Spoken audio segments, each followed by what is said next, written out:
Casualty Insurance Company and Affiliates. Not available in all states or situations. Roofing, siding, and gutters. Make the right call with the rooferees at John Higgins Weather Guard. Cards issued by Sutton Bank and Celtic Bank, members FDIC. Terms and conditions apply. Are you the decision maker in your company? Consider this. For the first time in decades, there's a better option for a corporate card and spend management platform. Meet Ramp, the only corporate card and spend management system designed to help you spend less money so you can make more. Most corporate credit cards offer points as incentives, but those points amount to less than their worth in real cash value. Ramp's corporate cards offer you cash back, real money in your pocket. Plus, you control who spends what with each vendor. And Ramp's software collects and verifies receipts automatically, which means you'll stop wasteful spending and close your books in hours instead of days. Businesses that use Ramp add up to 5% to their bottom line the first year. If you're a decision maker, adding Ramp could be one of the best decisions you've ever made. And now get $250 when you join Ramp. Just go to ramp.com/sports. ramp.com/sports. ramp.com/sports. Prescriptions require an online consultation with a healthcare provider who will determine if appropriate. Restrictions apply. See website for details and important safety information. Subscription required. Price varies based on product and subscription plan. Hey guys, did you know there's a generic form of Viagra that works just the same, but is 95% cheaper? And you can get it online? Just go to hims.com/radio. Through Hims, you'll get a free medical consultation, discreet shipping if prescribed, a 100% online process, and trusted generic alternatives to the name brands at up to 95% off. That's right, get generic for Viagra, the same active ingredient as brand name Viagra, but for 95% less. It's the same medication, still prescribed by a licensed medical provider, but with zero copay, no expensive appointments, and no awkward face-to-face conversations. To start your free online visit, you need to go to this exclusive address, hims.com/radio. That's hims.com/radio for your free online visit. hims.com/radio. Looking for a sweet treat that will transport you back into time? Look no further than Ted and Wally's. With 2 convenient locations in Benson and the Old Market, it's the perfect place to satisfy your cravings. Whether you're downtown or in Benson, make sure to stop in. And if you're catching a basketball game, why not indulge in a delicious dessert afterwards? With over 3,000 flavors to choose from, there's something for everyone. Don't forget to check out our social media for daily flavors. Ted and Wally's, serving up nostalgia at its finest for over 35 years. Visit tedandwallys.com for more information. KOZN Bellevue, Omaha, Council Bluffs. This is 1620, The Zone. Crossover. Oh, killer crossover. Just crossover. It just crossed him over. Absolutely. Another victim to the crossovers. Cross him up and sit him down. Time for the crossover, powered by Everlevel Concrete Repair in Omaha at everlevelconcrete.com. Josh and Nick are here. Hey, John is there. Hey. John, how much sleep did you get last night? 4, maybe. Oh, that's good. It's a short flight, though. Hours, minutes. Yeah, he sent an email. It's a short flight when the airplane is on time and working at 100%. Oh, no. Yeah, there was an email late into the evening that he sent to our fine leader. And he was like, "We're at the airport." Wow, I wasn't on that email. Thanks, John. What happened? I wasn't on it either. What happened to Charter John? He replied all though, Nick, and attached us to the email the second. Yeah, I was checking with Mark first before anything else. I was under the impression that charter jets just work 100% of the time. You would figure so, right? Well, this is the second time in 2 years this PJ has life. happened. Yeah, because last year we got stuck in Cincinnati for a couple extra hours, but that was a scheduling snafu. Wow. But the place in Snafu Boys, we were lamenting because they have these FBOs. They have these little waiting room terminal area, blah blah blah. The one in Chicago last night, I mean, it was just chairs and a couple of big screens. But the one in Cincinnati last year had like all this free food, including this ice cream, this local Cincinnati ice cream that everyone loves, and we were just crushing this ice cream. And it wasn't an airport. The problem was there were no jets flying in and out. So. That's the best time to eat ice cream. I'm having ice cream tonight. Airplanes. I've decided it. Yes. I was going to have some last night, and then I ended up having a beer instead. Ice cream? I think it's supposed to be good for your body to eat ice cream when it's hella cold outside. Oh, I love ice cream at any temperature. I still don't get why you plan what you're going to eat so many hours. What? This is so. You're like, you just get so determined. It's like, I'm going to have Not ice cream. determined. I'm just excited to have ice cream. It's a delicious But you're snack. like, no, you said I've decided to have ice cream. Well, John mentioned ice cream, and I'm like, that sounds good. Ice cream sounds good. Does it not sound good? I can't say with I'll any be honest. definitive nature that I'm what I'm going to eat in the next. Oh, I know 4 what I'm having hours. for dinner. Yeah, I mean, I guess I could theoretically narrow it down, but like, What were you going to say, John? Sorry, John. Go ahead. Well, I was no. It's just I'm like You Connor. staying I with mean, I can plan the dinner ahead, but I don't usually plan my ice cream ahead. Can't plan ice cream is just kind of a. It's kind of a. Oh, look, ice cream. Spur of the moment impulse buy. It's been like a week. It's been about a week for me, so I feel like it's time to have ice cream again. 1 week between ice creams. Yeah, You fall off the ice cream wagon. I usually have ice cream about once a week. It kind of fits. It's a nice little treat. Oh, for What sure. flavor? What's your go-to flavor? Usually I do vanilla, and then I add Reese's Pieces and cookie dough to it. Oh, interesting. Yeah. Oh, yeah. Do you mix it up? It's a little busy. Oh, it's very tasty. We also have some Reese's ice cream that someone brought over for New Year's Eve, and so we do have a little bit left of that. So maybe I'll put a little scoop of that in there too. I think when you get to the middle of the peanut butter cup on the Reese's ice cream. Oh, yeah. I mean, John hates peanut butter though, so No, I do not hate peanut butter. Do not hate peanut butter. I also know that peanut butter is not sweet. It isn't. savory. it is sweet. It's not. You were there for that discussion. I right? was. Okay. I was. Man, I still don't know the answer to it though. every time I eat peanut butter, I'm like, what is this? And then I'm like, sweet. Bring your peanut butter in for taste test Wednesday, Okay. and we can see if it's actually sweet. All right. It's from Costco. It's very good peanut butter. I'm going down the middle on this one. I don't have a take. I don't have It's a side. sweet and savory. I feel like it's both. Wow, Yeah. you need to have an opinion, Haber. Yeah, I know. You are in sports radio. I'm gonna stay away from this one. I do Okay. not have a take. Okay. I have takes on many other things, not the sweet or savoriness of peanut butter. How do you feel about fruit in ice cream? Anti. Thank you. It Great depends take. on the flavor of ice cream. Good God. Here we go. John's mad. Jeez, Give me an you guys are example. Go, morons. John, give me an example. Come on, tell me something What do good. you mean? Give you an example. You can put some berries in there. You can, Ugh. I mean, you ever mix it? Look You at ever my have berries. cherry Look at nut my ice berries. cream? Is tremendous. Cherry nut. Yes. Well, that's fruit and legume.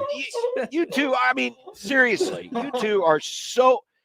You two are the least two people. I mean, we got the food No, power Damon. rankings Just in the because I building. have historically bad no. food takes. Hey, Damon's not here anymore. He was here Did not today. take Damon's our- here. this morning. Damon's back. Yeah, Damon was here for some reason in a One suit. time only does not Just walked count. in. Now that Damon is took the gone, honey. you two are at the bottom of the list, and you will Wow. be there forever. Cherry All right. nut. So, And yeah, John, are you just putting fruit in like vanilla ice cream? Yeah, because what is this? I think the Well, only See, that's like throwing blueberries in your ice cream? you've never had strawberry shortcake. No, why would I want that garbage? I like strawberry ice cream. Strawberry ice cream. Yes, Mm. Kelsey, Cherry Garcia, the stuff from Ben and Jerry's is good. Tony, banana splits. No. Let's What's go. Cherry Of ice cream Garcia? treats. What's a Garcia? Cherry. it's like Jerry Well, Garcia. It's named after Jerry Garcia. You're a but it's baseball called guy. Cherry. Cherry Garcia. You're not familiar with the Ben and Jerry's and the weird names they give their ice creams? Oh, that's what this is? Okay. Oh, Yeah. Ben and Yeah, it's a Jerry's. Ben I thought and this Jerry's was like ice an, cream. an Arnold Palmer situation. Okay. No. My brother says that Cherry Garcia Ben and Jerry's is a great flavor. And then he Josh, asked how do you another not know bad about take Ben from and you. Jerry's? I do know about Ben and Jerry's. I've just never heard of John. When I'm in the ice That's cream like their aisle, most famous. That's like their most famous. I brand. have That's heard kind of people the say thing they- Cherry Garcia. what a lot. it is Yes. over the Tonight Dough. I miss late night Yes, snack. over the Tonight Dough. John, when I go to the ice cream aisle and I'm looking at Ben and Jerry's, I'm not looking at the fruit section. I'm going to the stuff with peanut butter, with chocolate, and with cookie dough. That's my lane. They're Rocky Road type situation. you realize they're all there together. They don't. The fruit is segregate. like its own They aisle. do not segregate its own. I Yeah, know. it's a I know you're shelf. big into the whole segregation. No, I'm thing, not. But they all the Ben and Jerry's are right there together. I'm not into The segregation. Cherry I'm Garcia and the anti. Chunky Monkey are right there next to each other, Hmm. living in perfect harmony. Remember, Ben and Jerry's, big lib guys. They love the They perfect love, harmony. yes, they do. Thank you, Ben So and Jerry's. you would rather have a Cherry Garcia than a Boom Chocolata? Oh, that sounds incredible. You guys remember late night snack? Late night. What do you mean by snack. that? It was Jimmy Fallon's Ben and Jerry's. No, that's flavor. Tonight Dough. No, there was another one called late Oh. night snack back Oh. in the day. Oh, okay. No, I don't remember this one. It was what You got to vanilla- remember, we've had like 18 different Tonight Show versions. Oh, that's true. Yeah. It was vanilla bean ice cream with caramel swirl, and then they had chocolate chunks of peanut butter and then chocolate covered potato chips just mixed in. That's not for Potato me. chips? Yeah. And then it Chocolate also has potato the chips rest are of it great. sounds fine. Ring Avulsion got in there. His finger was in the ice cream, and they decided to punt on that. Yikes. Yeah. Remember when that happened? He ripped his finger off. I would like to view this. Now Josh gave me the ultimatum. Like, am I pro or anti? I had to say anti because that was the first thing off my head. But I Yeah. like to approach things from a more case by case basis, John. I like strawberry ice cream. I don't want any cherry Garcia. Yeah, you don't want to throw blueberries. Have you ever had Cherry Garcia? I don't Taste want test Wednesday time? It doesn't sound appealing to me. Ice Cream Wednesday. Nick, pull up what's in the Cherry Garcia because I'm trying to remember myself. Hodson says, I like fish food. Fish food is tremendous. It's a pH in the fish there, John. Have you ever had fish food? Are you Like the band? Never heard of it. Cherry Garcia Never is heard of it. described as this on the Ben and Jerry's website. Are euphorically edible tribute to guitarist Jerry Garcia and Grateful Dead fans everywhere. I don't like It's Grateful the Dead. first ice cream named for a rock legend, and the most famous of our fan-suggested flavors. Okay, tell me what the ingredients are. This is like a recipe website. Wow. It My is. grandma used to make me fried chicken. I just learned something right now. Wow, you're of music. I don't like Grateful Dead. Yeah, good take, Nick. The high five guys. So the You're most trying You owe a really quarter. hard. You owe a I owe quarter. two. on that one. Anyway, go. Cherries, I thought the whole time Jerry Garcia was a baseball player because it sounds like it's a baseball name. fruit and vegetable concentrates, Just a dime. I'll bring a quarter tomorrow. lemon juice You're a concentrate, dime. citric acid, milk fat, soy. So do we know? You're not supposed to Nick's read or- the ingredients. It's Pepper. supposed to tell Go you to what's the in the top. ice cream. I know, but this is one of those Scroll stupid to the top- websites. Scroll to the top. On fish food, it doesn't have it at the top? No, Oh, interesting. It's some sort of secret. Because John, fish food is chocolate ice cream with gooey marshmallow swirls. Ooey gooey, like Michael Severe. Caramel swirls and fudge food. It's Cherry Garcia's cherry ice cream with cherries and fudge flakes. Yes. What? That sounds boring as hell. Cherry ice cream with cherries And fudge flakes. Dude, cherry ice It's cream like is great. chocolate ice cream with chocolate. yeah, with Like, chocolate. I don't need And that. fudge flakes. Well, isn't that most of these chocolate ice creams? It's just chocolate on top of chocolate on top of chocolate. Oh, and here's a swirl of caramel. Yeah, I'd pass on that though. I'd like to do vanilla ice cream with chocolate. That actually makes sense to me. You know, throw the chocolate chips on the vanilla ice cream, not on the chocolate ice cream. I already have chocolate. I think I'm pro fruit and ice cream if it's only vanilla ice cream. I think that's my take. Say it again, Nick. I'm pro fruit in ice cream Yeah. if it's vanilla ice cream that fruit is thrown into. Okay. I'm not willing to say that I'm full. I'd like to retract my anti-statement. So yeah, you're now pro. I'm not pro or anti. I'm case by case basis. Case by case. I can respect that. What about, People like, just do sherbet? these blanket statements? Well, I don't like cherry. I don't like fruit. What fruit, anything? What about you're anti Stop. sherbet? Yeah. Wow. Sherbet. Sherbet was good. Oh, remember the Well, what sherbet is is it? not really ice cream, though. So What is it? It's sherbet. It's just sherbet. John, It's remember the a- episode of Mad Men Sherbet. where they, It's like where they go custard and there's is the orange sherbet and Don gets all pit. No, not Don doesn't get mad. Well, he does get mad at Megan because Megan hates the orange sherbet ice cream. Remember the Yeah, sherbet yeah. pops? Oh yeah, you push I him guess up the I don't sherbet mind. I pops? don't mind those. Those were good. Those are fine. Yeah, I guess I didn't mind I those. think they still make those somewhere. Odson says Connor's both sidesing ice cream. I am. You really are. If you're asking me to vote, I have to vote. I get one vote at the end of the day. I guess I suppose I'm have to. anti. You do have to pick a side. You have to pick a Wow, side. ramping up for election season. I'll try this Cherry Garcia mumbo jumbo. I'll try. Mumbo if jumbo. someone brings it in, I'll take a Oh, bite. if someone brings it If someone in. pays for it, I'll take a bite of it. Yeah, I'll try it. You're gonna make John bring ice cream in again. Then we're gonna pass it around and eat it. Sounds good. What was that ice cream we had that one time, John? You remember? Well, that was the remember when the local place, and I apologize for not remembering who Ten it was Wallies. here in Lincoln. No. Here in Lincoln, Coneflower. Oh. did the Runza Oh, cinnamon that's rolls right. and chili. Was that the one down by the bookstore? Oh, downtown there? Yeah. Yeah. I didn't Oh. hate that. That What's was that pretty place good. called? Yeah. I like that place. I went there a couple times in college. Yeah. Someone in Lincoln is listening to us right now. Come on. Just comment, somebody. It's in Lincoln. It's by the bookstore. It was Ivonico. Ivonico. Ivonico. I remember Ivonico. Mm-hmm. No. question. 402 Creamery. Oh, 402 that's- Creamery. Oh, okay. Ivonico is the right. one downtown right by Laszlo's there. That's Yes. Ivonico. Okay. Yeah. Yeah, 402 Creamery did the chili and cinnamon rolls ice cream. I kind of hated that. I liked I don't remember that. My first bite was all was okay. cinnamon roll, and I was like, this is pretty solid. The next bite was all chili, And then after that, it was half and half. Yeah, I could do cinnamon roll ice cream. I don't know about chili cinnamon roll ice cream. cream was, that was very tasty. It was fine. I wasn't. I mean, it's not like I would like to eat it all the time, but it was fine. I love cinnamon rolls. I was good for about 5 bites. That would be a good ice cream in like a little party cup, like you used to get at birthday parties. I think that's a good call. John, how do you feel about mint in the ice cream? Gross. I love mint Disgusting. chocolate chip. Mint chocolate chip is great. What a waste of ice cream. I like eating totally agree toothpaste. with you, Yeah, Josh. can you imagine being like, I'm going to sit down for some ice cream? Mint. Go brush your teeth if you want that flavor. Exactly. It's just Swallow so- some scope. Yeah. No, thank you. It tastes nothing like scope. People talk about thin mints like it's the holy grail mints of are Girl Scout garbage. cookies. It's a I garbage love cookie. thin mints. Garbage. My take that makes everyone mad is Girl Scout cookies, trash. Just In general, garbage. That's a bad take. Okay. Yeah, Well, but they're not soft. They're not ooey gooey. Not every cookie needs don't to be have to be ooey ooey gooey. gooey. I like my cookies ooey and gooey. I don't want them all. just let them warm up a little bit. I don't have to be cold right out What of do the you put them in refrigerator. the oven? No, you Put 'em in just your air sit 'em fryer. out. No, No, no, that no. fryer. Don't That do won't work. That won't work with Girl Scout cookies. Chance says terrible take. Chance, no, you're a terrible. Oh, take. you could probably steam a Girl Scout cookie to I soften would- it up, right? I will give Josh a half thumbs up for that. I think Okay. they're overrated. Thank you. They are way. I don't overrated. hate them, but I could find a lot better cookies for a lot cheaper. No, they are peanut butter obscenely patties. expensive. That is definitely true. But Yeah. the quality of the cookie is good. A frozen peanut butter patty? Hell yeah. I have multiple sleeves of the cookie that's formerly had a racist name. And what is it called? What is it called now? They changed it. The coconut. It's got the Are they coconut. caramel? No, what's the? Yeah, caramel delights. Yeah. Caramel delights. Yeah, I love those cookies. Those You can tell that the Detroit Lions are Ooh, getting big ready game. for a playoff Big game this game. week because Chance is on one today. Mm. All caps. We put mint in toothpaste because humans like the taste of mint, you Neanderthal. Who eats toothpaste? Yeah, but Weirdo. Chance, you eat Well, toothpaste. it's the taste. Chance, aren't you at work? Whoa. It's the taste. It's a taste of freshness. I don't want it to taste like I just brushed my teeth after I eat a cookie. It doesn't. Yeah. That's the thing.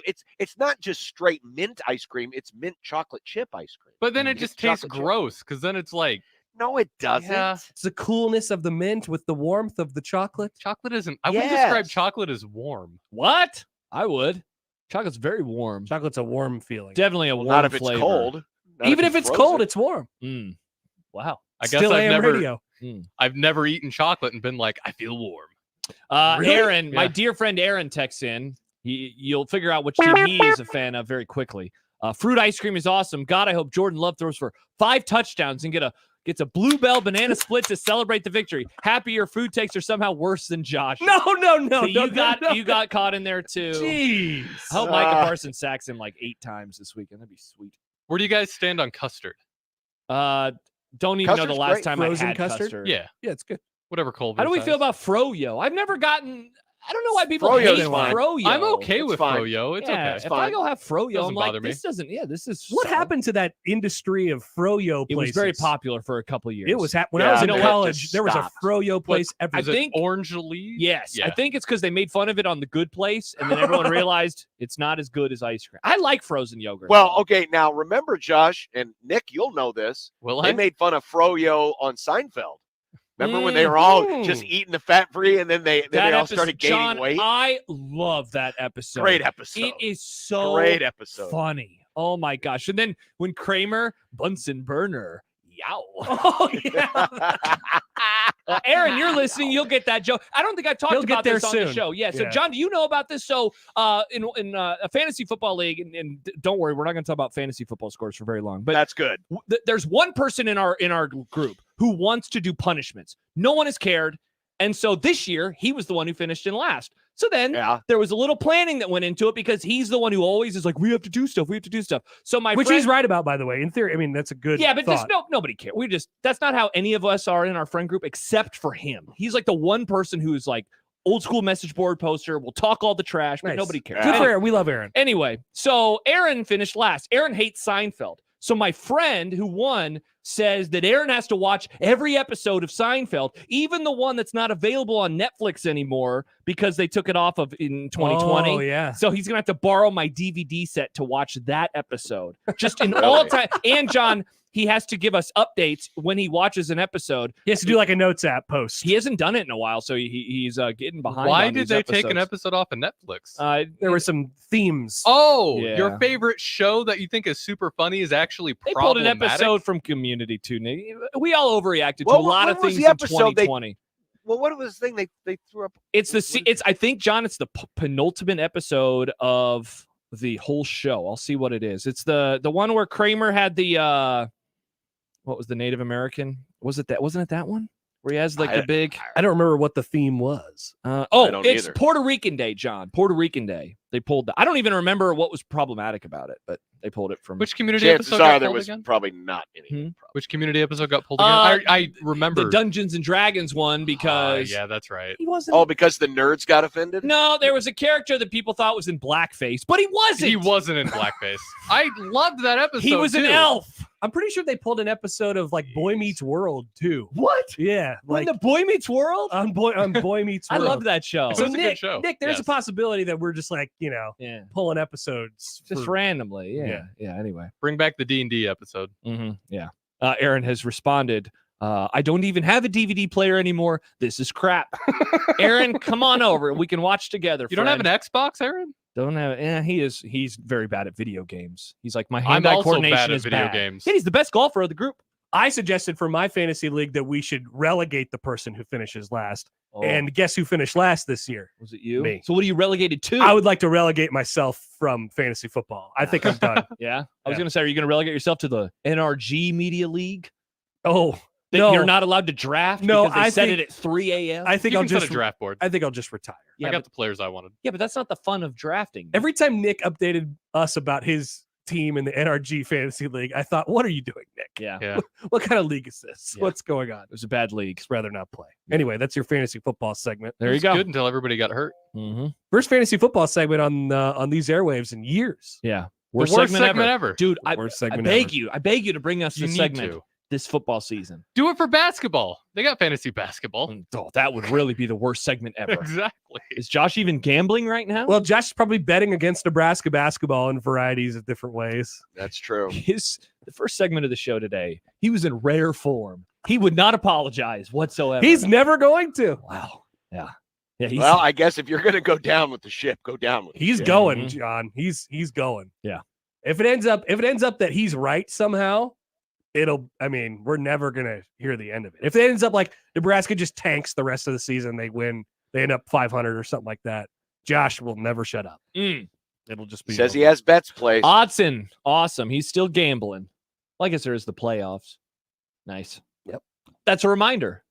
1620thezone.com. That's right. You can pick the winners of this weekend's game, and then you'll do it again next weekend, and then the next weekend, and then the Super Bowl. You could also see all of our picks, so you could fade us. That's You can. true. And if you finish at the top of our contest, $500. And there's a leaderboard, so 500. you can see where you stack up too. That's what he just said. Smackaroos. Yeah. 500 of them. That's awesome. It's really great. Yeah. 1620. Looks like everyone is putting their picks too. That was what I was amazed about, John. We got within 24 hours 100% participation on us here at 1620 The Zone putting in our picks. No way. I'm surprised about a couple. 100% participation. Do you want to name any names, Nick? No. Okay. But it was amazing when I looked at the website. I thought, wow, that's truly everybody. That's incredible stuff. Yes, just go do that. $500? That's baller. I like 500. Could be you. Yeah, well, not us. It can't be us. No, it could be. And the cool you. thing about Couldn't be this me. The game royal is you. we're doing it week by week. So we're just picking the games this week. Yeah. And then you'll be scored on that. And then you'll come back next week for the divisional round and you'll pick those games. We'll score that round and et cetera, until the Super Bowl. So it's accumulating points week by week. It's not like an NCAA tournament bracket where you just predict the whole bracket at once. So you, even if you don't have a great first week, you might be able to bounce back in later weeks and have a shot. You And can recover. if you're like me and you have a trash brain, you can set it up to send you email reminders That's in case you good. forget. In case you forget, not people forget. And you don't have to make such definitive statements like Nebraska basketball stinks and they'll never make the NCAA tournament. You just go 1 week at a time. Along those lines, Alex in Lincoln just texted and says, we need to talk more about Josh's grumball about Nebraska ball not making it to the tourney. Did I say this? Did you? Did you have a grumball in for that? I'm not too worried about them making the tournament. Don't you have all the grumballs locked in there somewhere? I don't. I never keep track of it. I'm always right, so I never really. Yeah, you never keep track of it, which is why you lost track of the fact that you were dead ass wrong. Did Josh do a grumball about Nebraska not making the tournament? I don't remember that. That seems like a little scary grumball for you. You're not willing to go on that much of a limb. No, he didn't put a grumball in for that. Okay. All right. Just thanks for checking though, Alex. I appreciate that. Yeah. Chan says could be the first wrong grumball ever. Yeah, grumball's never been wrong. Bigelow says there was in fact There was a grumball? Okay. Well, I mean, again, they have to make the tournament for me to be wrong. Are they going to make the tournament? It kind of looks like it right now, Josh. So why didn't you write these down? I thought you were writing down your grumball. I just write down the list items. Chance writes the Minnesota loss is a hell of a drug. Which doesn't seem so bad anymore. Really? Minnesota's kind of good. Are they? Yeah. I mean, this will surprise you. I haven't watched a second of Minnesota basketball since that game. It's okay, but like I don't like the raised court situation. No, it's the barn is not a great spot there, but they're not that bad. Interesting. I guess I have a lot to learn about Minnesota basketball. Yeah, check them out, John. Put them up on your little Ken Pop. That's my new favorite bit of Bart, baby. Bart. Oh, that's right. John's a Bart. Oh, yeah, you're a Bart guy. I'm a Bart guy. They're 84th on Bart. Now they're 12-3. 12-3. This is your king, John Bart? I can't believe you Bart's put so my much trust into Bart. And he has them at 83 Why wouldn't on I Ken Palm. Aren't they in the top 50? 77. Oh. Wow. Where are they in the top 50? Is that the net?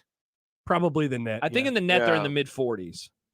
Now, who are we talking about? I'm talking about Minnesota. Oh, my bad. Oh, no. Nebraska's in Minnesota. Minnesota. Nebraska is in the 40s on Ken Pop. Okay, my bad. 41 on Ken Pop. Okay, I was like, man, I must have read something really My wrong. little Ken Pop. By the way, the I Biden mean, clip. the Nebraska game is their best win. Yes. Easily. By far. By the way, speaking of Minnesota, can someone find the Minnesota clip from Mr. President Minnesota. B? We need that as a drop. I need it as a drop because I always have that as a drop. Do you remember that, Nick? I haven't brought it back as a drop. I don't. It was when I think it was in Minnesota, I think, wasn't he? I thought it was kind of a we're going to go to New Hampshire. I thought it was kind of that situation. But he and then he goes, Minnesota! But he screamed into the mic, so really it got fun. super overmodulated. Yeah. And he goes, Minnesota! If somebody has that, send it to us, please. Yeah, it's out there. I can put that in. Yeah. It's caucus week next week. Oh, really? The caucus boys. Is that why the ads are heating up? Yes. Yeah. We appreciate their advertising. We do on our station. Thank you. Was anyone in the building the day that Trump came in to place his order? I missed that. They have to do that. Was I gone that week? Yeah, I think so. No. Yeah. Oh, by the way, my mom says cherry I wanted nut to or ask cherry him about almond his ice cream hair. is a favorite of mine. So my mom Cherry what sides ice cream? with John. See? Cherry almond and cherry nut. That's because your mom is from a superior generation. What's the whose difference taste between- buds weren't warped. What's the nut and cherry nut then? Because cherry almond like- and cherry nut seems like the same thing.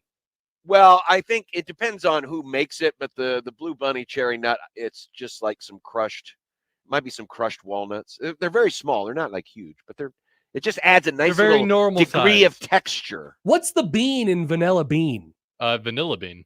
Vanilla is a bean. Is there vanilla beans in vanilla bean? I think Yes, there's more bean than in the vanilla bean. They actually put some crushed vanilla bean in Instead the of it vanilla being ice super cream. processed. I love vanilla bean. Vanilla bean is so good. Vanilla bean's a good ice cream.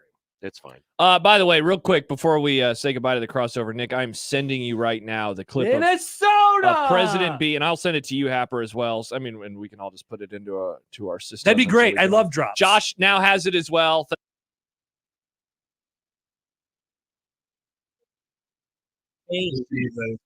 What's wrong, Nick? Check your DMs. Oh, I got it. I got it Yeah? open. It Okay. was Was it loud? very loud. Yeah, in it's my extremely headphones. loud. Yeah. Yeah, that's the point. All right.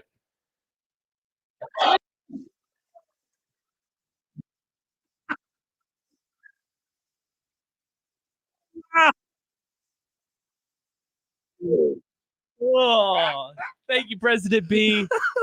God, I forgot how overmodulated it was. It's rough. So loud. Oh, good stuff. If they would have run that last election just on audio mixing alone, Oh. Biden would have never had a chance. He would have lost.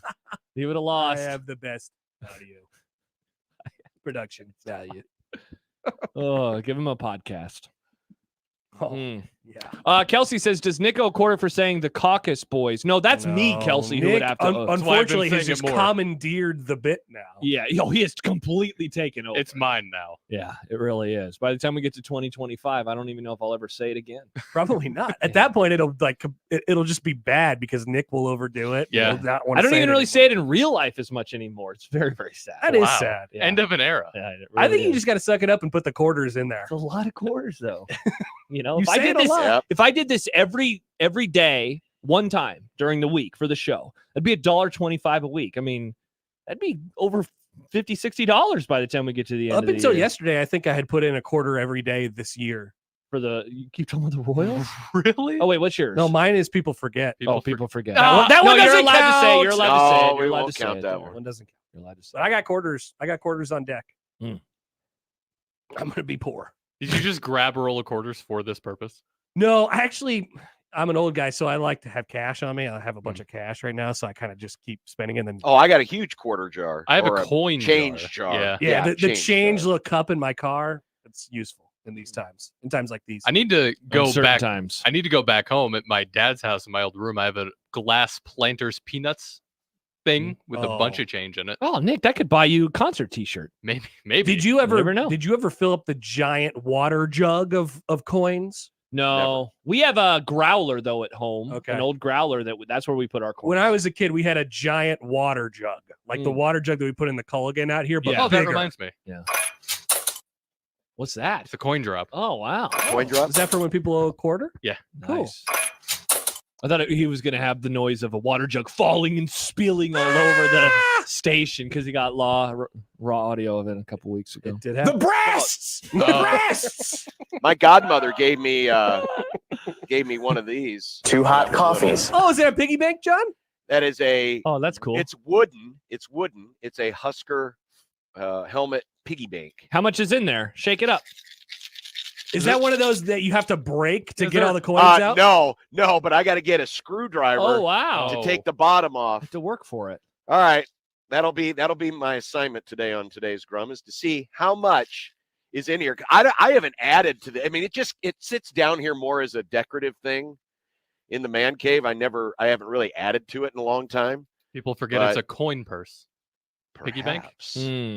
Today's the day. Look, he's even got a little face. He's kind of scary looking. And a single bar face mask. He's a tough kicker. Which Morton kicker? Anderson. Morton Anderson. Which Nebraska? Okay, I was just gonna say which Nebraska kicker does he most resemble? Well, Actually, I don't know if any. I'm pretty sure. I'm fairly confident, and maybe it's because college football outlawed them. I cannot remember any Husker with a single bar face mask. Ooh. Who's the last That is Husker? a challenge for the so real this is olds fake out news. there. This is a Mike Babcock question for sure. And I'm talking like, because like the original face masks were goofy. But if anyone can find a picture of a Husker in game wearing a single bar face mask, I would love to see it. Yeah, I can't remember one. I can't, off the top of my head. You would know better than I. So, yeah, I can't think of a single bar face mask Husker guy. Mm-hmm.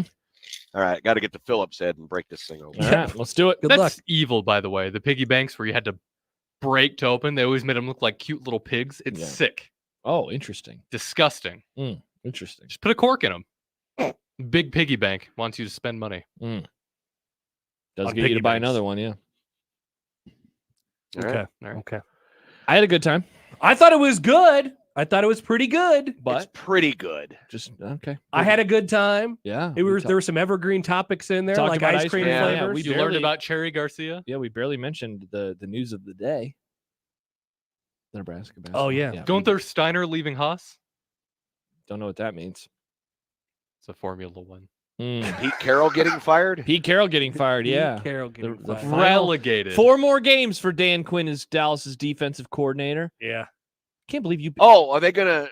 Is he still gonna coach some exhibition games next year Ha, ha, before he ha. goes to Seattle? John, Happer picked the Cowboys to go to the Super Bowl yesterday. He's been canceling them all year, and now he says they're good. They have taken the place of the Eagles. They're much better than them. Well, that's definitely. Have you forgotten that San Francisco still exists? I have not forgotten. Are you out on Brock Purdy? I believe Are in you like Florio, Brock Turdy? No, I'm not Brock Turdy guy. Oh, okay. No, I believe in the law of averages. Let's go. I like the law of averages. At some point it will even out. Yeah. There's nothing wrong with Minnesota. Yeah, someday it'll even out. Poor Dallas, all those years of winning, it'll finally even out. John, it's been since Nick was born, man. It's been so long. And you know what?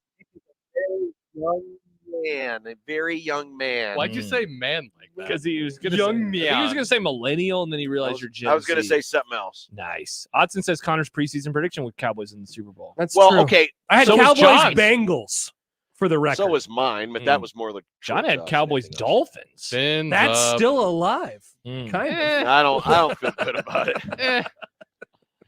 That's still alive, more alive than the Dolphins' health situation right The now. Dolphins right now are like the live dolphin they used to have in the tiny pool in the 70s, just on the field. So like it's alive, but it doesn't have a. It's alive, but at what cost? Okay. Somebody's keeping it jumped alive. through the hoop. It was still lived a very good life. Did it? Snowflake? Yeah. You talking about Snowflake? I don't Yeah. think dolphins like being in tiny baby pools. Got kidnapped by Ray Finkel? It's hard to swim very far in a tiny pool. People forget. But then you don't That's get lost. That's a good thing to put on a t-shirt. Yeah. It's hard to swim very far in a tiny pool. I'd wear that. 1620 the zone. Put it in our merch Put it store. in our merch store. Yeah, that'd For be cool. sure. Nice. All right, that's the crossover. We'll start the grump next on 1620 the zone. Mornings with Sharp and Handley. What in the hell is the smell outside? Yes. Yes. So if Great you are question. just going outside It's money. this morning. You know what that is? It's money. No. That's manure. Hey, You know. you're in a gots-to-go situation, manure, because it's awful outside. It is bad. It is bad. Mornings with Sharp and Handley. Weekdays 6 to 10 on 1620 The Zone. Your Omaha area forecast from the Godfather's Pizza Weather Center and KETV Newswatch 7 on 1620 The Zone.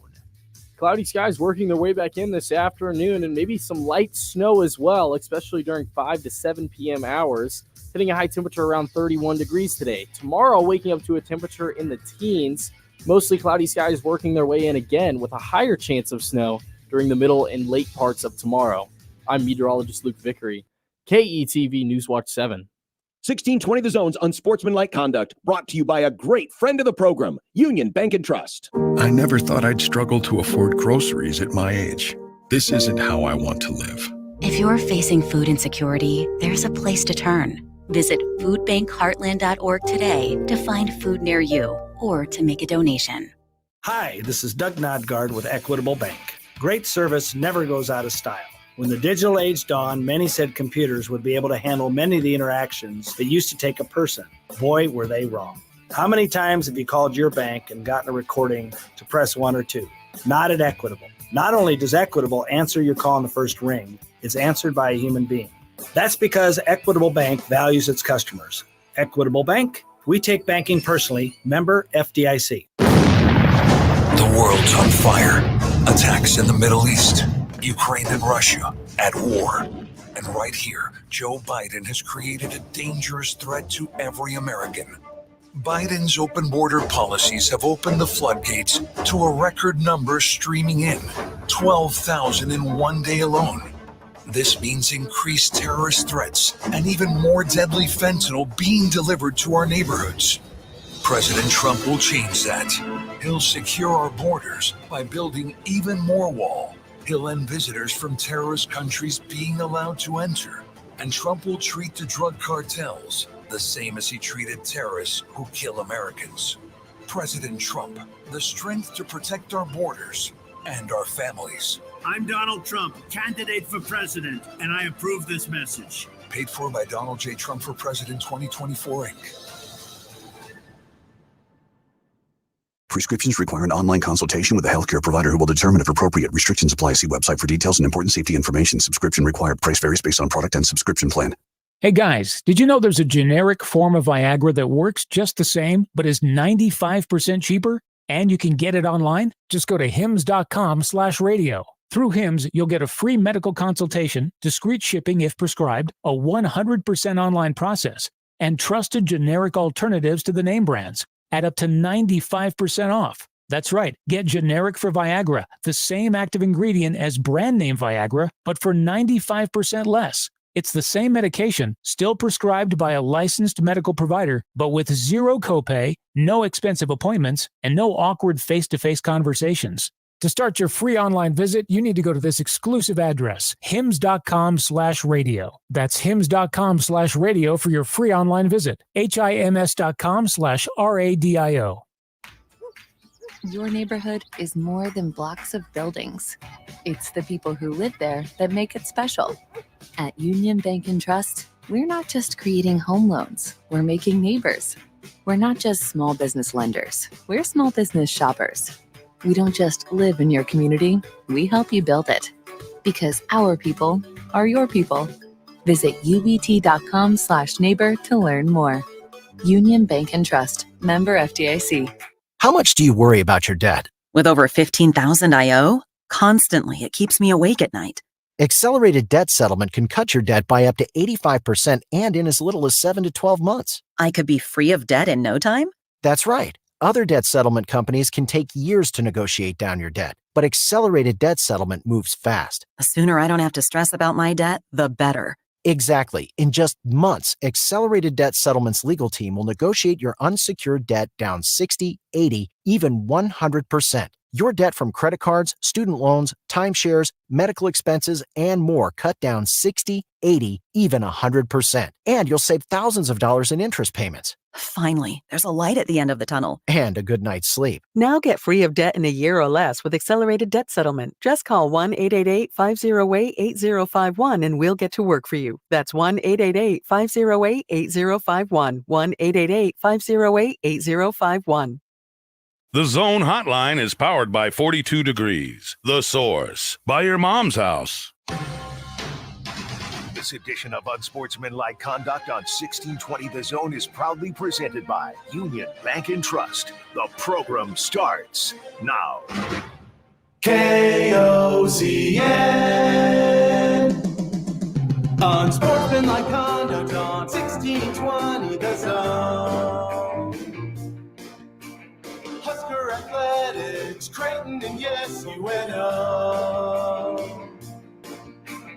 Don't miss a moment, they'll give you your fix. They're on every day from 2 until 6. Spend your afternoons with John, Josh, and Nick.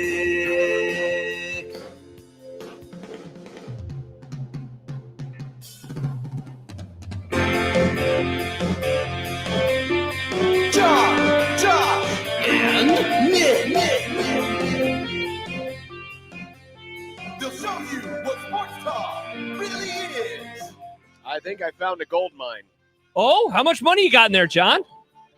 It's going to take me a little bit to count it. Nice. You got any quarters from the 80s in there? Oh, I've got better than that. Oh. Unsportsmanlike Conduct on 1620 The Zone. Husker Athletics, Creighton, and yes, UNO.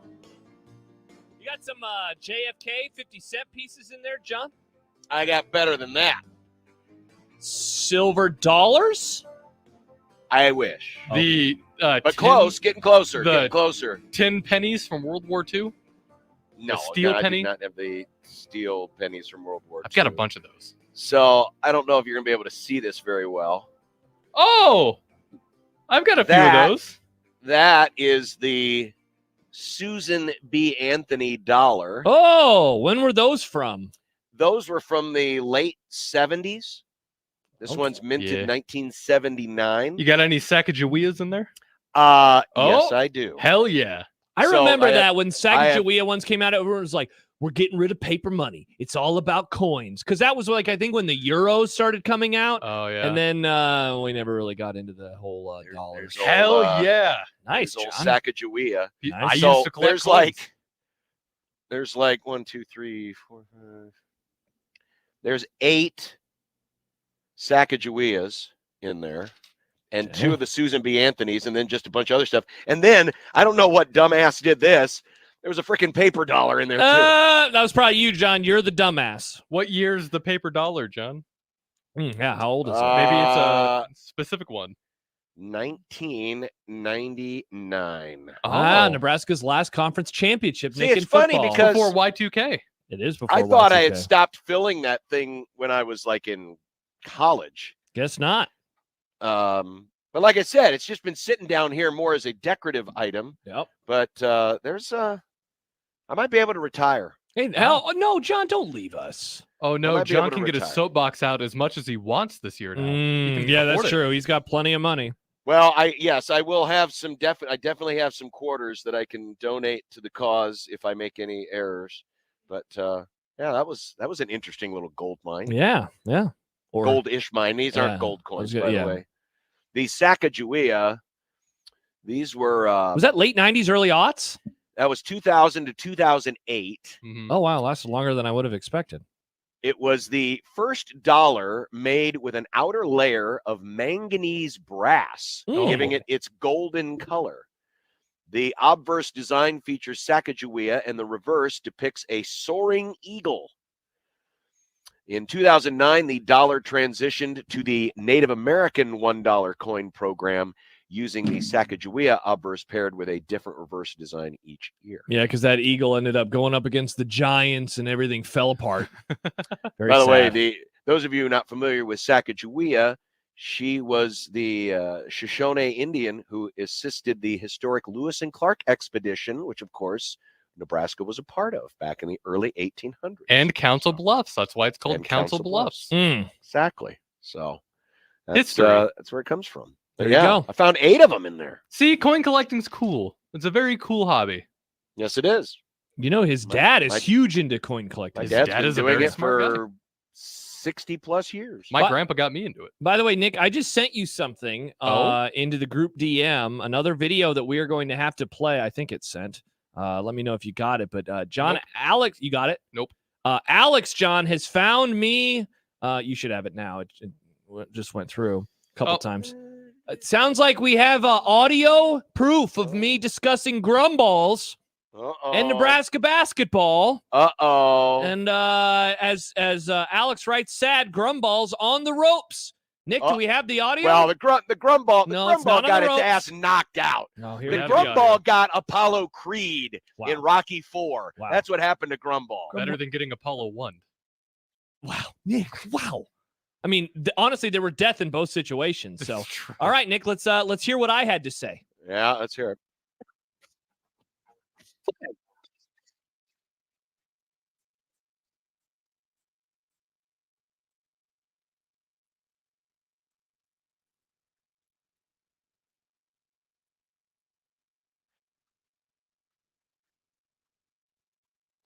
That was on December 18th.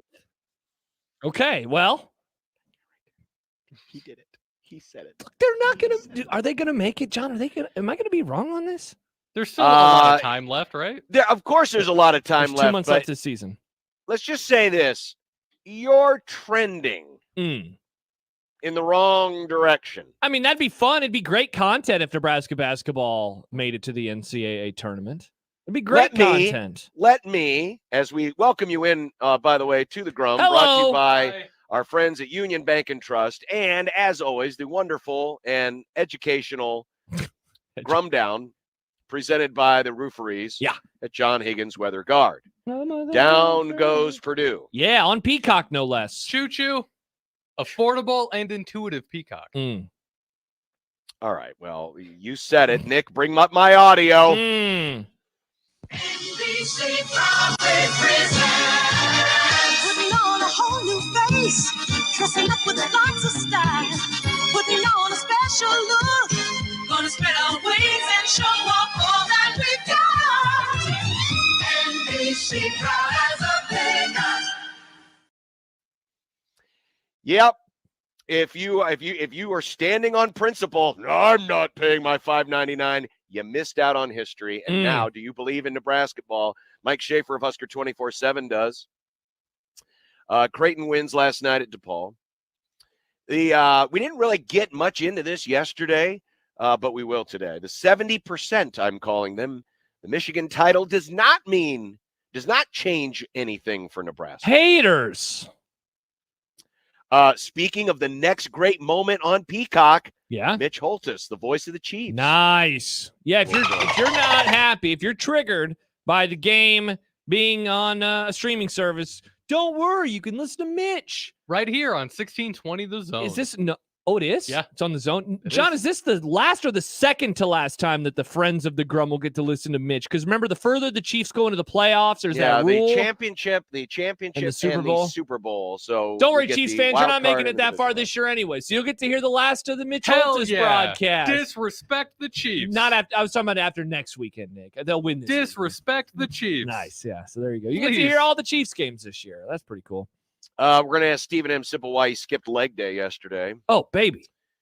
We are going to rate all 14 quarterbacks starting, we presume, this weekend or next, depending if you're Baltimore or San Francisco, in the NFL playoffs. Oh, that's not going to piss people off. There was consensus. Oh. And then there was some pretty wild non-consensus. Okay. For the amongst our ranking. And by the way, Nick has also put a list together, John, that he would like to unveil. I can send you my list. And he said he did it on vibes. It was vibes. It was just vibes based, not anything else. Yeah, indeed. And it is a Dumb Debates Day on the Grum. Hell yeah. Where you can submit your dumb debates into the JTech Construction Zone Twitter feed at USC1620. Use the hashtag dumb debates. It makes it easier for us to find.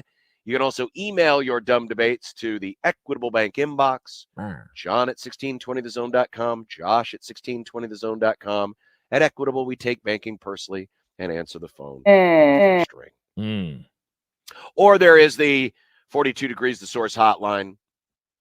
I mean, you could call in your dumb debates, but, you know. That's true. No one likes to talk anymore. No, we just like to type weird. And text. We've never really done a talking dumb debates with our listeners, but yeah, I guess we could do that. No, we've done some talking dumb debates. It's called 12 Saturdays a year after Husker game. Wow, you jerk. You jerk. 402-951-1620 if you want to talk or text the 42 Degrees The Source hotline. Getting stuff all over my screen here. What's going on? That's what a teenager says. That is true. That is true. I'm gonna be spending the breaks, counting my retirement savings here. There we go. Would either of you care to guess? Now, can you give us a breakdown of are there pennies in there? Are we there's pennies, how much big quarters, dimes, nickels. John, how big was it? Hold on. And how full do you think it was? Hold on. Let's see if the camera will shoot this. Okay. I put it on the coffee table behind me. Oh, it's like one of those fair games with jelly beans. So there's the pile of change. Yeah, that is a pile. I'm gonna guess. I isolated the Sacagawea dollars. Hey, off your to the kitty side cat. there. Hi, kitty. Yeah, there's Gracie. There's Gracie. Say hi, Gracie. Hi, Gracie. I'm gonna guess $46.12. I'm gonna hit 50. You're gonna hit 50. Right, hang on. We'll put it here in the private chat. So, Josh says 40 what? $46.12. 46.12, and Nick is going with. Let's do 50-15. 50-15. 50-15. Yeah. Okay. There you go. And if you would like to guess in the YouTube chat, go right ahead. Gary says 34.50. The winner does not get my money. That's my retirement savings. John, you can buy us lunch with this. You owe us lunch. Yeah. Well, we should get Broncos. You owe me lunch. Oh, that's right. We owe you lunch. Owe me lunch. I thought we were having not gyros, gyros, King Kong. Yeah, they were having King Kong. Yeah, if you'd like to add your guesses as to how much is in my retirement savings. Yeah. A lot of comments coming in. Go ahead and stick it in the YouTube chat for those of you watching it on the YouTube channel. Make sure you hit the subscribe button. If Hell you go yes. to YouTube.com and find your 1620 The Zone TV, because then you get the nice little reminders anytime any of our shows go live on the video stream. Yeah, that's pretty cool. And you get to see exciting things like my cat and my retirement savings. There you go. And my bottle cap. And your bottle cap. Was that in the piggy bank? Screwdriver. Man, there's a lot of the stuff bottle in there. cap. The bottle cap was on the Diet Coke. Oh. By the way, and it's just, I don't know why it's still sitting here. Taco John's, we got a problem. Uh-oh. You have changed the recipe to your magic hot sauce. Oh, man. I don't like it. Bidenflation is coming for hot sauce now, too? No, it wasn't Bidenflation. They just changed the recipe. Probably Bidenflation, John. They probably changed it because the cost of recipe items are too high. Yeah. It's too damn high. Vinegar is too much money. It's too much these days. Guess I'm voting Trump. Trump, if you can promise me to bring back the OG Taco John's hot sauce, you got my vote. Make hot sauce And great fix microphones. That's the other thing that he needs to promise. Well, no. Well, Trump, no. help our 1180 The Zone studios. One of the mics in there is bad. Oh, I don't think it's just the mic. The whole studio stinks. Mike Schaefer will join us next. I'm sure he was at the game last night, right? He was. Indeed, he was. Was he one of the disappointing crowd last night? Disappointing crowd? Wasn't that your tweet? We were trying desperately to find out because you tweeted something about the hot mic episode on the Peacock. Yes. And Robbie Hummel apparently said it was a disappointing crowd. Yeah, they were talking about the size of the crowd. And they're like, yeah, I was kind of expecting better than this. It's like, and it happened, John, like right before the game broadcast started. Hilarious. Okay, so when we were sitting waiting for the plane to be fixed, I brought up the Peacock replay, and they must have edited that out. Well, the very beginning of the replay shows a wide shot of the arena and like a countdown to tip off. So it happened with but like it was 30... silent. But Okay. it was silent, and it was only up for like 10 seconds, and then it went to the on-screen open. Okay, yeah. So it was. So that must have been right before it happened because the countdown started with 5 minutes, and you heard the anthem singer last night. Whew, woof. And then like a minute before the game, their microphones popped on. They crapped on the crowd, and then they went silent, and then the broadcast started. Incredible stuff. Wow. All right, so Mike Schaefer, one of the crappy crowd, will join us next, and we'll discuss, and I'll get to starting counting. But if you want to throw in your guesses as to how much is in my retirement fund, stick it in the YouTube chat column. And glad you could be with us today on this sunny, for probably the last time in a month. Yep. Right before Snowmageddon 2 on 1620 The Zone. Hey everyone, Josh and John here for the FanDuel Sportsbook. We are now 3 days away, John, from the start of Super Wildcard Weekend. We got 2 games Saturday. We got 3 games Sunday. We have another game on Monday. And right now, new customers can get started with $150 in bonus bets guaranteed when you place your first $5 bet. John, all they got to do is go to FanDuel.com/1620. So usually it's a spot where I say, hey, take the Cowboys because the Cowboys are going to win this weekend, and that will guarantee. But, John, it's guaranteed no matter what happens. That said, the Cowboys will win, so why not put some cheddar down on Dallas to beat the Packers or win many of the other games that are taking place? Don't forget about prop bets and a whole lot more. Or you could look at other games like the Lions-Rams. It's a field goal right now. So too is Eagles-Bucks. That's a 3-point spread. Chiefs game. Oh, my God. Is FanDuel disrespecting the Chiefs? They're only a 4-point home favorite on a frigid night against Miami. There's so many things you can choose from, and it doesn't just have to be against the spread. It could be money line, could be totals, could be a wager on a prop bet, which are available also on FanDuel. So remember, all you have to do is place that first $5 bet, and you get $150 in bonus bets, guaranteed, win or lose. Just visit FanDuel.com/1620. That is FanDuel.com/1620. 21 plus and present in Iowa. First online real money wager only. $10 first deposit required. Bonus issued is non-withdrawable bonus bets that expire 7 days after receipt. Restrictions apply. See terms at sportsbook.fanduel.com. Gambling problem? Call 1-800-BETS-OFF. Live from the Host Coffee Studio, this is 1620 The Zone.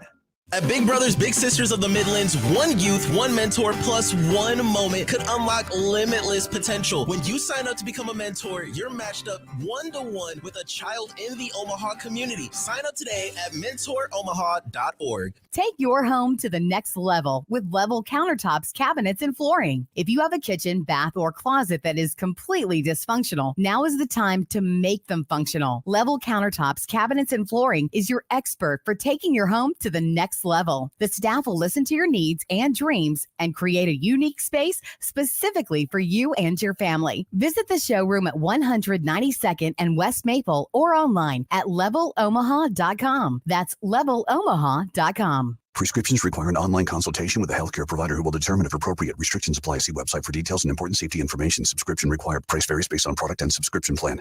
Hey guys, did you know there's a generic form of Viagra that works just the same, but is 95% cheaper? And you can get it online? Just go to hims.com/radio. Through Hims, you'll get a free medical consultation, discreet shipping if prescribed, a 100% online process, and trusted generic alternatives to the name brands at up to 95% off. That's right, get generic for Viagra, the same active ingredient as brand name Viagra, but for 95% less. It's the same medication, still prescribed by a licensed medical provider, but with zero copay, no expensive appointments, and no awkward face-to-face conversations.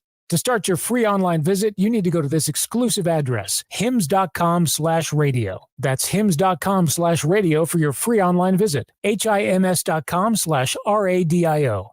Take your home to the next level with Level countertops, cabinets, and flooring. If you have a kitchen, bath, or closet that is completely dysfunctional, now is the time to make them functional. Level countertops, cabinets, and flooring is your expert for taking your home to the next level. The staff will listen to your needs and dreams and create a unique space specifically for you and your family. Visit the showroom at 192nd and West Maple or online at levelomaha.com. That's levelomaha.com.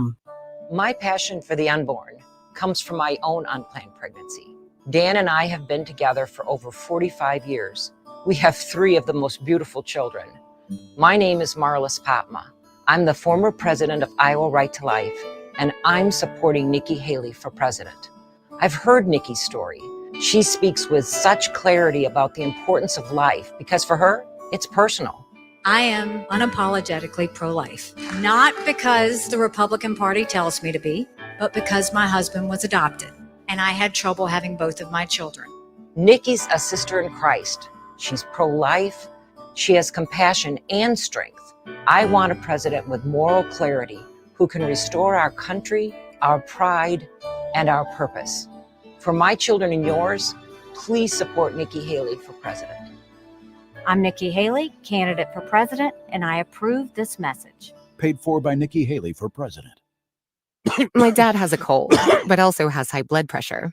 That's why I got him Vicks DayQuil High Blood Pressure for max strength daytime relief. Unlike some ordinary cold medicines, it's specially formulated for people like my dad. DayQuil High Blood Pressure is sugar-free, alcohol-free, and decongestant-free. Vicks DayQuil High Blood Pressure. The daytime, non-drowsy, coughing, aching, fever, sore throat, cold, and flu for people with high blood pressure. Like my dad. Medicine. Use as directed. Equitable Bank. We take banking personally. EquitableOnline.com. What's holding you back from learning the language you've always wanted to know? Too hard. Takes too long. Not with Babbel. Babbel's lessons take just 15 minutes a day. 15 minutes isn't long. Nope. And they're fun. Fun isn't hard. Right. Babbel's interactive lessons, podcasts, games, and more make it fun and engaging, so you don't realize you're learning a language, but you are. And Babbel's lessons are built around real life. You can choose from topics like travel, business, relationships, and more. You'll learn what matters most to you. Plus, Babbel's lessons are designed to get you speaking right away. In 3 weeks, you're able to start having conversations. Just 3 weeks? Even better. Since Babbel's lessons are designed by language experts and voiced by real native speakers, you'll get the accents just right and be able to carry on conversations with confidence. Learning a language with Babbel doesn't take long. And with Babbel, it isn't hard. It's perfect. Start learning a new language today. Go to Babbel.com. That's Babbel.com. Babbel.com. KOZ and Bellevue, Omaha, Council Bluffs. This is 1620, The Zone.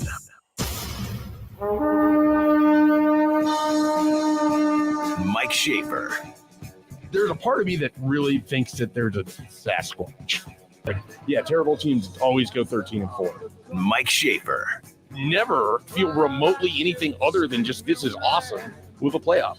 Mike Schaefer. Last week, I was accused of sounding like I had done a line of illegal drugs. Mike Schaefer. Stacking pennies. Where are we at right now, John?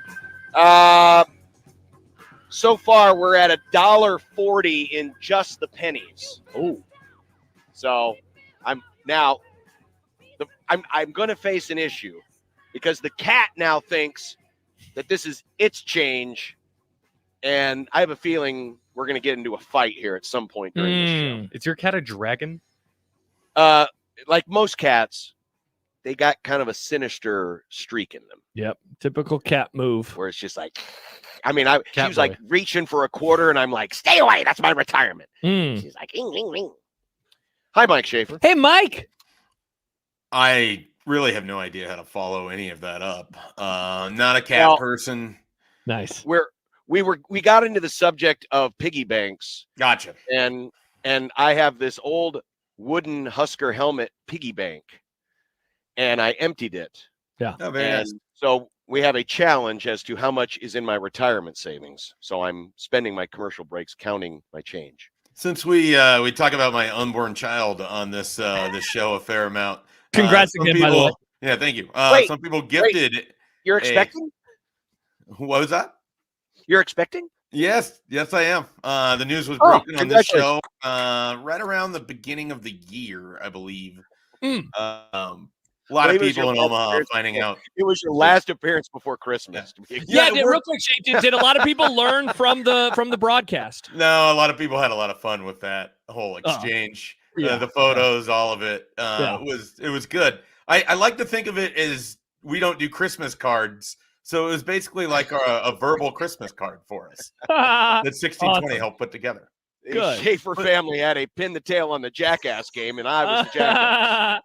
No, I just wanted to say someone gave a piggy bank with no actual change in it, and I had to like fish there's threw some money in there. I had to like fish all the dollars out of it, and it's not really that easy because it's like a small opening, and then you start to tear some of it, and they say you can't have like torn in half money and taped back together. It was like actually. It was like a weird little challenge to try to get all the dollar bills and everything out of there.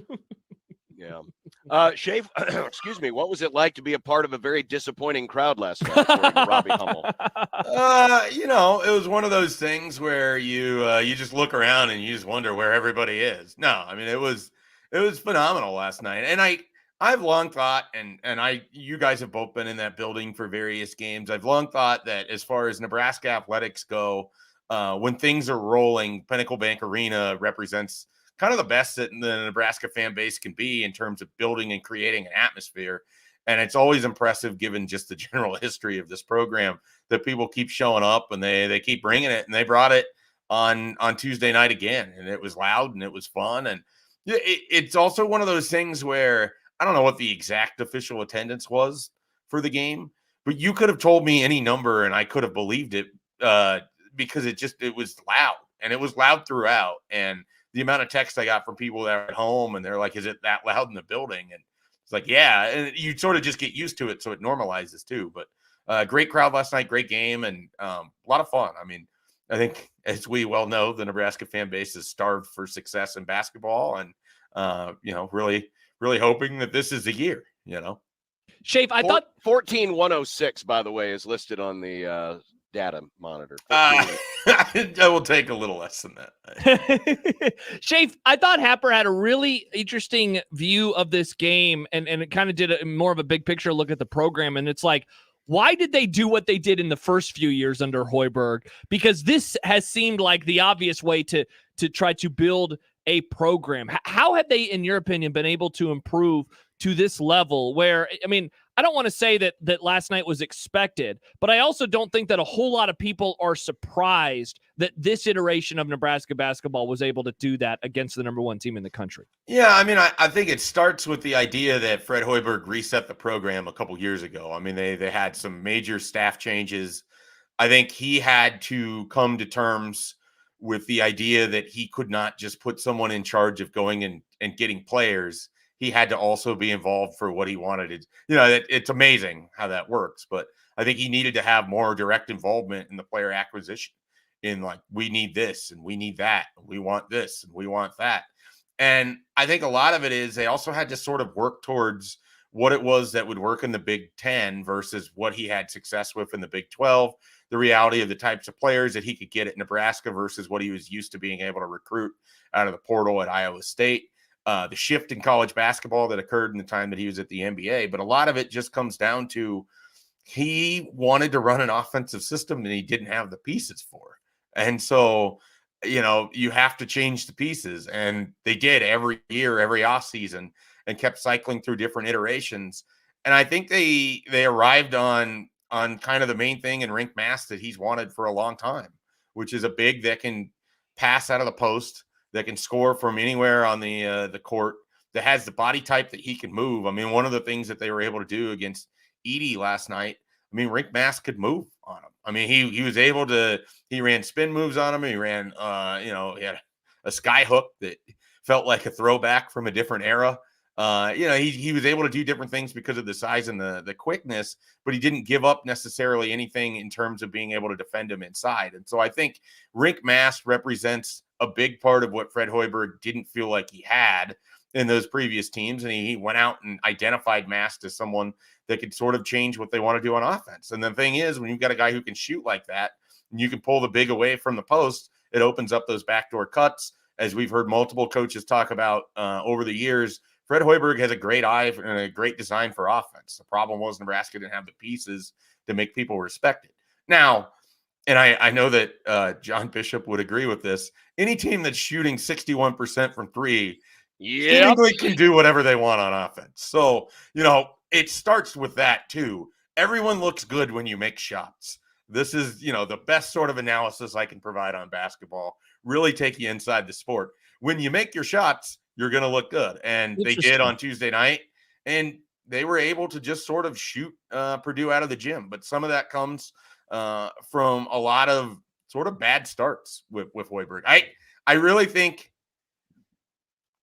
his approach the first couple years was so flawed and had no chance of success that without this reset, without a different staff these last couple years, we wouldn't even be talking about anything like this. So now you look at the big picture here, and we just had some audio a moment ago. Somebody on this show who may or may not have ripped off a 24/7 sports copyrighted piece of business known as the Crystal Ball, put in an off-brand crystal ball that said that Nebraska basketball would not make the NCAA tournament.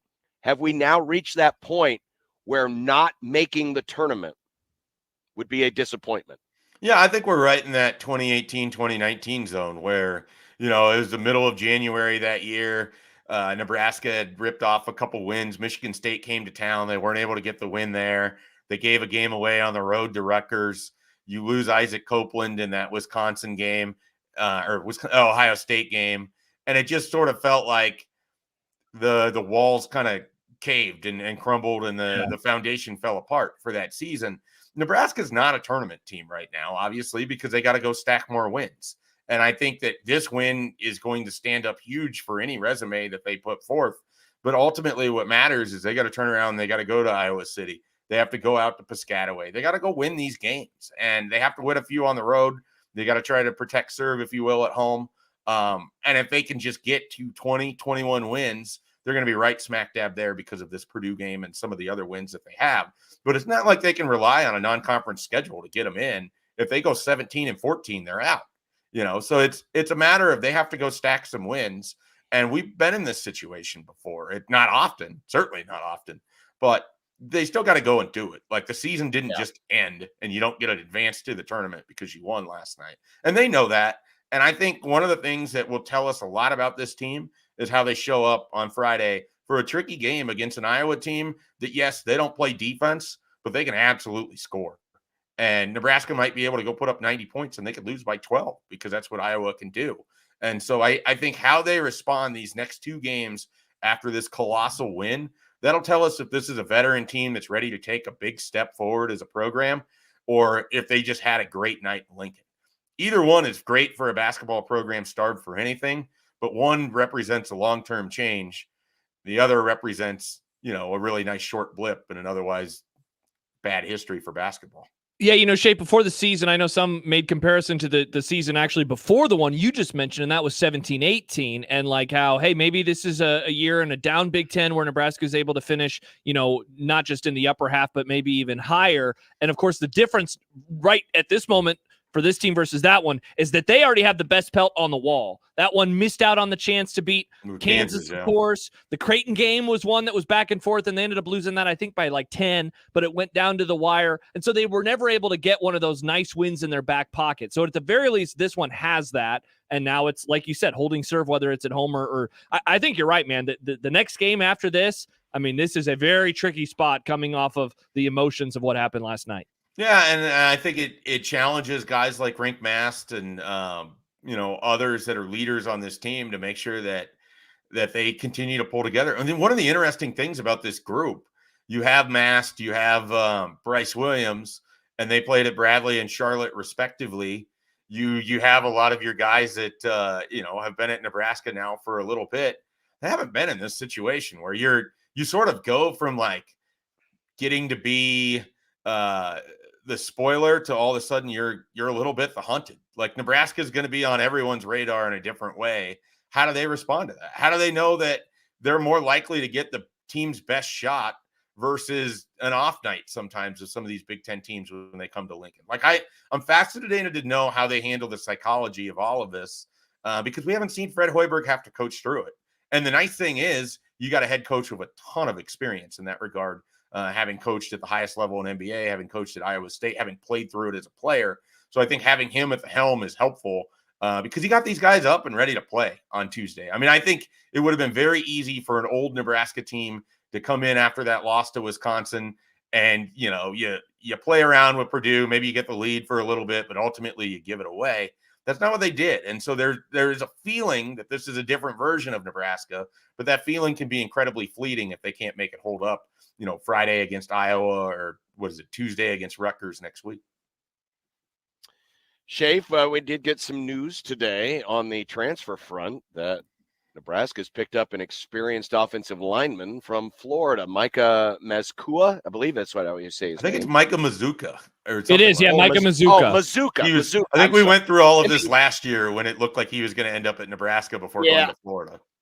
I'm hard pressed to think of another word in the English language that has two Z's and two C's back to back. But yes, Micah Mazkua from Florida. He started at Baylor or started his career at Baylor, started a half dozen or dozen games, I think 11 or 12 games last year at Florida. And this one seemingly came off the radar from the standpoint of we weren't expecting it.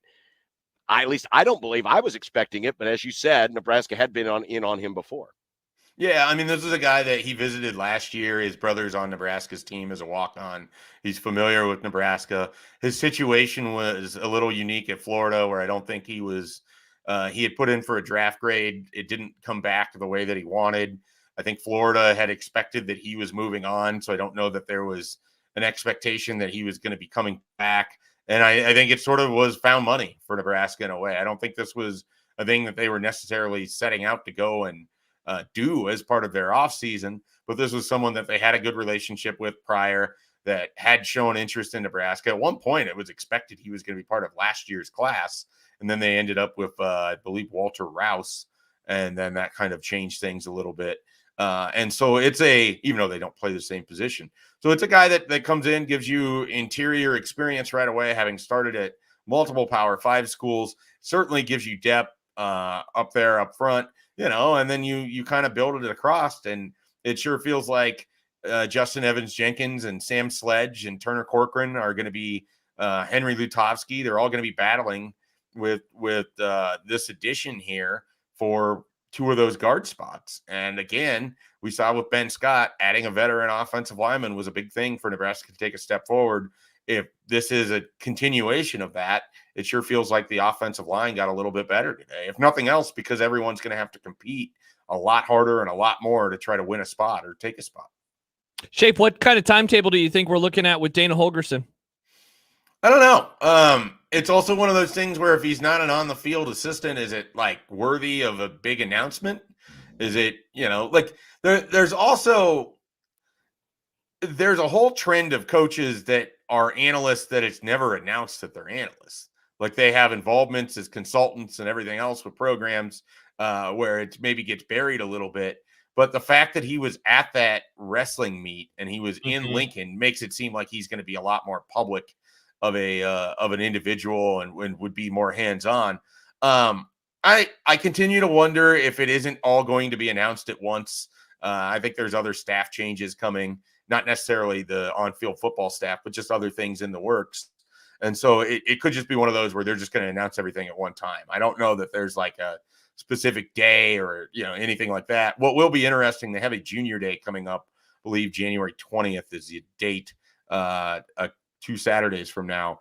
And I would assume they want that staff as put together as possible by the time you're bringing these guys through. And that includes your recruiting staff, that includes your analysts and everything else. Because if you have a Dana Holgerson and he is going to help you out, you kind of want to put the recruits in front of that, if you will, too, because I think that's a little bit of a feather in the cap to have a former Power 5 and coach of Houston. So I'll be very interested how that sort of comes about and when. But I don't think there's any imminent announcement. I don't know that there's going to be like a press conference for it, anything like that. But I do think that it's going to happen. At least that's where things are lining up right now. Outside of last night, of course, your highlight of the week was watching Michigan win the national championship. Does this championship change any expectations around these parts for Matt Rule in Nebraska? Real quickly, I want to throw this dumb debate at you, and I think you guys will enjoy it. We don't have to talk about it right now. You guys can handle it later. Is Jim Harbaugh the most insufferable individual to have won a title in recent memory? It's like watching a wrestling heel win the belt, then cut a promo after promo after promo. That's what it felt like to me on Monday night. And it was almost at the point where there was so much of it and so much of my timeline is college football that I had to avoid Twitter because I just didn't need it. I don't need it to be that in front of my face that you cheated. Everyone knows that you cheated. You're under multiple NCAA investigations. You are not coming back as Michigan's head football coach. Congratulations. Get the hell out of my face. That's how I felt about it. And so I'm curious where you guys come down with that. I know Josh was excited. I actually wasn't as excited. Like, everyone was like, man, you must have just been celebrating. I didn't make a peep the whole night. You weren't wearing your Harbaugh thing? I don't have it anymore. I threw it away. I don't have it anymore. He threw it away because he was being suspect of leering on children because, the guy is literally standing naked in front of a recruit. My assumption is that I assume it was because he felt like he wasn't going to be allowed into any stadiums anymore because of the association with Harbaugh and Michigan. I don't visit stadiums. I'm not having to worry about that. So there you go. I just sit and watch it on my TV. When you used to be a spotter or whatever you did for the BTN, was that under the guise of stealing signs for other other programs? That's for me to know and you to find out. Well, that's why I'm asking. Stallions. He did a lot of that work when he was still wearing his glasses, probably the kind that Connor had with the little recording. Oh, the Google Glass? Yeah. Apple Glass, whatever it is. I did do a game at the Big House one time, too. Very nice. Yeah. Very nice. But you guys can debate that. You can That's debate a good that one. debate. Now, I'll throw a quick name out at you because I'm sure there might be some folks around the Big East who would agree. Dan Hurley. Oh, yeah. But he didn't cut promos like Harbaugh, nor was he ever accused of cheating like Harbaugh. Right. He's just sort of a if you have to see him multiple times a year, it can get annoying kind of thing. I think more than what Harbaugh would be. I think that it's interesting. There's a discussion on the Husker 24/7 message board about the blueprint of what Michigan did, and if you look at it, really good lines, good defense. Played ball control offense, almost to the point that they were borderline conservative, certainly to the point where it baffles me that someone would look at J.J. McCarthy and think surefire first-round draft pick. He wasn't asked to do anything. You look at his numbers, and the best teams they played this year, I think he had 83 yards against Penn State passing. He didn't have 200 yards against Ohio State. I think he maybe eclipsed that against Alabama, but he didn't against Washington. So they didn't ask him to do a whole lot. It felt, in a lot of ways, guys, it felt like a throwback football team to sort of an era where you're this isn't fair because he's better than Craig Krenzel, but it's that sort of idea. It's a guy who can make a play when you need him to make a play, but you're not going to ask him to do too much, and you're going to let them get the ball and distribute it. You're going to play through your running game. You're going to play behind your defense. It was stunning because it felt like they moved away from that during the game on Monday when they had a chance to basically end that game in the second quarter, and they didn't. And, they played with their food a little bit, and Washington hung around, and up until the right tackle for Washington got called for the game's only holding penalty. They were right in that thing. And so it was a little surprising, but I think we talked about this after the week. I know we talked about this after the week Nebraska played Michigan. It wasn't hard to look across the field and realize that that's what Matt Rule wants to build towards, because that's an NFL style program that Jim Harbaugh ran. They ran an NFL style game plan that, again, a little bit more older school, but that I think is what Matt Rule wants, mixed in with the idea that he clearly wants to throw downfield. And Michigan did that too. They played off of play action. I think the idea, you get the running game going, you win in the trenches, you physically body teams up, and when they start to creep up, you go over the top. I think that's what the game plan is going to be for Nebraska. I think we've seen them certainly put the effort in the trenches on both sides of the ball these last couple recruiting classes. They just don't have the skill position pieces. They haven't had the quarterback piece. And that, those are the remaining things. But certainly their defense came to play this year. And I would assume that's going to be more of the same for Nebraska going forward. Mike Schaefer, Husker 24/7. Schaefer, thank you. And that is a good analogy. Harbaugh was very much like a heel this season. Really, I'll miss him when he's not in college football, but there is some go-away heat there too. Yeah, here's the thing. I like characters. The biggest loss of Jim Harbaugh is that college football loses another character, and they just get like a nameless, faceless individual that goes in there that has no personality. Yeah, I don't think Sherrod Moore is going to have that same kind of character. That being said, I also don't want it flaunted in my face when you clearly are under multiple investigations. And as I said on Twitter, and I believe strongly that they played football the same way that they ran their program, you make the people whose job it is to enforce the rules do it consistently, and they won't. And they didn't. And they won a title because of it. Mike Schaefer. Schaefer, take care. Have a great week, and we'll talk to you next time. Bye, Schaefer. All right, guys. Enjoy your respective playoff games that aren't against each other. I know that made one of you very, very happy.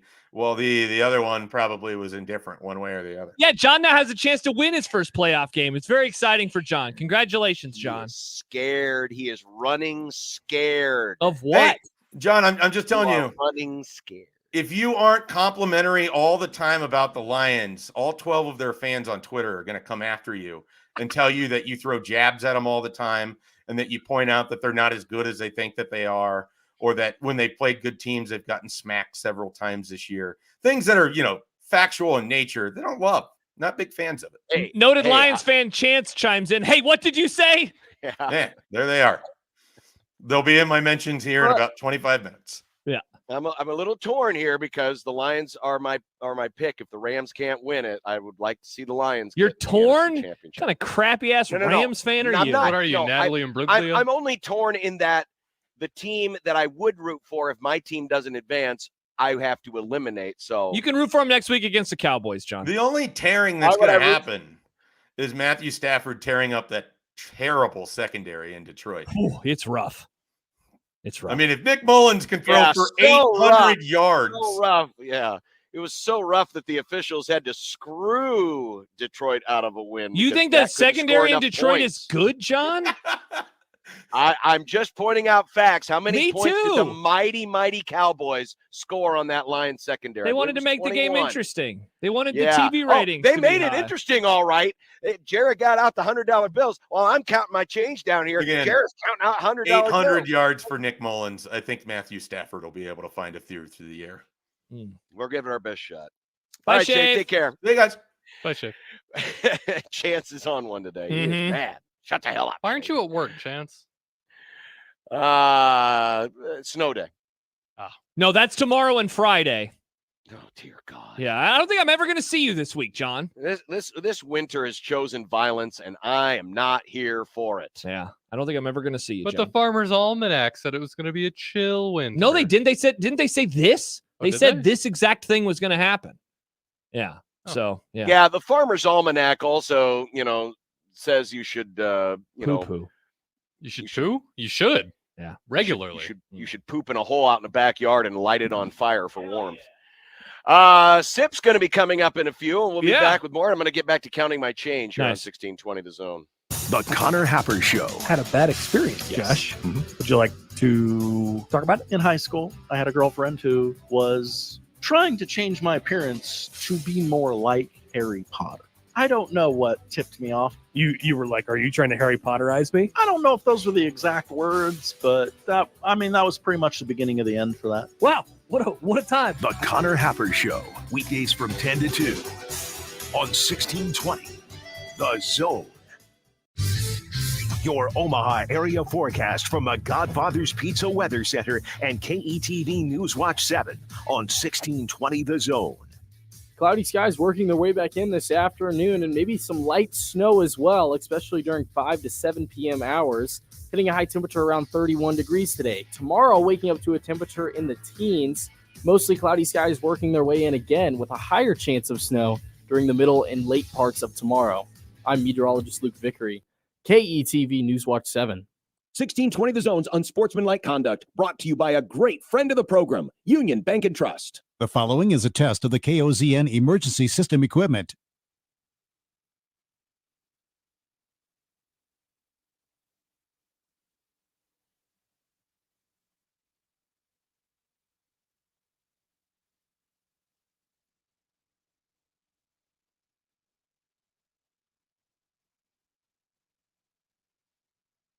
KOZN Emergency Alert System equipment. This station serves the Nebraska Operational Area Number 1. It's the most time-honored tradition to start the weekend, grabbing a cold one from a local Nebraska brewery. Let's be real here. It's cold outside, and you don't want to drink the same boring beer as those Hawkeye fans. Drink Nebraska brewed beer, cider, or seltzers instead. Each week, we're putting the spotlight on a unique Nebraska brewery with One Beer Friday. Share your brew on social media with the hashtag One Beer Friday, and you'll be entered to win a $25 gift card to a local Nebraska brewery. Nebraska is the good life with great beer. Click nebraska.beer to learn more.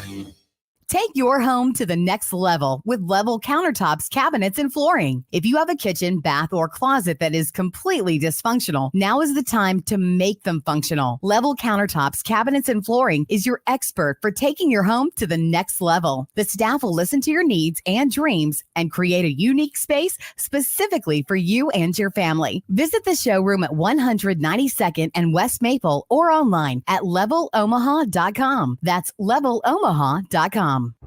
There's a reason people are joining the movement behind Nikki Haley. She's a very, very successful governor. Haley shows us what American foreign policy looks like with the spine. Your family deserves a president with grit and grace, a different style, not a name from the past. Nikki Haley will secure our border, restore our economy, and make our nation respected once more. Listen to Nikki Haley. Our moment is now. Our mission is clear. Let's save our country and secure our future, and let's move forward together toward our destiny in a strong and proud America. Iowa, it's time to caucus. Go to nikkihaley.com/Iowa to learn more. And on Monday, January 15th, don't forget to caucus for a new generation of conservative leadership. That's nikkihaley.com/Iowa. I'm Nikki Haley, candidate for president, and I approve this message. Paid for by Nikki Haley for president. You can find pizza anywhere. But when you want pizza pie piled high with more toppings, that's when you come to my place, Godfather's Pizza. For a limited time, get your hands on 2 of my large one-topping pizzas. Pick pepperoni, beef, black olives, you choose. All this food for only $30. Feed your whole mob without breaking the bank. Hey, it's an offer you can't refuse. Godfather's Pizza. Do it. This is Unsportsmanlike Conduct with John Bishop and Josh Peterson. What the hell is going on? The 1620 The Zone.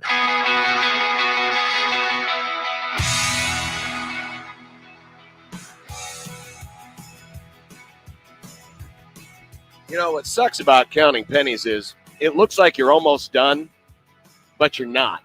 They just keep showing up. More pennies? Yeah. I'm Penny up boy. to Are they I'm from up heaven?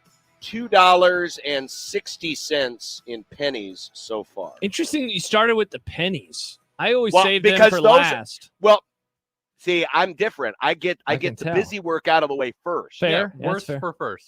That's Get fair. get the worst because there's more pennies than any other coin in there. Yeah. And they are the least valuable. KD tweets in, this is about Nebraska men's basketball and the Grum Ball that I famously put in last month that we forgot about, that they won't make it to the tournament. KD says the funniest possible thing will be if Josh ends up right. Not only will John be hated because of Peacock, but Josh will have cursed the program. See, I'm confused. When I am wrong about things, it's because I'm an idiot. When I'm right about things, I am a curse. You got to pick a lane, friends. Either I make a prediction that ends up being wrong, and I am a jinx, or the exact opposite. You can't blame me for either side of this coin. You just can't do it. For either side of this coin that John is counting right now. Well, thanks to my friend Bart. Screw you, Bart. More like I don't fart. get the hate for Bart. I don't get the hate for Bart. Because his just a name dude. rhymes with Great. fart. Great. That's a great I wish his reason last to like name was him. Purdy because we could call him Fart Turdy. He's just a dude that you just randomly brought up once. and Yeah, now this you take guy his is not word. even real. I like Yeah, Bill he is. Connolly. BartTorvik.com. Loser. If Anyway, John what is was Bart? writing the And Bible, all of he'd his have the stuff book of is Bart. free. Anyway, he's got a resume tab where you can click on a team and look at similar resumes in recent history Okay. to what Nebraska has now. All right, that's actually a cool idea. Thank you, Bart. Yeah, very cool idea and very free, by the way. Wow. Typical John needing a handout from President B and President Bart. It's not a handout. Yeah, it's it a is. hand up. So Nebraska currently sitting at 48 in the net. Yeah. Their resume ranking is at 27th. Their power ranking is 49th. And so what it does is it goes back through recent history. Basically looks like this goes back as far as 2011. So we're talking about 13, 14 seasons. And it compares Nebraska's current resume to teams that had similar marks and made the tournament. And this so far, this Nebraska resume is comparable to the resume that got Penn State into the tournament last year, and Penn State ended up in the round of 32. Okay, that'd be the furthest Nebraska's ever gone. It is comparable to 2019 Minnesota, who also made the round of 32. Which team, John? Minnesota 2019. Minnesota. Oh, Nick wasn't paying attention. Never mind. He said Minnesota. Yeah, but I didn't have it queued up because I don't have it in the system right now. It also compares to the Missouri team that went in 2021 and lost in the first round. It also compares to Dana Altman's 2013 Oregon team that won the Pac-12, got an auto bid, and ended up in the Sweet 16. Nebraska to the Sweet 16, says John. No. And they're going to have a cool new basketball I'm just- court with trees on it. I'm like just saying trees. that their resume currently is very similar to the one that Oregon had when they entered that tournament as a 12 seed in 2013. So there you go. If you want to check it out, BartTorvik.com, my guy Bart. And you can do that for any team. How much is this guy paying you for these free plugs? He ain't paying me a damn thing because it's free. Yeah. Okay. YouTube user asks, Bart equals Vleet Vlorp. Exactly, John. This is another iteration of the Vleet Vlorp. If I'd have said Ken Palm, would you have been? Yes, I know what Ken Palm is. I've heard of Ken Palm. It's a real place. It's a real website. Yeah, I've heard of Ken Palm too. He wants you to, pay his $15 a month. You used to quote Ken Palm all the time, and now you're suddenly quoting Bart. This is like dad bringing home a new girlfriend. I don't know who you are, random lady. And also, does mom know? Yeah, exactly. Well, mom knows now. I'm in love with Bart. Coming up next is our next guest in love with Bart. Our next guest probably doesn't know who Bart is. I would agree with that 100%. I'm gonna bank on that, but maybe he knows the identity of the last Nebraska football player to wear a single bar face mask like my retirement. He watched him. Piggy bank. Yeah, he would know. 1620 the zone. For the Jays, the Huskers, and even you Jayskers, we are 1620 the Zone. Host is roasting every morning. Host is roasting every day. Since 1972, family-owned and locally roasted Host Coffee Service has been roasting the finest coffee for businesses and restaurants. If you're ready to change to a better coffee provider, it's time for Host Coffee. Omaha's best coffee since 1972. Host Coffee is always roasting something good for you. Margot felt quite exquisite as she dipped her fries in mayo, gracefully extending her pinky to the sky. See, she had just saved by getting Cox Mobile for her family. Yes, more lines, more savings, Margot. Brilliant. She finished her cherry slush drink with a triumphant, exquisite indeed. Visit a Cox store and pay as low as $30 a line for 4 or more unlimited lines. 4 lines required for $30 per line price, max of 5 lines. Prices exclude taxes, device activation, and other fees and charges. Other restrictions apply. Finding great candidates to hire can be like, well, trying to find a needle in a haystack, but not with ZipRecruiter. Its powerful technology actively finds and invites qualified candidates to apply to your job. So while other companies might deliver a lot of hay, ZipRecruiter finds you the needle in the haystack. See why 4 out of 5 employers who post a job on ZipRecruiter get a quality candidate within the first day. Try ZipRecruiter for free at ZipRecruiter.com/free. That's ZipRecruiter.com/free.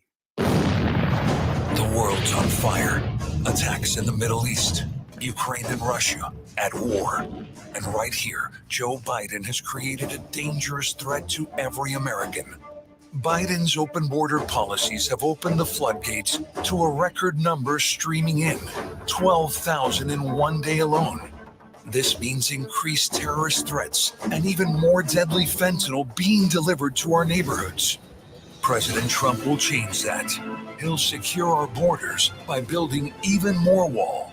He'll end visitors from terrorist countries being allowed to enter. And Trump will treat the drug cartels the same as he treated terrorists who kill Americans. President Trump, the strength to protect our borders and our families. I'm Donald Trump, candidate for president, and I approve this message. Paid for by Donald J. Trump for President 2024, Inc. The Zone Hotline is powered by 42 Degrees. The Source. By your mom's house. How much do you worry about your debt? With over $15,000 I owe, constantly it keeps me awake at night. Accelerated debt settlement can cut your debt by up to 85% and in as little as 7 to 12 months. I could be free of debt in no time? That's right. Other debt settlement companies can take years to negotiate down your debt, but accelerated debt settlement moves fast. The sooner I don't have to stress about my debt, the better. Exactly. In just months, Accelerated Debt Settlement's legal team will negotiate your unsecured debt down 60, 80, even 100%. Your debt from credit cards, student loans, timeshares, medical expenses, and more cut down 60, 80, even 100%. And you'll save thousands of dollars in interest payments. Finally, there's a light at the end of the tunnel. And a good night's sleep. Now get free of debt in a year or less with Accelerated Debt Settlement. Just call 1-888-508-8051 and we'll get to work for you. That's 1-888-508-8051. 1-888-508-8051. 1620 The Zone's Unsportsmanlike Conduct is brought to you by Union Bank and Trust. Now back to the program.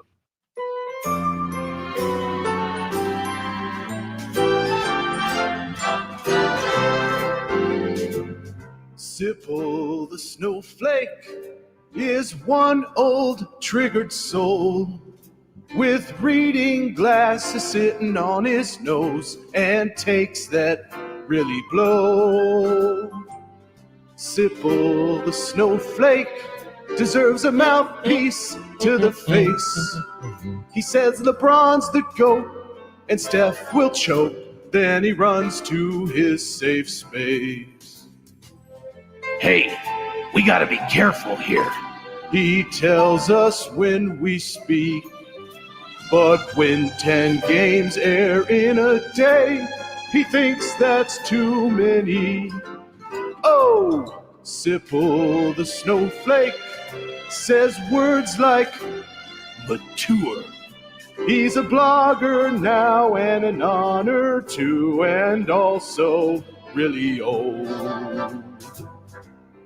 All right, we buried the lead here, folks. What?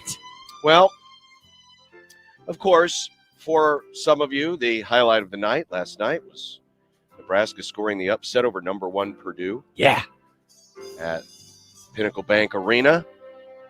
But the real story is that a grown adult man with 2 children, a very nice salary, a big house on the big side of town. Wow. Right here in beautiful Lincoln, Nebraska, decided to violate the rules of behavior and run on to the court last night unwanted. Wow. Wow. Matt Rule was one of the court stormers last night at Pinnacle Bank Arena. I don't know if this has ever happened before, Sip. Do you recall any active sitting head football coach being at a basketball game where they have run onto the court in celebration? Well, it's not like it happens very often for Nebraska, first of all. Right, I'm just talking in general, anywhere in America. I mean, I don't recall Nick Saban running out during an Alabama game. Oh, I don't know if it's. I don't know. I don't know how to answer that. It can't be that rare. It doesn't seem that. Now, listen, I like the picture. You know, it's a pleasant picture of Matt Rule and Trev. Well, pleasant if you're not one of the yellow coats in charge of keeping the people off the floor. And it's no, even then, I think it's a nice picture, but I don't know that it's all that remarkable or all that rare. You don't think so? I thought that was. I thought it was exuberant. Coaches being exuberant for other coaches and doing stuff like that. No, I don't think it's that rare. I think Rule was with his daughter.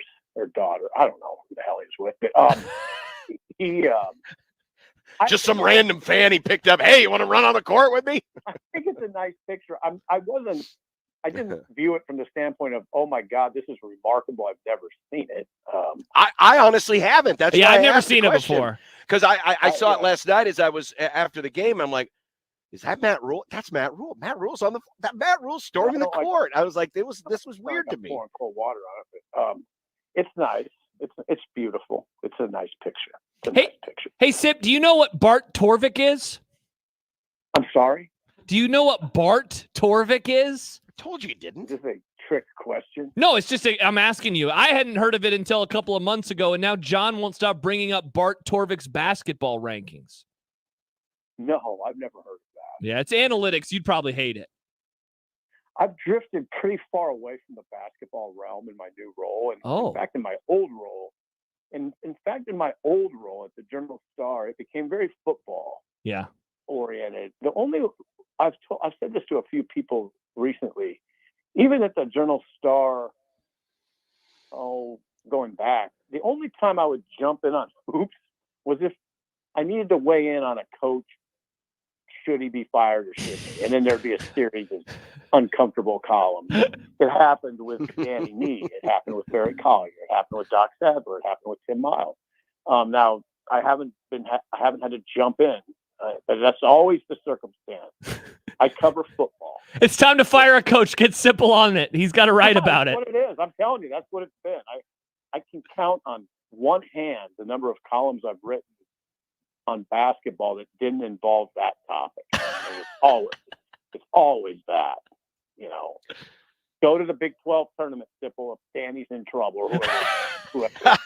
Good old swoop and Sip, you know. Sip only swoops in when the firing starts. You know, that's what it is. No, I'm honest to God, that's what it is.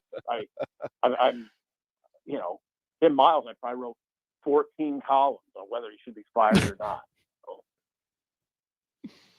Anyway, it's a sad existence. Yeah, I don't do the basketball thing much anymore. If Fred's in trouble, I'll probably Sean will get you on the case. Or usually, I should say this too. It's usually if they're going real good. I went to San Antonio when they played Baylor in the NCAA tournament. If they're going real good, I'll be in there too. But in between, where Nebraska is always in between or less. You know, if they're just a mediocre or less, don't mess with it. That's fair. Mm-hmm. Yeah. Hey, at least you know your lane. You know your lane. Yeah, indeed. This is a football market. That's what it is. Well, let's stay in that lane then, because we've been asking the question: if this title for Michigan does anything for Rule and Nebraska in terms of expectations or hopes, because now one of their peers, their Big Ten peers, has won, and it's not Ohio State. And certainly Matt Rule made no bones about it when they played Michigan, that's the program that Matt Rule wants to emulate. Does this change the expectations now that Michigan has proven it can be done this way? Took Harbaugh 9 years to get to where it's at. He about got fired in 2020. COVID year, he went 2-4, I believe was the record. So no, I don't think it does. I mean, if anything, Rule could point to it. It's going to take a while, and it could get rocky. So I think it's not a bad thing for Matt Rule. It's probably only good. I mean, it would, if anything, it underscores the importance of an AD being patient. It underscores the idea of a fan base being patient, because Harbaugh got ran at. It was close. So yeah, I mean, I think it works in Matt's favor in that regard. Sip, I've been thinking about it since the championship game, lessons to be learned from this title. And I know you as an appreciator of teams that win in that particular style, Thank you. I know you like the Michigan style much more than the Washington style. And so I wonder if is that a lesson? Is there a lesson to be learned there? Because Michigan, while a better recruiter than Nebraska, certainly does not recruit anywhere near the level of a Bama or a Georgia or even, a peer in the conference like Ohio State. And if anything like that can be applied to Nebraska in a discussion moving forward.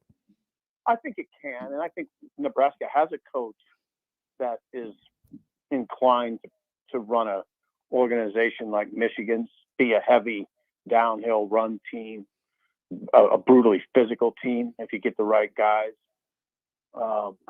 It's a little different. It's a little different at this very moment, in that McCarthy is, a more of a runner than, I'll just say it, Dylan Raiola will be.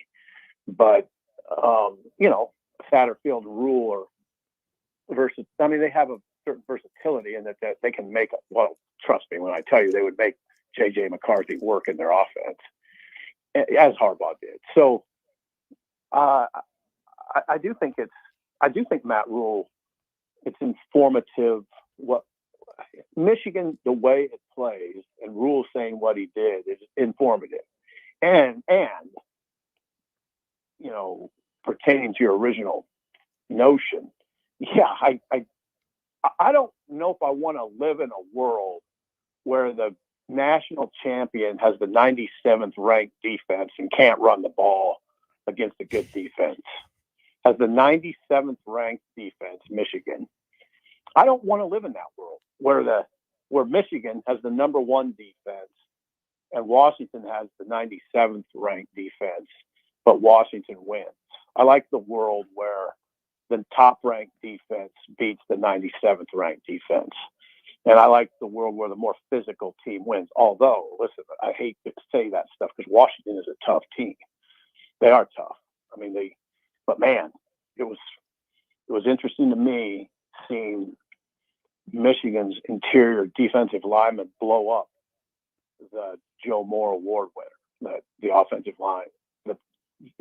I don't know, some panel judges these offensive lines, and they judged Washington to be the best offensive line in the country, and that line got blown up most of the night. We know you're a big fan of running backs. Dante Dowdell. Well, spot the lie, though, Sip. Yeah, you like running backs. Yeah, I do. You like running backs. You like teams that can stop the running backs and running backs that can get through good defenses. But Dante Dowdell, do you think he ushers in any changes for the running game and how it's used and how the backs are used, or he just kind of fit the puzzle piece that is the E.J. Barthel running game? I think he fits the puzzle piece. I think my vision is kind of a boom body blow team where Gabe Urban's heavily involved, and he's heavily involved, and Dowdell's heavily involved. Those maybe your top two running backs. I don't know which one's which, but I always want to mention Ramir because he's tough, hard nosed. He's not, he doesn't fit that. He's not 6'2", 220, but he's a tough runner and a tough kid in general. Emmett Johnson the same way. You need all those guys. Quentin Ives could be needed too, but I did think they needed to have one, and it really is. I think it is beneficial to add someone of this style. I think it was I thought it was integral that because you would say if they didn't, then you have Gabe Ervin who's been injury prone. Yep. And then you have Ramir Johnson who's not really he's not really a prototypical downhill boomer. Emmett Johnson is good, but he's 5'11", 190. I just like 6 foot, 6'1", 6'2", 220 in Matt Rule's offense. They want to hammer you downhill and run play action. I think bigger backs make more sense. Not that Blake Corum's not a big back. Now he's a tough runner. He runs. Oh, by the way, he's 213, so he's not small. It's about the same size as Dowdell, isn't he? No. Dowdell's 6'2", 218. Corum is 5'8", 230. Oh, that's right. Yeah. Okay. Weight wise, it's similar, but yeah. Yeah, pretty similar. Kind of close. Yeah. So by the way, are we all gonna go out for Ramir Johnson's 30th birthday? Isn't he turning 30 this year? I mean, doesn't it seem like he's been around since Mike Riley?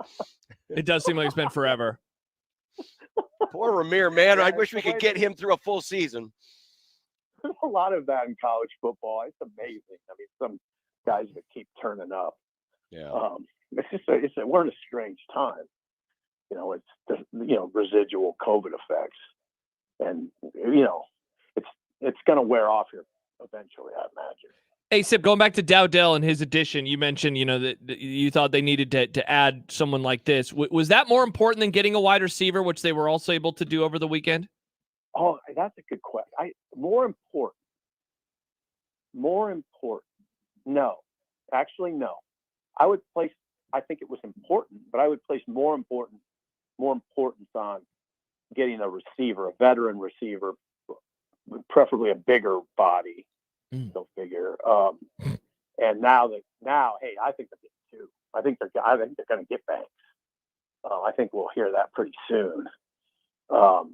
Within the next few days, anyway. So I'm going to tell you something now.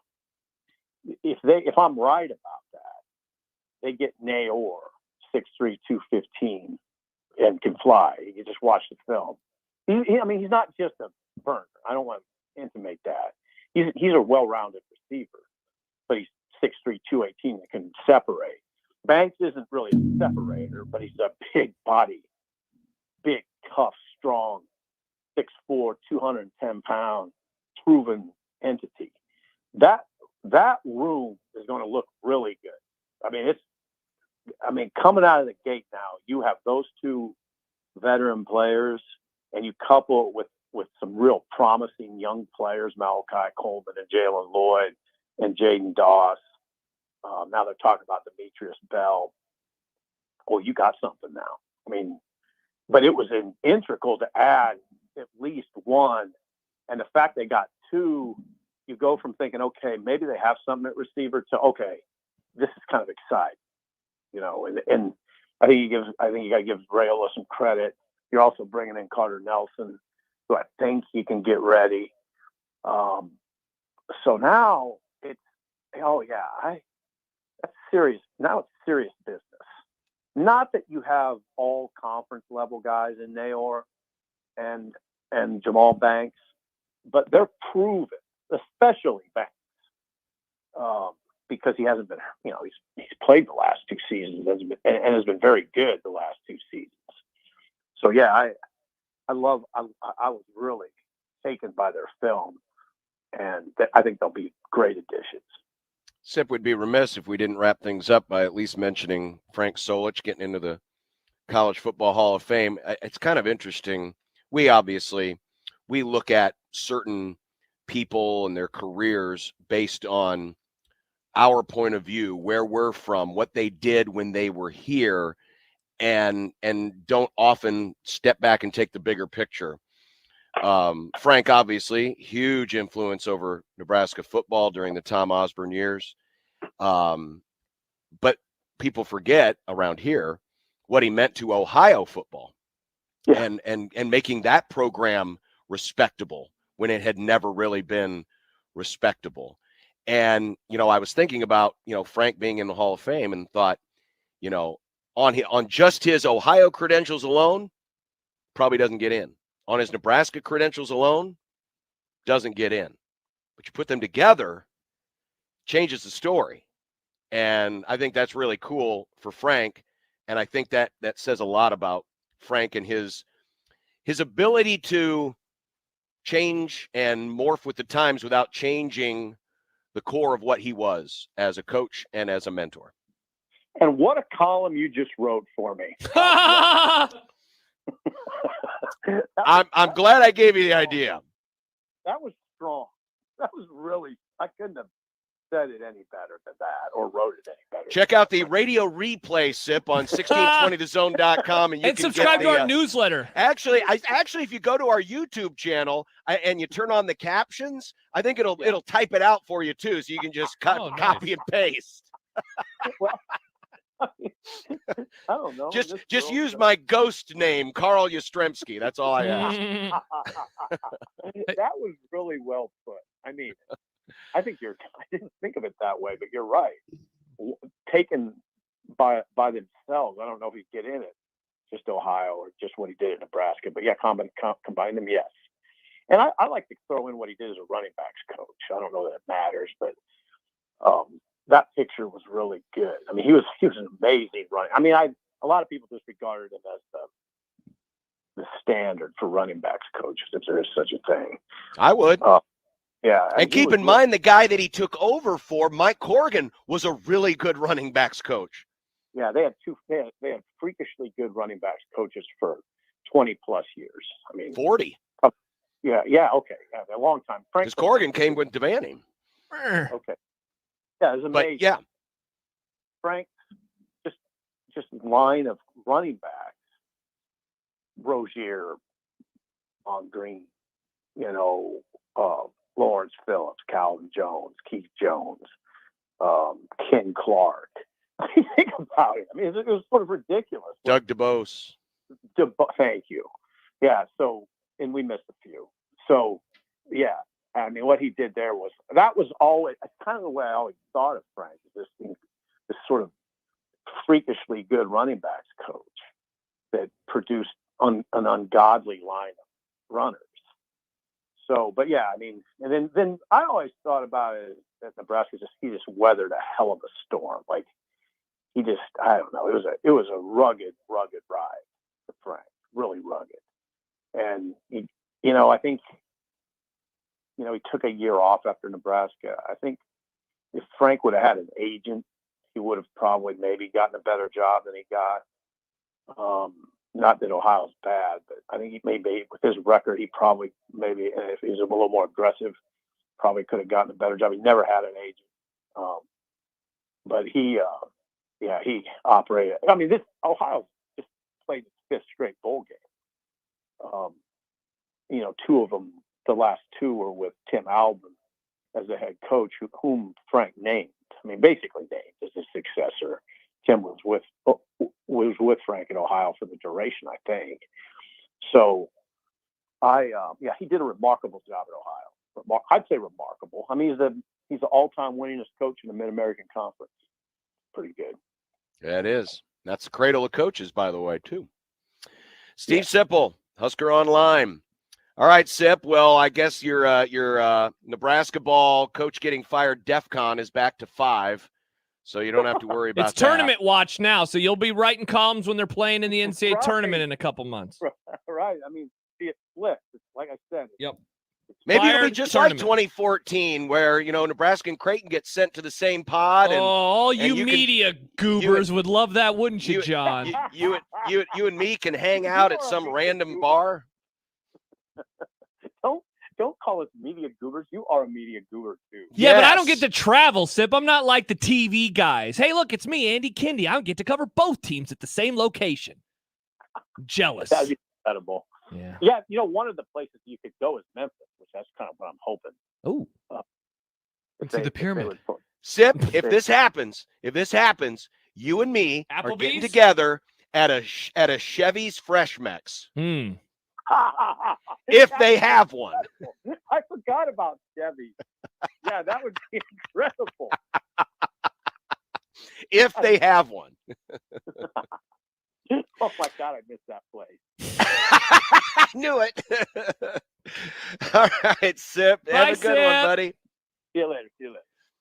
Steve Sipple joining us on the 42 Degrees of Source hotline. A email comes in real quick before we go to break. John says, wow, Damon Bennett doesn't even get a mention. Yeah, geez. Sheesh. No Damon mention. Tough look. Sad. Sad. I mean, Amazing Dan just listed off a whole bunch of other guys. And I also don't see Damon's name on there. That's true. Damon only gets one drop a day. Just because you drop in during a crossover doesn't mean you get to be mentioned on every show. He stole the honey, by the way. He stole the honey? Yeah. The honey that was over here with that whole muscle milk thing we've just had chilling here. Yeah. He took it and then he said he's gonna keep it in his car because he likes to drink it. He just drinks honey. Well, that's weird. See, Damon, weird as food takes, as always. Who knew? Yeah.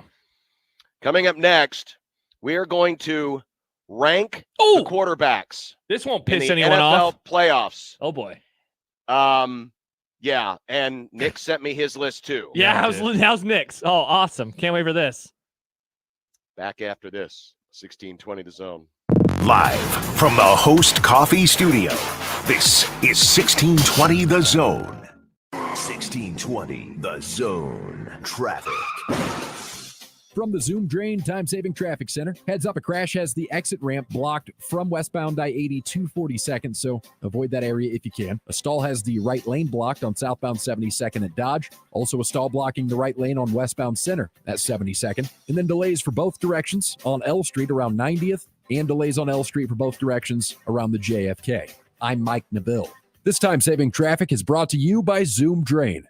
Zoom Drain's highly trained team of experts and our fleet of well-equipped service trucks are dedicated to providing solutions for homeowners, plumbing contractors, mechanical contractors, and business owners across many industries. Contact Zoom Drain anytime by logging on to zoomdrain.com. Your neighborhood is more than blocks of buildings. It's the people who live there that make it special. At Union Bank and Trust, we're not just creating home loans, we're making neighbors. We're not just small business lenders, we're small business shoppers. We don't just live in your community, we help you build it. Because our people are your people. Visit ubt.com/neighbor to learn more. Union Bank and Trust, member FDIC. Hi everybody, Kent Pavelka here with why I chose Everlevel Concrete Repair for my driveway. They do it all. They fix cracks, lift sunken slabs, protect the finished product from deterioration, and all at a fraction of the price of replacement. It's not a Band-Aid like other repair methods. Everlevel's products are designed to last, which is why they've been voted Best of Omaha again this year. Better yet, it all comes with a transferable warranty. Protect your concrete before winter. Call Everlevel today for your free inspection. Everlevel, they make your driveway Everlevel. Level up. Your Omaha Maverick hockey team is coming off a tournament win at the Desert Hockey Classic, and they are red hot. The Mavs start their 2024 home campaign against the top 10 ranked Denver Pioneers January 19th and 20th. And the Maverick men's basketball team takes on North Dakota on January 11th and North Dakota State on January 13th. Let's pack the Baxter. Get your tickets now. Call the box office at 402-554-MAVS or by going to omavs.com/tics. At Big Brothers Big Sisters of the Midlands, one youth, one mentor, plus one moment could unlock limitless potential. When you sign up to become a mentor, you're matched up 1-to-1 with a child in the Omaha community. Sign up today at mentoromaha.org. What's holding you back from learning the language you've always wanted to know? Too hard. Takes too long. Not with Babbel. Babbel's lessons take just 15 minutes a day. 15 minutes isn't long. Nope. And they're fun. Fun isn't hard. Right. Babbel's interactive lessons, podcasts, games, and more make it fun and engaging, so you don't realize you're learning a language, but you are. And Babbel's lessons are built around real life. You can choose from topics like travel, business, relationships, and more. You'll learn what matters most to you. Plus, Babbel's lessons are designed to get you speaking right away. In 3 weeks, you're able to start having conversations. Just 3 weeks. Even better. Since Babbel's lessons are designed by language experts and voiced by real native speakers, you'll get the accents just right and be able to carry on conversations with confidence. Learning a language with Babbel doesn't take long. And with Babbel, it isn't hard. It's perfect. Start learning a new language today. Go to Babbel.com. That's Babbel.com. Babbel.com. KOZ and Bellevue, Omaha, Council Bluffs. This is 1620, The Zone.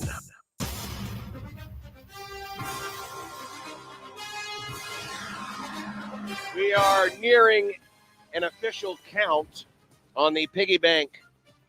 All the quarters and dimes and nickels and pennies and dollars are neatly stacked. We will have an official number shortly. It's kind of rude. What was in the Husker helmet piggy bank? It's kind of rude for you to call that football player a piggy.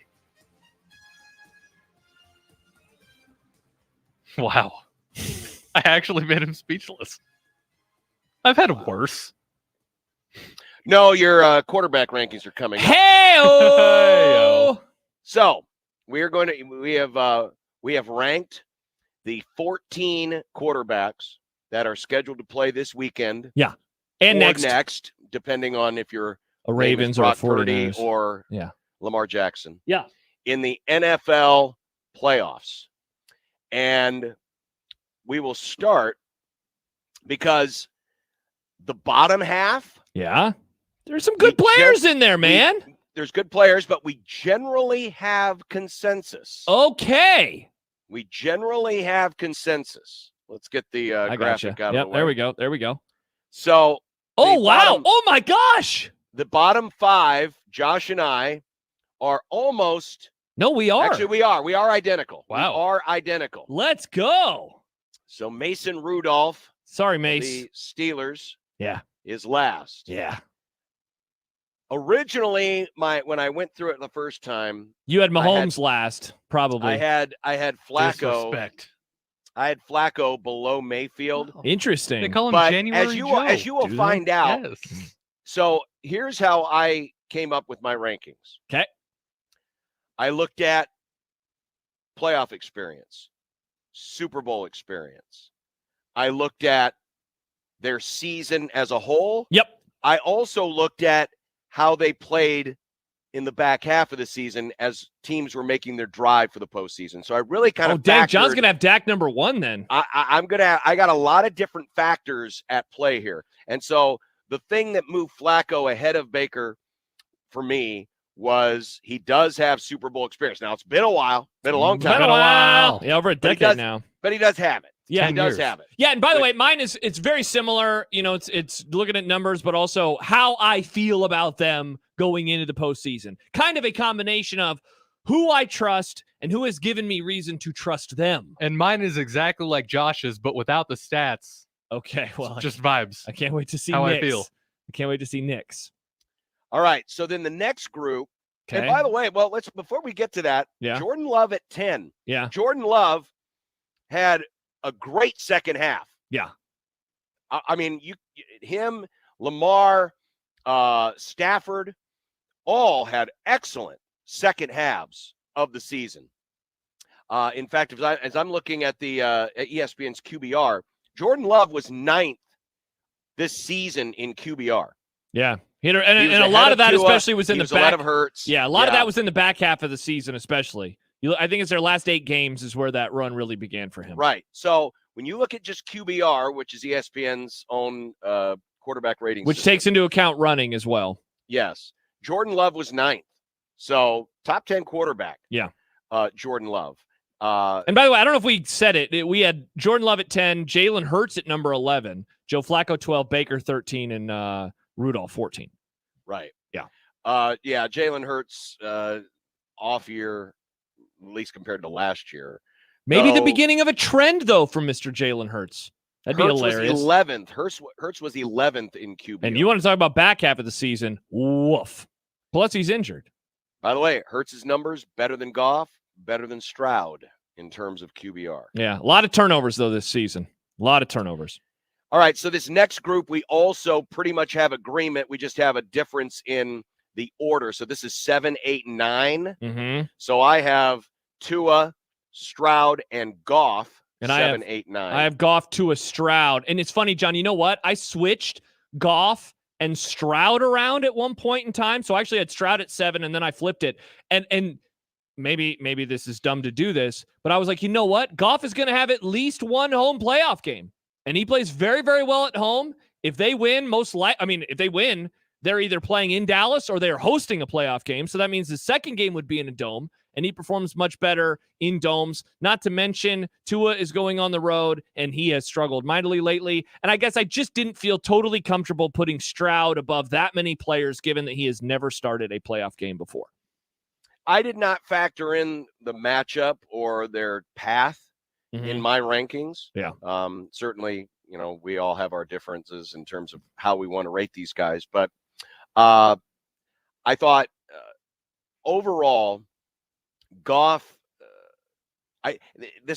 these three kind of came to trust factor. Yes. And while I'm a big Jared Goff guy, and Goff has Super Bowl experience, he led a team to a Super Bowl, played well in the first 2 games of that playoff run a few years ago before he ran into Belichick. But, I look at how Stroud, and I know Stroud was injured in the back half of the season. I just think that there might be a little bit more playmaking ability there.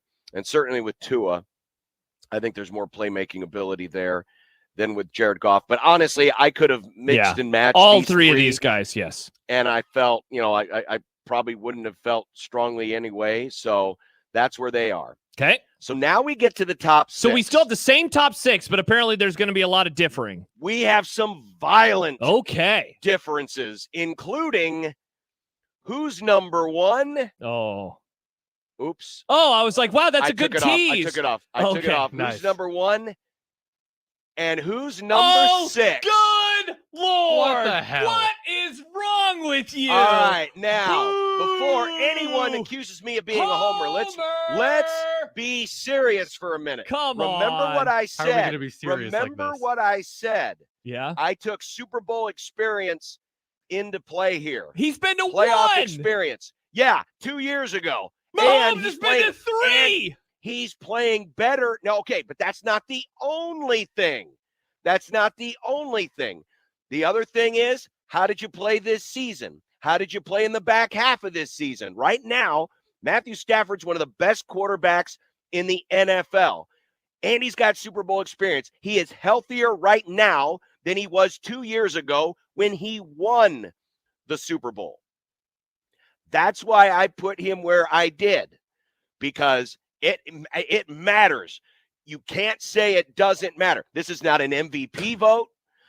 This is not the best player in football. You good? This is just we got a big sports flash coming. Oh, yeah. Sorry. This is just a ranking of where I see them right now as playoff quarterbacks. And when you factor all those things together, it was hard for me. The reason I can't have Lamar there, what's Lamar in the playoffs? Mahomes certainly struggled a bit down the stretch. I certainly would have put Mahomes first if he wouldn't have played so meh the last half of the season. And it's not like his whole season was great. And maybe I'm grading a little bit of Mahomes on You his definitely own curve. are. But you can't tell me the last half of the season who the better quarterback was between those two. I'd still rather have Mahomes. It's not okay, rather have maybe. That's what this discussion is, though. Not for me. For me, I was just ranking in terms of the factors I mentioned: the Super Bowl experience, the playoff experience, how they did all throughout the whole season, how they did in the back half of the season. Those are the 4 factors I looked at. John, 2 things. So we have Mitch coming up, and so I want to talk about this more. But I'm serious, maybe the biggest sports flash we've ever had in the history of the program. Sports Flash. Time for an unsportsmanlike conduct Sports Flash update. Sports Flash. From the Sports Flash Sports Desk. Chris Lowe of ESPN says that Nick Saban is retiring. Whoa. Yeah. So obviously nothing official has been announced. This is a sourced report. Chris Lowe is a really good reporter, though, so I'd be surprised if he is wrong. Nick Saban is retired. Oh, wow. I really missed the post there. Is he still getting his cream pies? Good question, Nick. Yeah, and it's also being reported. It's being reported everywhere now. Wow. But wow! Chris, the best coach in college football history, in my opinion. Oh, yeah. He is, and it's not a modern day GOAT. It's the all-time GOAT. When you factor everything that's been in, and you factor the success that he's had with very to little scandal at all. Yep. Super consistent, insanely consistent program. And if you said that he was never going to win a national championship again, congrats, you were right. Oh, get out of here. Jeez. I'm so bummed that we don't get to talk. I want to talk about the quarterback stuff, but we also have Mitch. So many things are happening today. All right, so Nick Saban hiring. Wow. This is crazy. Late-stage Sabanism. Strikes again. What? I mean, this is the best job in the country, but it's also the most pressure-packed job in the country. Yes, like, it this is. is incredible. Wow. Yes, it is. Wow. Wow. Okay, Wow. well, that just... Yeah. Here we were going to have a great argument about our quarterback rankings. Then we were going to have Mitch. And now Nick Saban just jumps in and says, pardon me, I'm decided to leave. Check, please. Check, please. All right, well, we'll get to Mitch. Yeah. We'll talk about the Chiefs and the Dolphins. Yeah. And then this. Nick Saban. And quarterback rankings and Nick's quarterback rankings. Nick's quarterback rankings, which I'm sad that we haven't seen yet. Oh, yeah, his is a piece of work. Yeah. All right, Mitch Holtis, voice of the Chiefs, next on 1620 The Zone. Your Omaha area forecast from the Godfather's Pizza Weather Center and KETV News Watch 7 on 1620 The Zone. Expect a burst of snow this evening, a dusting to an inch there, then partly cloudy later tonight. Lows drop back in the mid-teens. Clouding over Thursday, high in the upper teens. A winter storm warning from 3 p.m. Thursday through noon Friday, 4 to 7 inches of snow and blowing snow. I'm Chief Meteorologist Bill Ranby from KETV News Watch 7. 1620 The Zone. Traffic. From the Zoom Drain Time-Saving Traffic Center, no wrecks to avoid this afternoon. We are getting reports of delays on L Street for both directions around 90th. Also delays on L Street for both directions at the JFK. If you're east on Center, slow going around 175th. And if you're west on I-80, delays between 42nd and 72nd. I'm Mike Neville. This time-saving traffic is brought to you by the Nebraska Lottery. The Nebraska Lottery has raised over $965 million, which has helped provide more than 117,000 college scholarships, save wildlife habitats across the state, and fund new facilities at the Nebraska State Fair. The Nebraska Lottery, helping to build a better Nebraska. How powerful is Cox Fiber? Powerful enough to keep fans across the country in the action on the biggest game days of the year. Whether you're one of 65,000 fans at Allegiant Stadium or you're streaming the game at home with Cox Fiber from the company with America's fastest download speeds, whenever it matters most, Cox keeps you connected. Limited availability in select areas. Speeds vary and are not guaranteed. Cox terms and other restrictions may apply. Analysis by Ookla of Speed Test Intelligence data. Fixed median download speeds. US Q3 2023. The world's on fire. Attacks in the Middle East. Ukraine and Russia at war. And right here, Joe Biden has created a dangerous threat to every American. Biden's open border policies have opened the floodgates to a record number streaming in, 12,000 in one day alone.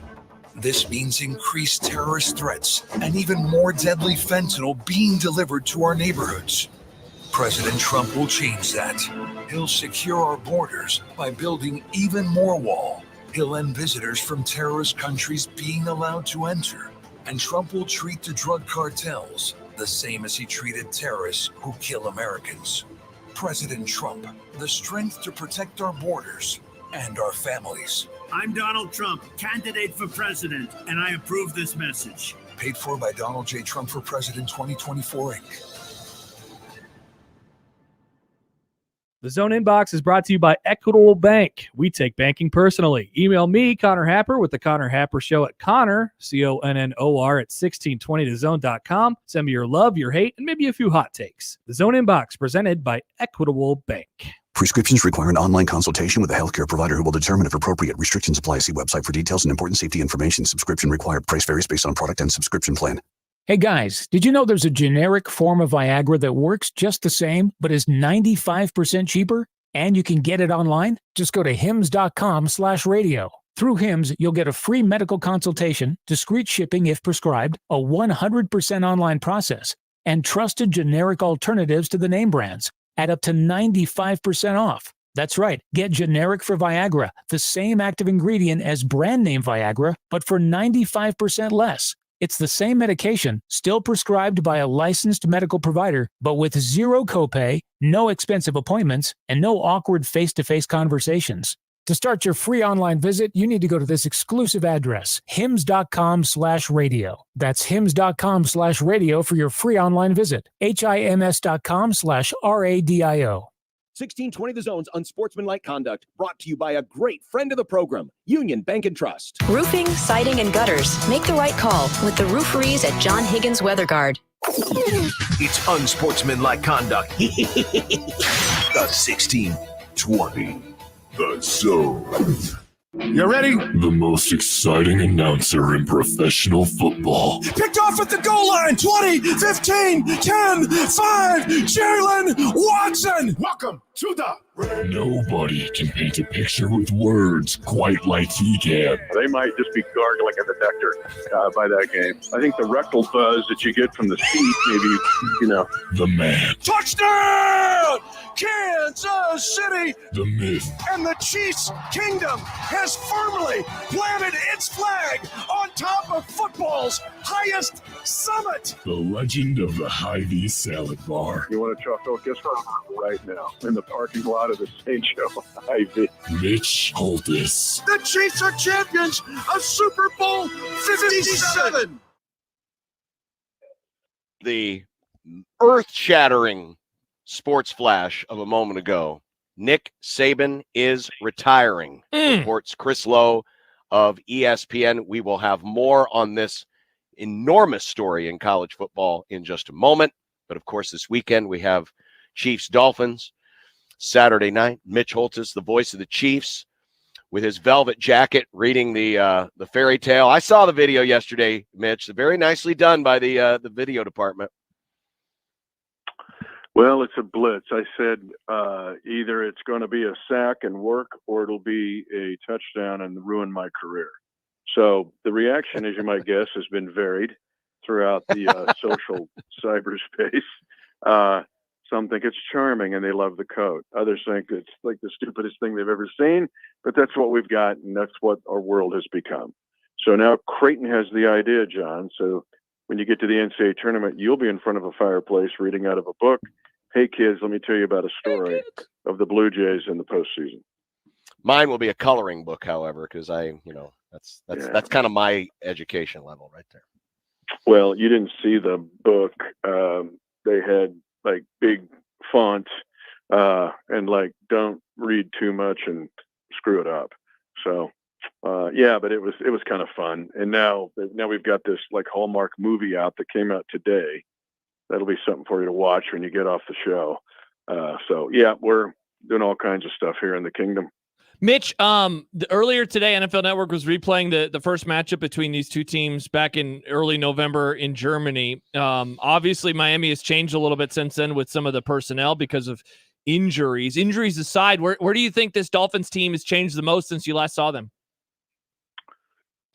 Well, I think on the defensive side, to lose that much firepower, to lose your top two edge rushers, and then to lose like four main linebackers. But on the offensive side, it's still what it was. Now, we didn't have to face Devon Achane, he runs the anchor in the 4x100 meters. 4.32 at the combine, might be the fastest guy in the league right now.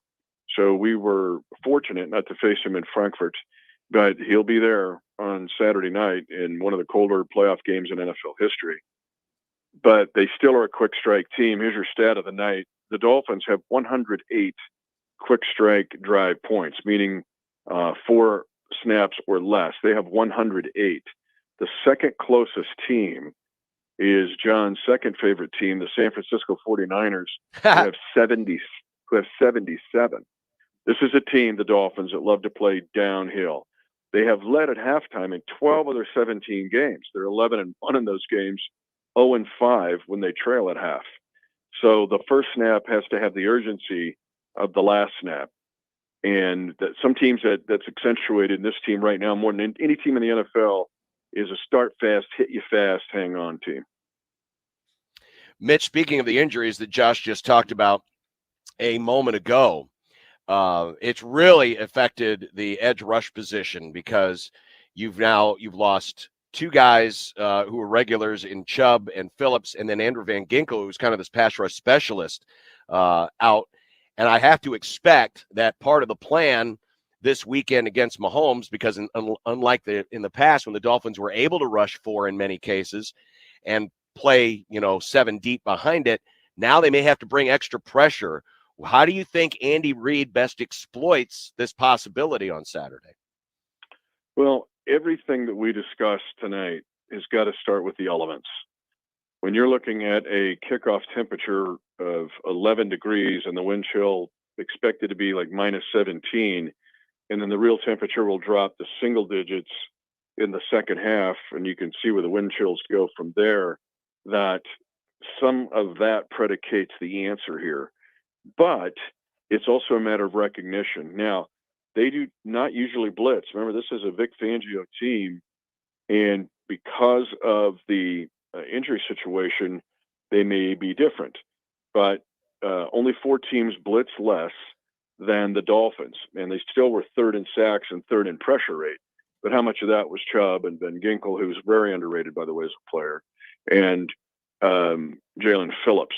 Now, they still have 2 very impactful interior defensive linemen in Josh Seiler, who was a menace against the Chiefs in Germany, and then also Christian Wilkins.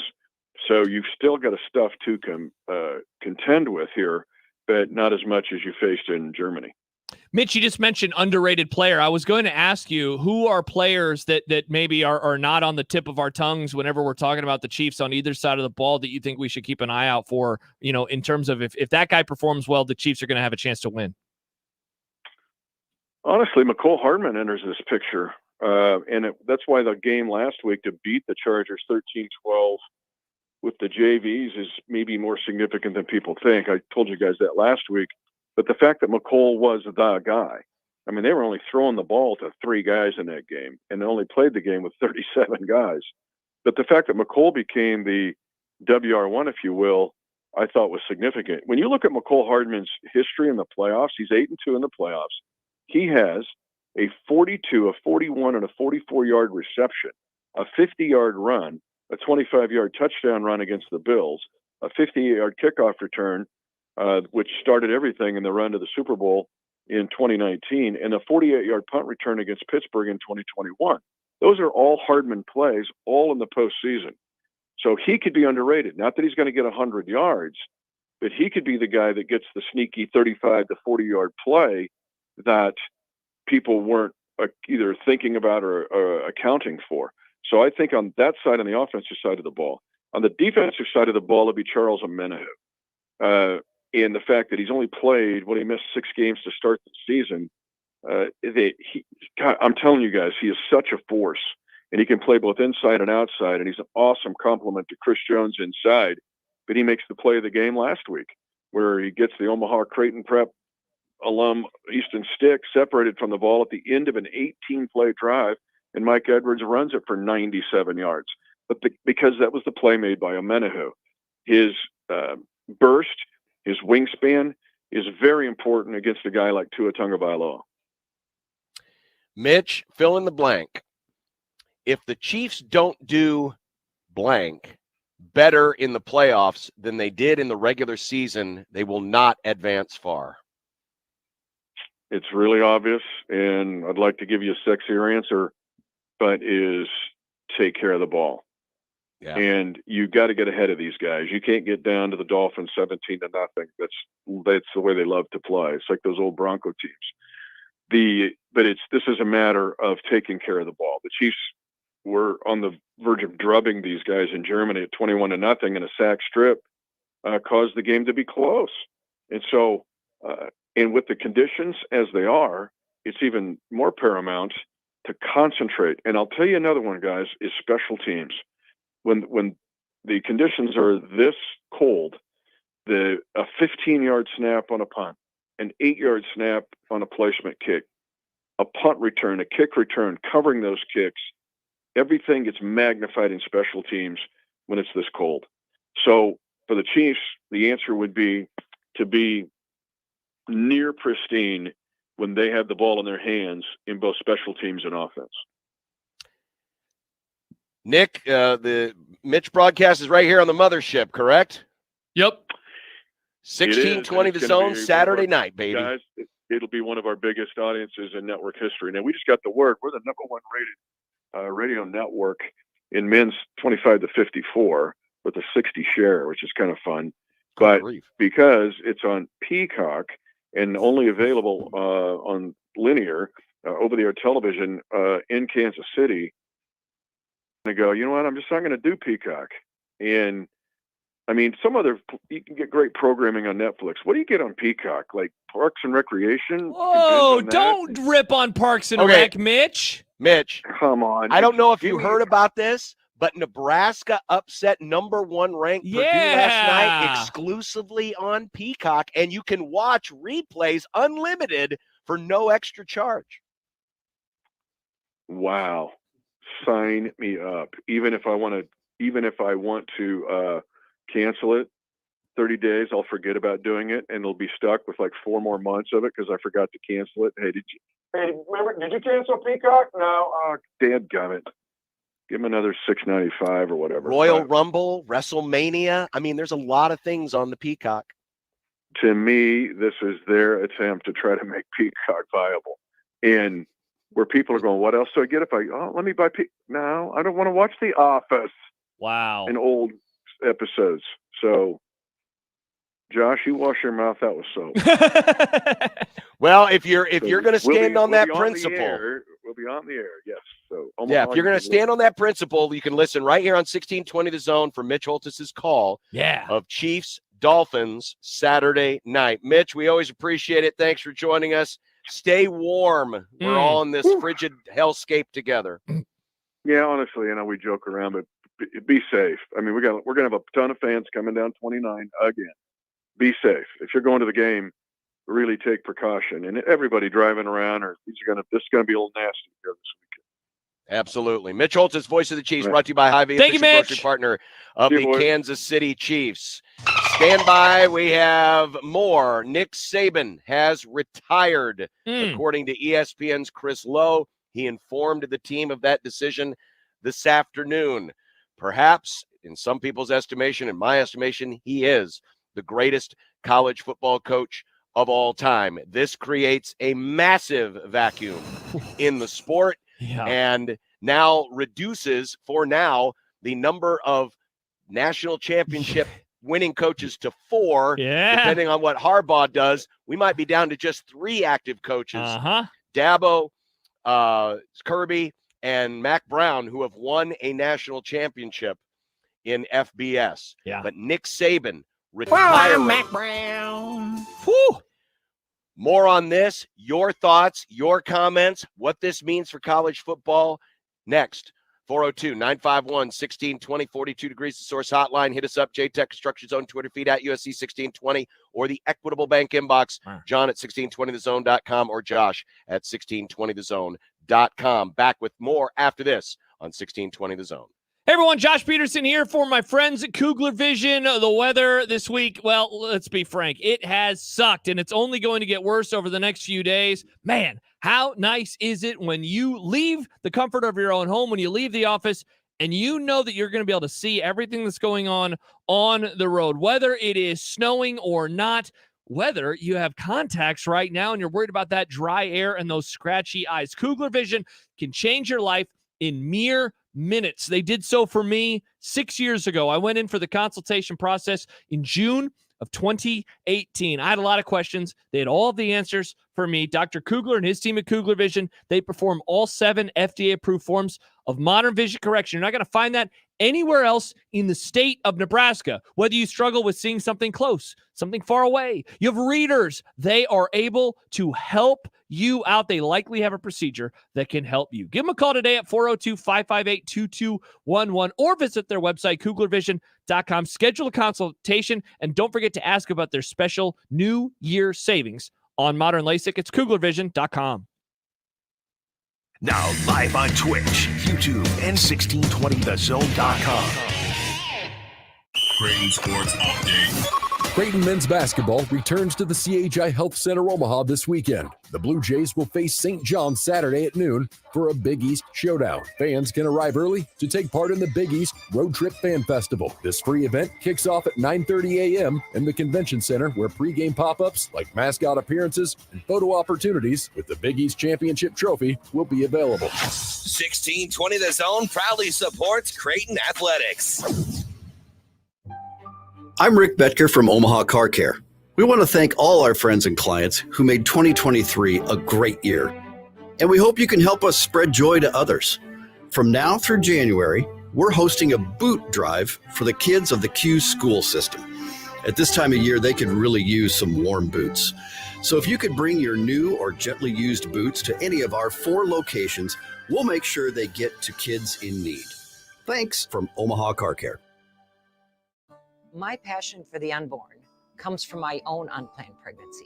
Dan and I have been together for over 45 years. We have 3 of the most beautiful children. My name is Marlis Patma. I'm the former president of Iowa Right to Life, and I'm supporting Nikki Haley for president. I've heard Nikki's story. She speaks with such clarity about the importance of life because for her, it's personal. I am unapologetically pro-life, not because the Republican Party tells me to be, but because my husband was adopted and I had trouble having both of my children. Nikki's a sister in Christ. She's pro-life. She has compassion and strength. I want a president with moral clarity who can restore our country, our pride, and our purpose. For my children and yours, please support Nikki Haley for president. I'm Nikki Haley, candidate for president, and I approve this message. Paid for by Nikki Haley for president.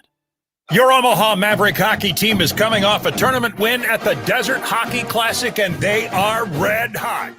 The Mavs start their 2024 home campaign against the top 10 ranked Denver Pioneers January 19th and 20th. And the Maverick men's basketball team takes on North Dakota on January 11th and North Dakota State on January 13th. Let's pack the Baxter. Get your tickets now. Call the box office at 402-554-MAVS or by going to omavs.com/tics.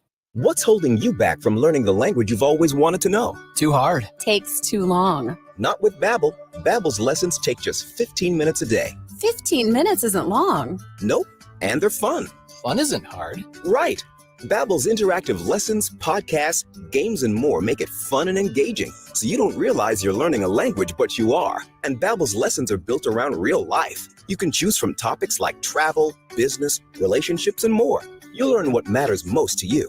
Plus, Babbel's lessons are designed to get you speaking right away. In 3 weeks, you're able to start having conversations. Just 3 weeks? Even better. Since Babbel's lessons are designed by language experts and voiced by real native speakers, you'll get the accents just right and be able to carry on conversations with confidence. Learning a language with Babbel doesn't take long. And with Babbel, it isn't hard. It's perfect. Start learning a new language today. Go to Babbel.com. That's Babbel.com. Babbel.com. Your neighborhood is more than blocks of buildings. It's the people who live there that make it special. At Union Bank and Trust, we're not just creating home loans, we're making neighbors. We're not just small business lenders, we're small business shoppers. We don't just live in your community, we help you build it. Because our people are your people. Visit ubt.com/neighbor to learn more. Union Bank and Trust, member FDIC. Creighton Sports Update. Creighton men's basketball returns to the CHI Health Center Omaha this weekend. The Blue Jays will face St. John Saturday at noon for a Big East showdown. Fans can arrive early to take part in the Big East Road Trip Fan Festival. This free event kicks off at 9:30 a.m. in the Convention Center, where pregame pop-ups like mascot appearances and photo opportunities with the Big East Championship Trophy will be available. 1620 The Zone proudly supports Creighton Athletics. 1620 The Zone's Unsportsmanlike Conduct is brought to you by Union Bank and Trust. Now back to the program. 3 seasons into his tenure at Alabama, Nick Saban delivered the Tide fans their first title in almost 2 decades. It was the first of 3 titles in 4 years and 6 overall. Wow, I'm telling you, quarterbacks, you get all the good-looking women. What a beautiful woman. Wow, AJ's doing some things right down in So if you're a youngster in Alabama, start getting the football out and throw it around the backyard with Pop. Since 2017, though, he's delivered Tuscaloosa but one Might have had his championship. best coaching Coming job in 2020. this year. And we know that Scott Frost fans But will some tell you people who are blind to that season fact doesn't even count. get the blinders One up. title in 5 years, 0 over the last 2. Bama's got to get a stop or their playoff hopes are over. Daniels for the win. God. Here, Josh has been begging me to got to get to the story. Now we got to play this 9-minute open where he brags about how great he was at He's picking one this. of the best dynasties the sport has ever seen, Have time for finally a nap. reaching finality. Got home at 4 last night. Let's go live to the correspondents that have long made proper predictions on events in both sports Only this and the one. culture at large. For today's edition of Is This Late Stage Sabanism or Are We Just Wish Casting Again? It is. Nice title, guys. Okay, Nick, turn on their microphones.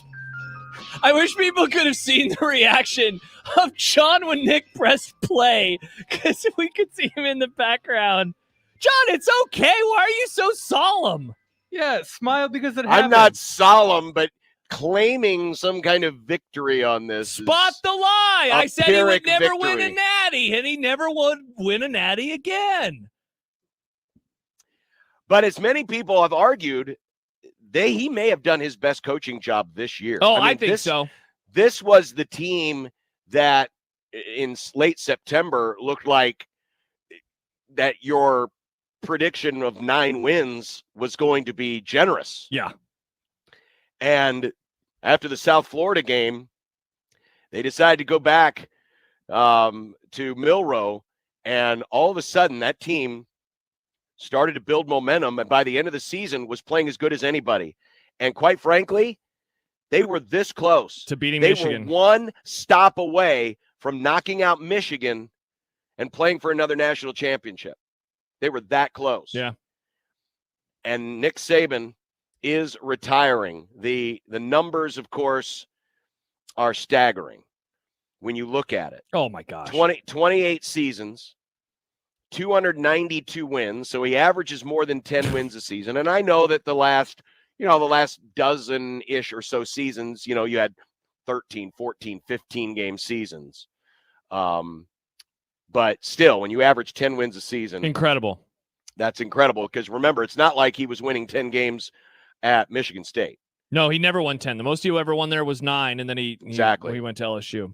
I don't know how else I can say it, guys. I've said it 3 different occasions. Well, then I guess I have to say it. I'm not going to be the Alabama coach. I think I've said this over and over and over. He's not the Alabama coach anymore. Oh, okay. 19 bowl wins. So in 28 seasons, he won 19 bowl games. And before you say, well, it's just bowl games. Most of them were playoff games. Most of the bowl games he played in were playoff or national championship games. Implications. Yeah. Secondly, people forget, Tom Osborne did not have a winning record in bowl games. It was hard to win bowl games for a long time. It's not easy to win 28 seasons, win 19 bowl games. And, of course, the thing that sets him apart from everyone else, 7 national championships, which is the most in the poll era dating back to the 30s of any one head football coach. John, in his first season at Bama, they finished unranked. After that, here's their AP finish in his every single remaining year starting in 08. 6-1, 10-1, 1-7, 4-1, 2-1, 2-8, 1-2, 5-5. So he never finished outside of the top 10 except for his first season. He finished inside of the top 8 in all but one season, and he was usually inside of the top 5. And, of course, the 6 national championships that he won with Alabama. It's an incredible run. We will never see anything like this again. I know that the sport has felt so top heavy in recent years, and we were in this cycle where it was like, if you're not Clemson or Bama, and then Bama and Georgia, you will never have a chance to win. But the real monolith was Bama. They were the monolith because other teams came and went throughout that process. Auburn won a title. LSU won some titles. Ohio State had success, but they were the monolith. They were the ones that were always there. And it's funny that, I think it's cool that he's finishing now on this season. This was, I think, like the worst Alabama team since one of the early ones. And I'm with you. I think this was the best coaching job that he ever did. That he was able to get this group that far, where if they score, and maybe they go for 2, or maybe whatever happens, if they win against Michigan, who knows what happens versus Washington. And so he goes out on this team, the team that he said he liked coaching the most, that he loved, watching their growth. He was someone there was a comment from B-Ret, man, RIP Grumpy Nick Saban drops. We had a lot of fun over the years with Grumpy Nick. But he got very introspective in recent seasons too. I think he really started connecting, it seemed like, more and more with these teams. And that's not to say he didn't connect with them earlier in his career, but it really seemed like he was connecting with them more.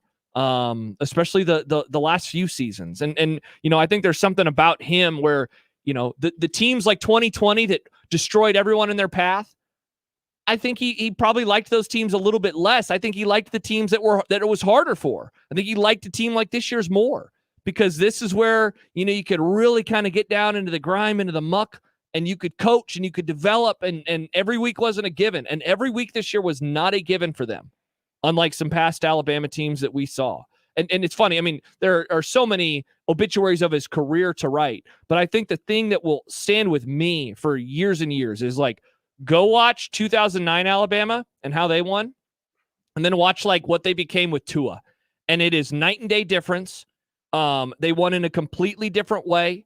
They threw the ball all around the yard. I mean, this was a guy with quarterbacks like John Parker Wilson and Greg McElroy, that was winning at a very high level, Blake Sims. And then he has that stretch of Jalen Hurts, Tua, and Mac Jones. First-round draft picks, competitors that have competed at the very highest of levels in the pros. It's an incredible stretch of football that, again, we will never see it, in the sport of college football, I don't think ever. And he did it not only with differing styles, and some of that was brought on by the fact that if you look at the Saban coaching tree, it's not necessarily a redwood that grows straight up, but it spreads out wide. Yeah. Because it's not just the guys who maybe first cut their teeth with him or had an early boost to their career because of him, but then it's the guys that came back on the rehab assignment later in his career. Yeah. The guys like Lane Kiffin and Steve Sarkisian, who just played in the college football playoff, who basically got rejuvenated, and cause remember, Sark got fired because he was drinking and his life was spiraling out of control. And Saban's able to lift him back up. He's put in charge of one of the biggest programs, certainly one of the toughest programs in America to coach, and he puts Texas in the national championship playoff. All the different coordinators. I mean, the guy who now will take up the mantle of the best in the game is the guy that worked under and became who he became because of Nick Saban. Correct. Kirby Smart. Yeah. That's something that you just don't see all the time. No.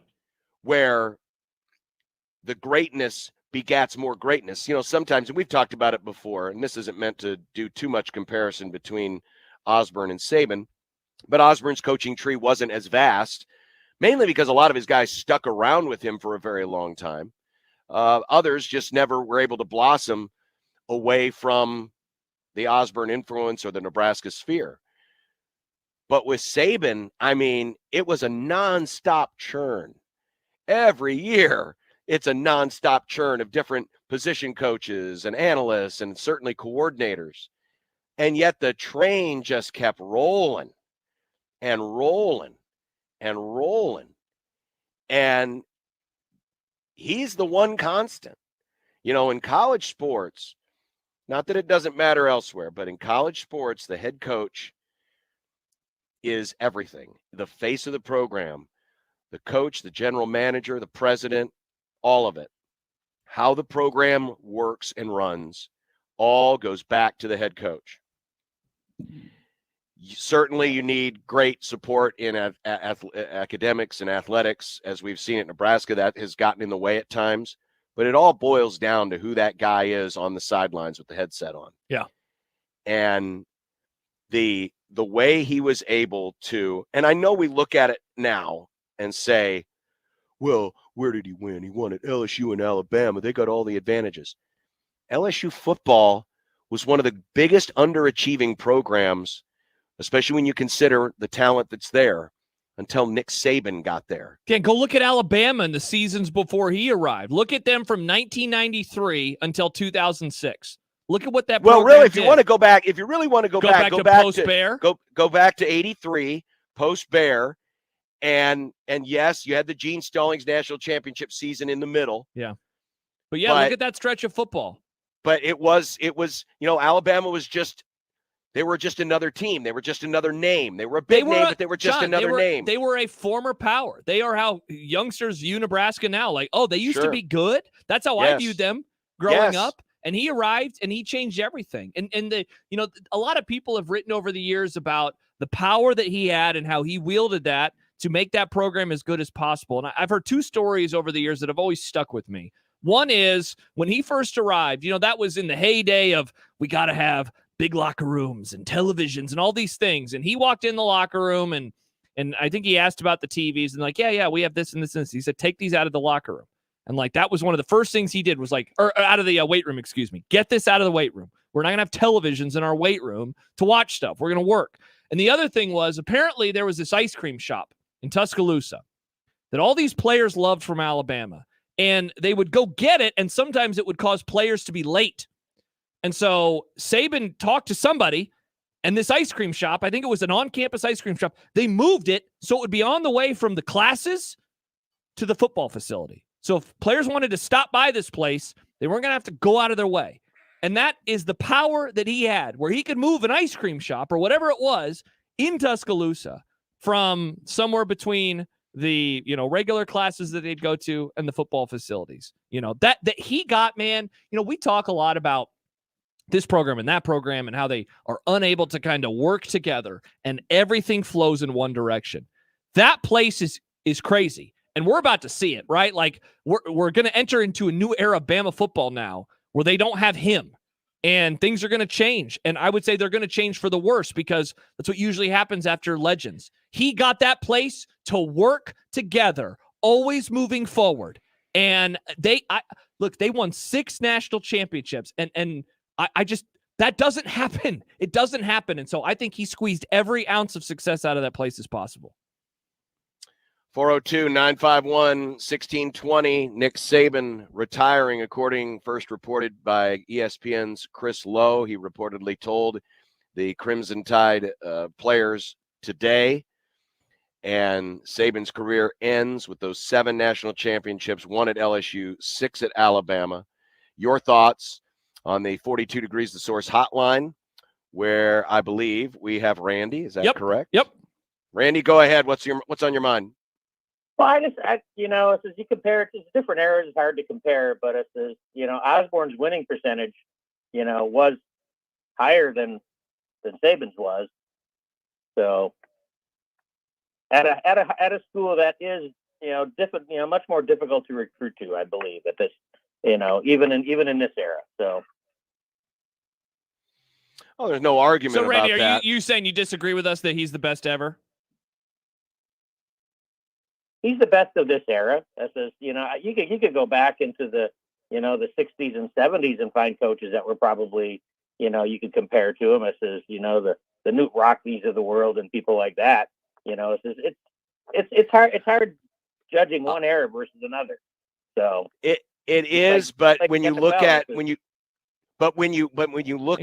influence on the air, and thanks for the call, Randy. What I like to do, if we are going to cross compare between greatness, whether it's teams, players, or coaches, is look at how they dominated their era compared to how those other coaches, players, or teams dominated their era.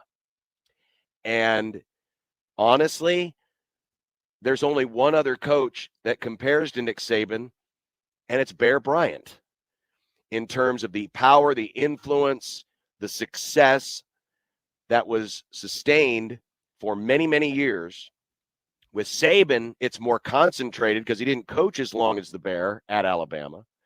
But you're also factoring in that, again, he took LSU from an underachieving program to a national champion, changed the entire aura around that program. Now at LSU, they only think about national titles.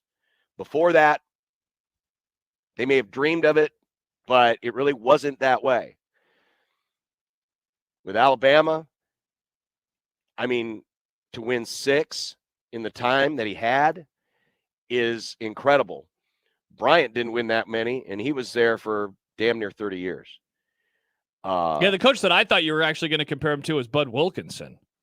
I mean, Bud Wilkinson certainly, and that is a possibility. I mean, he certainly he is won in 3. That group. He won 3 in 7 seasons in terms of like when he won them, and then he had more success outside of that. But yeah, what Saban? I'm sorry, go ahead. No, I was just going to say what Saban did. I like what Adam writes in. He says the only college coach in any major sport that compares to Saban is John Wooden in terms of just the raw success. Yes. See, there's a great comparison, because I was just about to say the difference between Saban and comparing the other generations, including Osborne's, was most, if not all, of the national championships were voted on. And when your bowl matchups were arranged.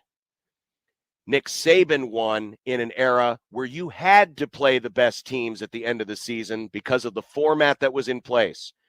We were never guaranteed 1 versus 2 every year in the pre-BCS era. Never got, I mean, once in a while we got it. Yeah. But not very often. It was such a rarity.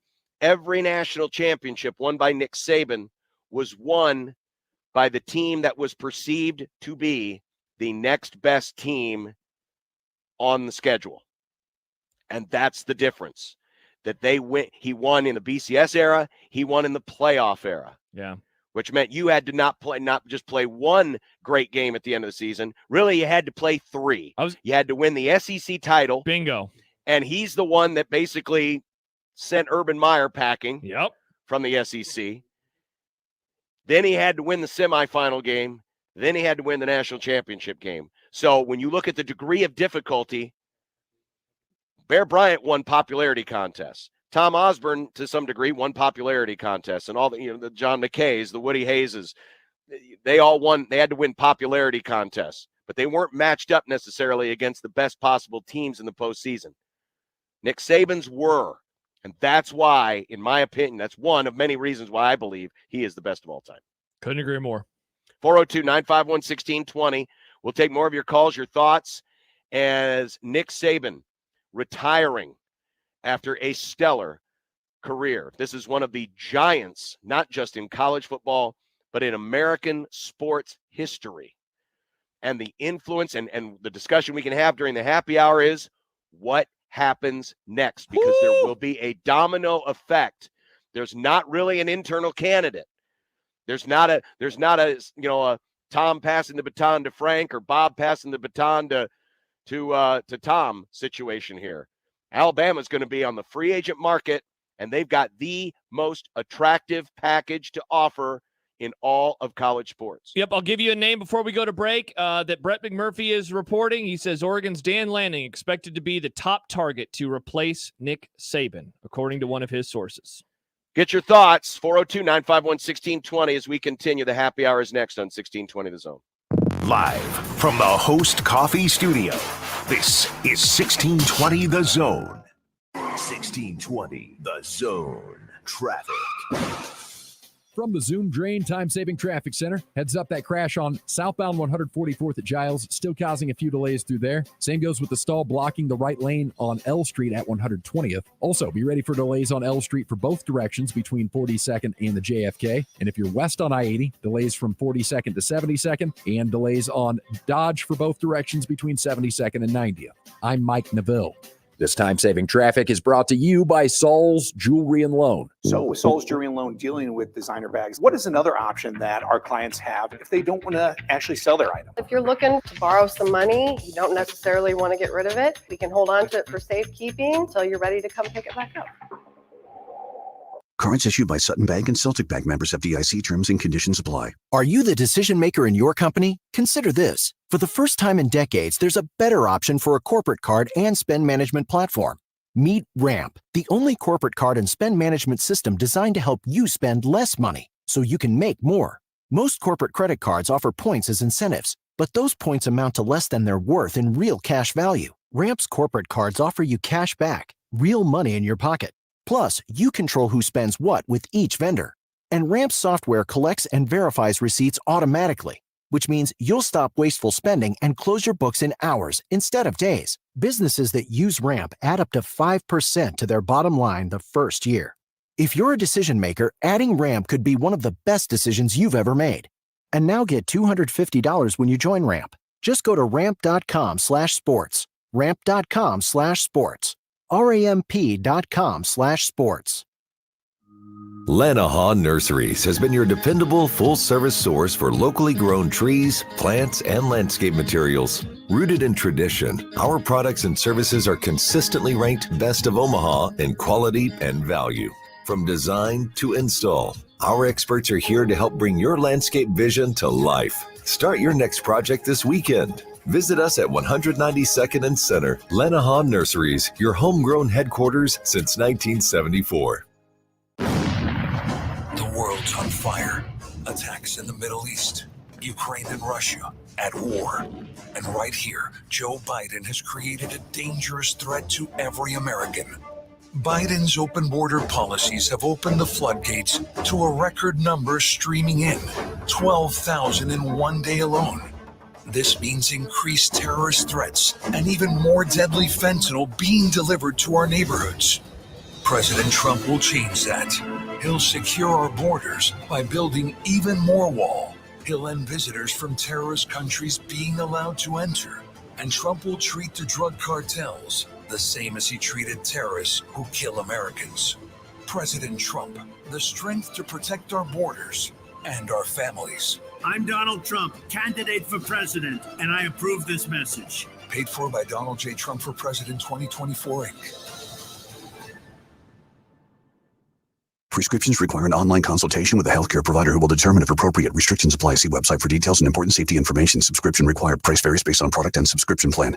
Hey guys, did you know there's a generic form of Viagra that works just the same, but is 95% cheaper? And you can get it online? Just go to hims.com/radio. Through Hims, you'll get a free medical consultation, discreet shipping if prescribed, a 100% online process, and trusted generic alternatives to the name brands at up to 95% off. That's right, get generic for Viagra, the same active ingredient as brand name Viagra, but for 95% less. It's the same medication, still prescribed by a licensed medical provider, but with zero copay, no expensive appointments, and no awkward face-to-face conversations. To start your free online visit, you need to go to this exclusive address, hims.com/radio. That's hims.com/radio for your free online visit. hims.com/radio.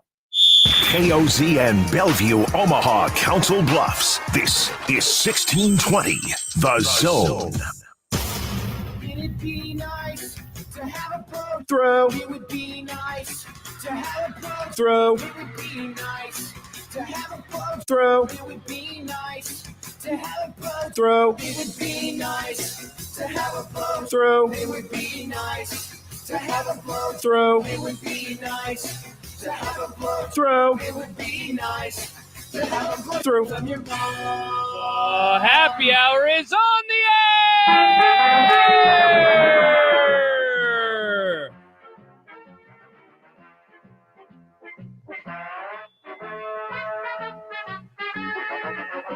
If you have missed the news, Nick Saban is retiring from Alabama. Came down within the last hour, first reported by Chris Lowe of ESPN. He announced it to his team earlier today. We imagine a statement will come out any moment now from the folks down in Tuscaloosa. I'm Josh Peterson, John Bishop with me, having a couple of technical difficulties, so we're hoping that John will be back with us any moment now, but we will continue to take your calls and your emails and your tweets about this news, 402-951-1620. If you would like to give us a call, of course, you can email us, josh at 1620thezone.com or john at 1620thezone.com. We're certainly going to dive into, everything about what this means for the job and what could happen moving forward. Nick, are we good to go with John? We good to go with John? John, can you hear me? I hear you fine. Okay, good. Now you're good to go. I didn't know, just a little inside baseball, were the guys getting stuff set up for Creighton women's basketball tonight? Indeed. Yeah. Do I need to switch over to B? They're testing out something right now. Do you hear that, John? Should I just go to B? Yeah, go to B. Yeah, go to B. All right, I will switch over to tie line B. I will be right back, friends. All right, cool. John will be back in just a moment. But yeah, Count on my piggy bank. All right, sweet. So yeah, we will continue the discussion about this. A lot of different things to read and to note. I did have the thing right before we went to break where Brett McMurphy is reporting that Dan Lanning is going to be the top target. I imagine that will be a name that we hear about a lot. Chris Felica, the Bear, who used to be with ESPN, now with Fox, he threw out that name earlier as well, given that he has coached in that part of the country before, given the way in which he operates, in terms of how he likes to recruit. I would imagine that would be someone they are interested in. He was with Alabama back in 2015 as a GA, but he has never been with Alabama as a full-time coach. John, are we good to go now? I got you loud and clear. All right, sweet. There we go. All right, we're ready to go. Yeah. So there it is. So yes, Nick Saban is retiring, and we were just making the point last segment. I mean, it's really the degree of difficulty that he went through and had such a dominating impact, and it wasn't even the time. I mean, yes, there were the 6 national championships, but then how many times was he on the cusp of winning the national championship? How many times did he play for the national championship without winning it? He could have had 9. He could have had 10 in an era where you had to win multiple games in the postseason to win it all. There's nothing that compares to it. No. There's absolutely nothing that compares to it. And to be able to do so in an era where everybody is in on every 5-star player, right? Everybody knows where all the players are. There's no hiding players, the internet recruiting era. And sure, success begats more success on the recruiting trail, but you still have to win those battles. And doing so with him being the one constant. We mentioned in the last segment all the different assistants, all the different coordinators. We talk about how important that group is to bringing players in, especially in a football organization where you got over 100 guys, 85 on scholarship. And yet he's changing out dudes left and right. And it just kept going on because he was the one constant. He was the anchor. He was the cornerstone. And everybody looked, and it was almost, yes, they say that, you recruit to a school, you commit to a school, and Alabama by itself has a lot of great things going for it. But really at the end of the day, and this goes for a lot of, great coaches, who are mentor or head of great programs, you're really committing to that head coach. Mm-hmm. You're really committing to that guy. And so many people said, I want to be with that guy. And I'm willing to go through and do the extra work to be with that guy. And we've heard it so many times. Yes, it's hard to climb the mountain. It's hard to stay at the top of the mountain once you get John, there. It's a whole different level of hard once you get to the mountaintop, and you have to fight everybody off to stay there. Every player that joined that program, and there was a stat after they lost to Michigan this year that for the first time, if you had stayed at Michigan for 3 seasons, you did not win a national championship, which is like an impossible stat.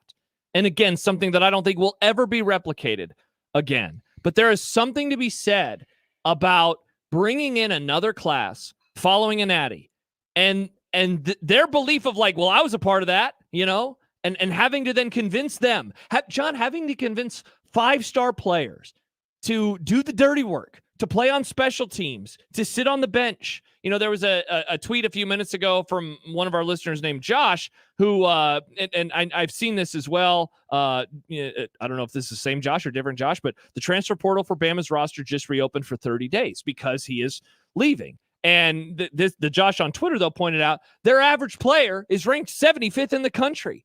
So think about it when Nebraska gets like one of these guys and how we're like, oh, wow, how are they going to handle this? This guy's going to have an ego. This guy's going to want to start. This guy's going to want X, Y, and Z. That's what every player was. And they were following national championship teams. And so like they had to earn it. And every year, Bama and Saban made them earn it. And they would go out there and they would perform that well on the field.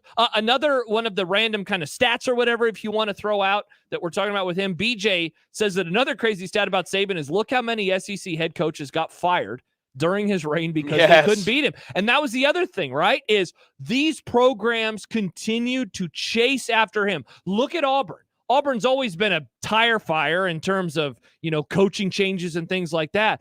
But they chased him. He was not only in their conference, he was not only in their division, he was in their state, and he was the ghost. He was the thing that they were always going after. And every school was like that in the conference because everyone was compared to him. And again, it's stunning to me the amount of success that he was able to have. I don't care about all of the advantages that a school like Alabama has. Winning that much at that level for that long, it's an incredibly difficult task. And I will say it one more time. We will never see anything like this ever again. I would be stunned because someone earlier was like, what about Kirby? No, I'd be stunned if Kirby won 4 more championships. It's just so difficult. So it is very difficult. He made it look easy. That might be, John, his like the biggest compliment. Nick Saban made it look so easy in terms of winning this much where we're like, well, Kirby can do it. His roster is also loaded. It's going to be hard. 402-951-1620. We'll get to the phones in just a second. But Jordan kind of mirrors what I've been feeling the last year or two. He said when Saban first started consistently winning at Bama, I hated him. But over the years, as he kept winning and doing it with different coaches every year, I have to give him the respect he deserves. Now, part of it was leaning a little bit into the bit. But really, when you look at the last handful of years and some of the issues that have befallen many championship teams over many generations. Certainly, not all of Bear Bryant's teams came squeaky clean. Not all of Woody Hayes's, not all of, Devaney's, Osborne, all of them, Switzer, they all had their share of ghosts. But especially recently with the stuff that went on last offseason with Georgia, with everything that went on with Michigan this year. That's the thing. That's where I really earned the respect, or Nick Saban he won me over, because you can't name anything. You can't name major off-field scandals. You can't name any recruiting scandals or anything like this. And yeah, I get it. Everybody cheats, blah, blah, blah. Well, guess what? Nowadays, what we used to be called cheating is now legal. But if you think for 1 minute, oh, no one's going to turn Alabama in. In this business, especially in college sports, we not only build things up to tear them down, we build them up to try to rotted out from the inside as we tear it down. Oh, it's not just, hey, we don't want to see that team win anymore, but we want to find them doing nefarious things that are terrible to bring them down. And so if there was anyone out there saying, well, no one would ever turn Alabama in, want to bet? People had to be overturning every stone to try to figure out what are they doing that we're not, that they're getting away with, that we can't. In a business that is like the mafia, from the administration level to the coaching level, that is always looking to undercut the next guy. Nobody could find anything to undercut Nick Saban and Alabama. And they won. I mean, I have the utmost respect.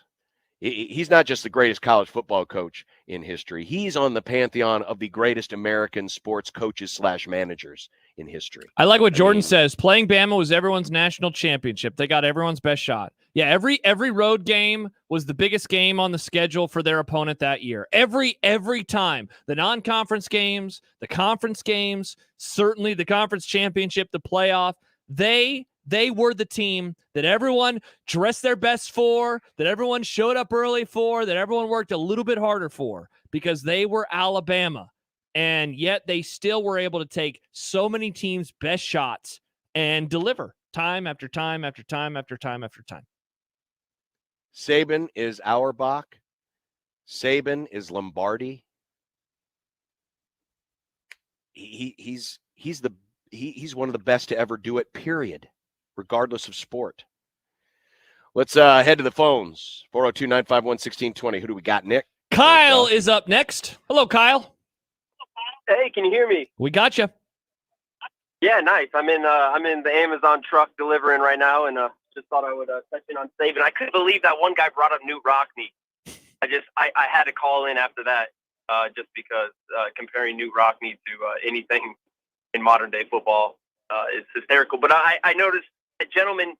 I just wanted to touch on the point that gentleman just emailed in about the number of coaches Saban got fired. You know, SEC was already cutthroat, and he made most cutthroat conference even more cutthroat by being who he was and what Alabama was. And like someone else just said, he got everyone's best every game. I mean, it was my group of friends. Anytime they lost, anytime Alabama had lost, we were always joking, but kind of serious. Like, Saban's on the hot seat. He lost the game this year. You know, they didn't win the national title. Saban's on the hot seat next year. I mean, that's how good he was. And I agree, Josh. I don't think we'll ever see anything like Saban. Thank you, Kyle. Yeah, you know, John, kind of going off of what he said there at the beginning, it reminds me of something. I know I read it a few years ago, but like every Alabama loss is like an event. You know, they are so memorable. It's like I feel like I should just go through season by season and see if I can remember where I watched them, because I know I can for the majority of them. You know, because it happened so rarely. I was always rooting for the other team. I always enjoyed it when they lost. And it's funny to go back to that comment a few minutes ago. I was like that at the end too. You know, I rooted against them, but it was not the same level of like vitriol that I had a decade ago. It was fun when they lost, because it usually meant, oh my gosh, a different team might win this year. But especially the regular season losses, you know, the one last year to LSU or the one last year to Tennessee, the first year of the playoff felt like it was validated in year one, because what? Bama lost to Ohio State in a game that didn't seem like it was feasible in the moment. Like, what? The Big Ten team is going to beat Alabama? That was an event unto itself. And I think that's the thing that, you know, obviously you don't really get that in pro football, because you lose more. And you never have a team that is this good for this long in college football or college sports. And so that is another one of his many, many legacies that I feel like I will go into the future with, is just like, I wonder if there will be good programs, but will there be programs like that where people are like, hey, remember that random loss they had to insert school X? And that's the other thing. I mean, you know, there's always that famous stat about Osborne and how he never lost, or he had the one loss to a team below 500.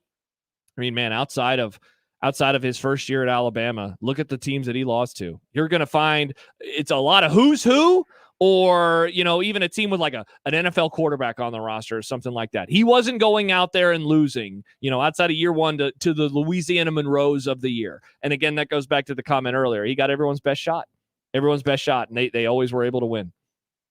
And now there is a huge vacuum, not just at Alabama, not just in the SEC, but in all of college football, because the guy who basically, if there was a name that was synonymous with college football for the last 2 decades, he's no longer going to be part of the sport, at least from an active coaching perspective. Who knows? He might do some TV. I'm sure. Game day is going to be going after him. I don't think he's going to disappear. I think No. we'll hear from him No. To the country and never be heard from again. But his impact on the game will now be felt, and his missing from the game will be felt. So what does it mean? Where does Alabama go? What domino effect takes place now because of it? Because the likelihood of a current sitting high-level head coach moving on is very high right now. Yeah. It's very high. And we'll discuss that and more. Your thoughts, 402-951-1620. Nick Saban retiring from Alabama on 1620 The Zone. Your Omaha area forecast from the Godfather's Pizza Weather Center and KETV News Watch 7 on 1620 The Zone. Expect a burst of snow this evening, a dusting to an inch there, then partly cloudy later tonight. Lows drop back in the mid-teens. Clouding over Thursday, high in the upper teens. A winter storm warning from 3 p.m. Thursday through noon Friday, 4 to 7 inches of snow and blowing snow. I'm Chief Meteorologist Bill Ranby from KETV News Watch 7. 1620 The Zone's Unsportsmanlike Conduct, brought to you by a great friend of the program, Union Bank and Trust. 1620 The Zone. Traffic. From the Zoom Drain Time-Saving Traffic Center, looks like a stall is blocking traffic on northbound 90th at Dodge, causing significant delays through there. If you're west on Dodge, delays start at 60th going all the way to 90th. Also delays on westbound I-80 from 24th to 72nd. Delays on eastbound I-80 from 126th to L Street. Delays on eastbound L Street from I-80 to 90th. And also slow going on L Street between 36th and the JFK for both directions. I'm Mike Neville. This time-saving traffic is brought to you by the Nebraska Lottery. The Nebraska Lottery has raised over $965 million, which has helped provide more than 117,000 college scholarships, save wildlife habitats across the state, and fund new facilities at the Nebraska State Fair. The Nebraska Lottery, helping to build a better Nebraska. Host is roasting every morning. Host is roasting every day. Put your coffee department in good hands with Host Coffee Service, providing direct delivery and loaned coffee equipment with service programs. If you're ready to change to a better coffee provider, it's time for Host Coffee.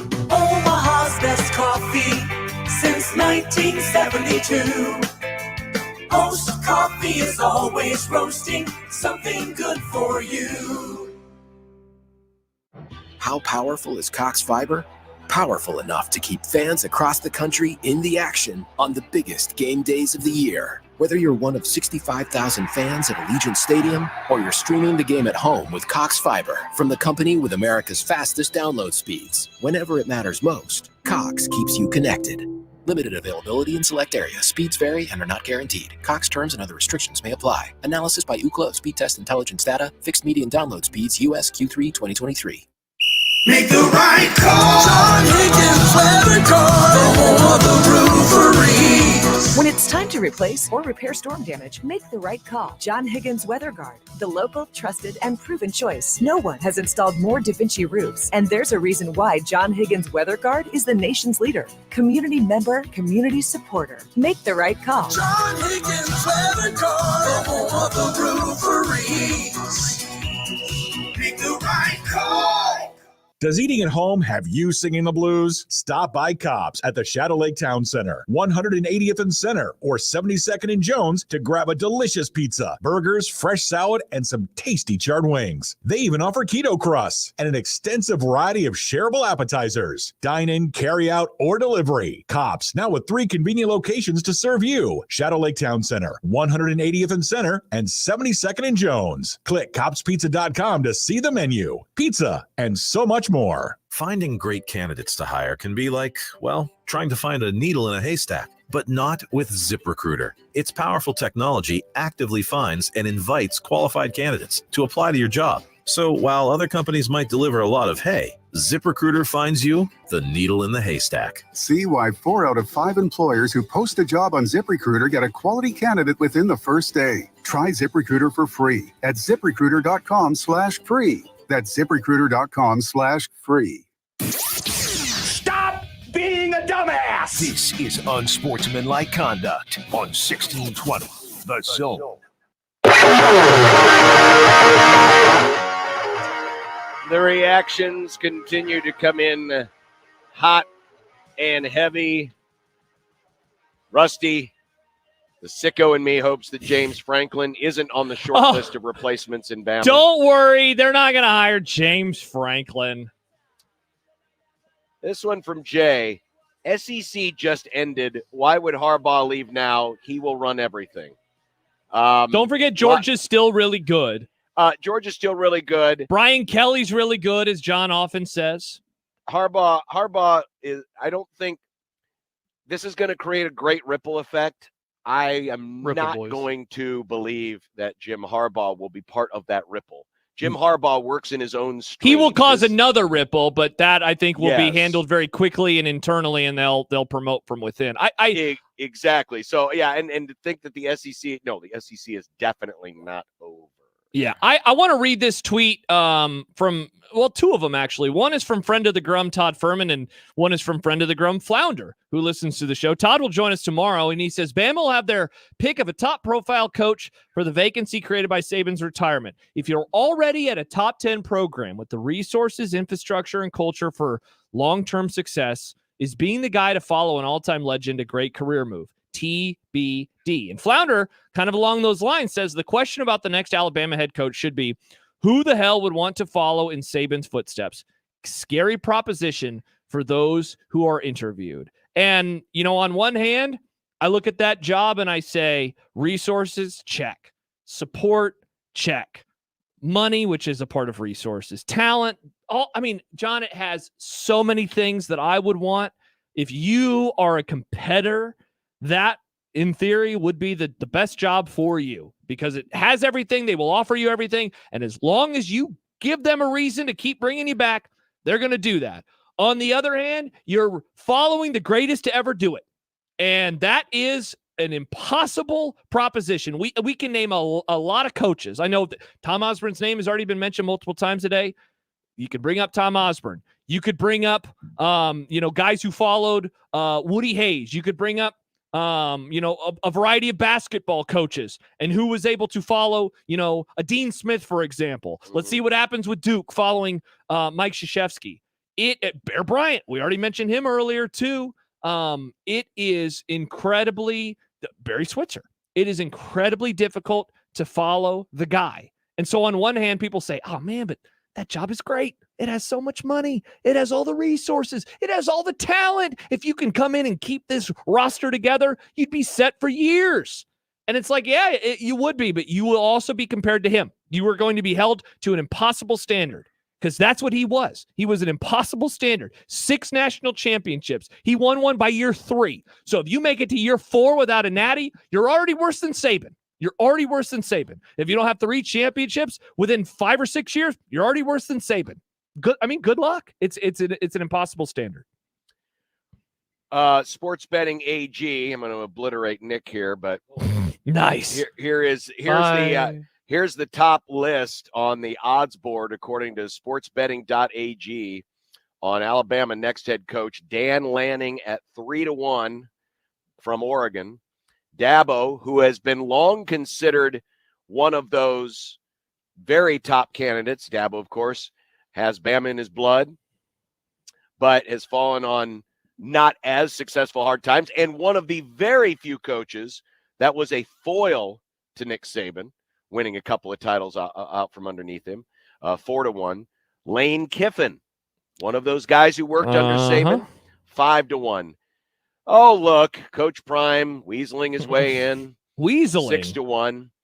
Kalen DeBoer, 6-1. Pat Shurmur, the name I don't know if a lot of people necessarily would have. That would be a terrible hire. Shurmur, 9-1. Herb. Sweet baby Sweet Herbs. baby Herbs. Oh Lord, that 10-1. Yeah, that ain't Billy happening. Napier, 14-1, along with Derek Dooley at 14-1. And then you start bleeding into some names that you wouldn't think of. Yeah, some NFL guys. D'Amico Ryans, after a great season in Houston, 22-1. Marcus Freeman at Notre Dame, 22-1. Mike Shula, we're going to go back to the Shula family, 28-1. But that's on sports betting AG. But really, just kind of focus on those guys. The top. I like the Shulas. How about the fact that Kirby's not on there? And I don't think, for the record, I don't think Kirby would go there. I think Georgia is we're really splitting hairs. I do think it's a better job in terms of the access to talent you're in a more talent-rich state. He is also a Georgia alum, so I don't think he would do it. He is from Alabama. And again, John, we're splitting hairs. I get it. We're splitting hairs. He's already there, though. He's already at Georgia. He is. But remember, now I know Nick Saban took the sideways turn to Miami, but really, in essence, Nick Saban went from LSU to Alabama with that brief stopover in the NFL. If Alabama came at Kirby with something big, I don't think he'd leave. I would not rule it out. I don't think he'd yes, leave. there is the element of, hey, I've created my own thing here, and I want to be my own thing here. It's home. Kirby not dumb. Kirby smart. Yeah, it's his alma mater. See, that's the thing. It goes back to the Todd Furman tweet. If you already had a top 10 job that you've established, that you've done good things at, why do this? Yeah, but there's a top 10 job. The answer is ego, by the way. We talk about Steve Sarkisian, by the way, not on that list. We talk about top 10 jobs, but in a way, it's like the recruiting rankings. There's a difference between numbers 1 and 2 and numbers 9 and 10. Yes, they're both in the top 10, but you start to get a bigger gap the more you move down the list. See, but it's funny. And Alabama is a different breed. They've literally had maybe the two best to ever do it. Now, granted, there's a lot of space in between, and yes, there's all of the other things about you never want to be the guy to replace the guy, but this is an ego-centric 100%. profession. And anybody out there would say, dude, if I had all of those advantages, if I had that fan base, if I had that kind of money, if I had that kind of support, I would do great things there. So, it's different breed. I agree. I doubt that Kirby will go. I'm not going to rule it out. I will rule it out. Kirby is not going to Bama. Breed. Bama is a different breed. Grumball, Kirby Smart not going to Alabama. I will be proven right. No way he goes there. That would be stupid. You're going to put in a Grumball that Mike McCarthy's not going to go to Alabama? No, Mike McCarthy is going to be lifting up his Lombardi trophy in a few weeks, John. Glory hole. Or in a month, rather. Oh, really? Yep. Well, that's very nice of the Rams to let him come over and touch it. The Rams. More like the Yams, because nobody likes them. With number 1 quarterback in the playoffs, Matt Stafford. Perhaps John's worst take of all time. John, that's insane. That's an insane And then thing. you tried to say you're not a homer. I'm not a homer. Okay. Normally, I'm the one that first of all, we're getting off subject. I know. I apologize. We'll get back to that tomorrow. We'll get back to that tomorrorow. Yeah, we'll get back to that tomorrow. But there's your list right there. And there may be others. You were right. You said Sark not on that list. Yeah, I'm trying to think of other coaches that kind of have ties or are slightly adjacent to that. I'll be honest, man. And I'm going to disagree with a dear friend of the Grum, and that's Sam McEwen. Because he said the first phone call should go to Dabo. The time's right, too, for him, for Clemson. Bama has to decide if it's right for Bama. To that, I say, hell no. Why? I don't think that he is cut out for where college football is going, and I think that his actions on and more importantly off the football field, and I'm not talking about in his personal life. I'm talking about how he has approached the transfer portal, how he has approached the new era of the sport, I think says that he is not cutthroat enough to win at that university. And I know that is also his alma mater. Honestly, my guess is if they wanted him, I think that he would actually go now. I think I think Sam is right on that. The timing is right for him to leave Clemson if they were to come. If I was Alabama, I would not want Dabo Swinney, not at this point in time. The sport has changed way too much, and he has not answered the bell. They have gotten progressively worse since they won the title in 18. They were a little bit worse in 19. They were a little bit worse in 20. Those were the Trevor Lawrence years. They had a drop-off in 2021. They had a bigger drop-off in 2022, and then they had another drop-off this year. That program is on a downward trajectory. I would not want him because that plate is cutthroat as hell. I do not think that he is that type of a cutthroat coach. I would stay away. But if I'm Dabo and I look at this because really, maybe the way he communicates it is different, is certainly different. But what Dabo wants to do at Clemson isn't that much different from what Matt Rule wants to do at Nebraska. Matt Rule doesn't want to play in the portal all the time. Dabo's certainly more aggressive in expressing his discomfort with the portal. But it's not like, it's not like Alabama was living necessarily in the portal. If you're a Dabo, okay, and you're a guy that wants to do it the old-fashioned way, if there is a place where that still could be possible, it's a place like Alabama, which always recruits really, really well.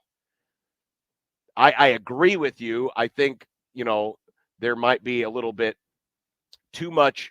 I mean, you've got to be willing to play in this ballpark. As distasteful as it might be, you do have to be willing to play in it and not be so aggressive against it. But if there was a place where he would be able to convince folks that, hey, my way can work here, it could be Alabama. Plus, and it is college sports, there's always something about blood. There's something about blood. We love blood. It's going all the way Vampires back. college football. Going all the way back The to Blood the Boys. 50s when Bear Bryant took the job, and his famous words were, when Mama when calls. Mama calls. Yeah. And if Mama calls, I think Dabo's going to be high on the list. It's just that, man,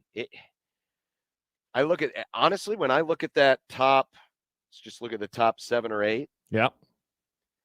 I was going to say, is the name on the list. The name that I like the best and might have the best chance is DeBoer.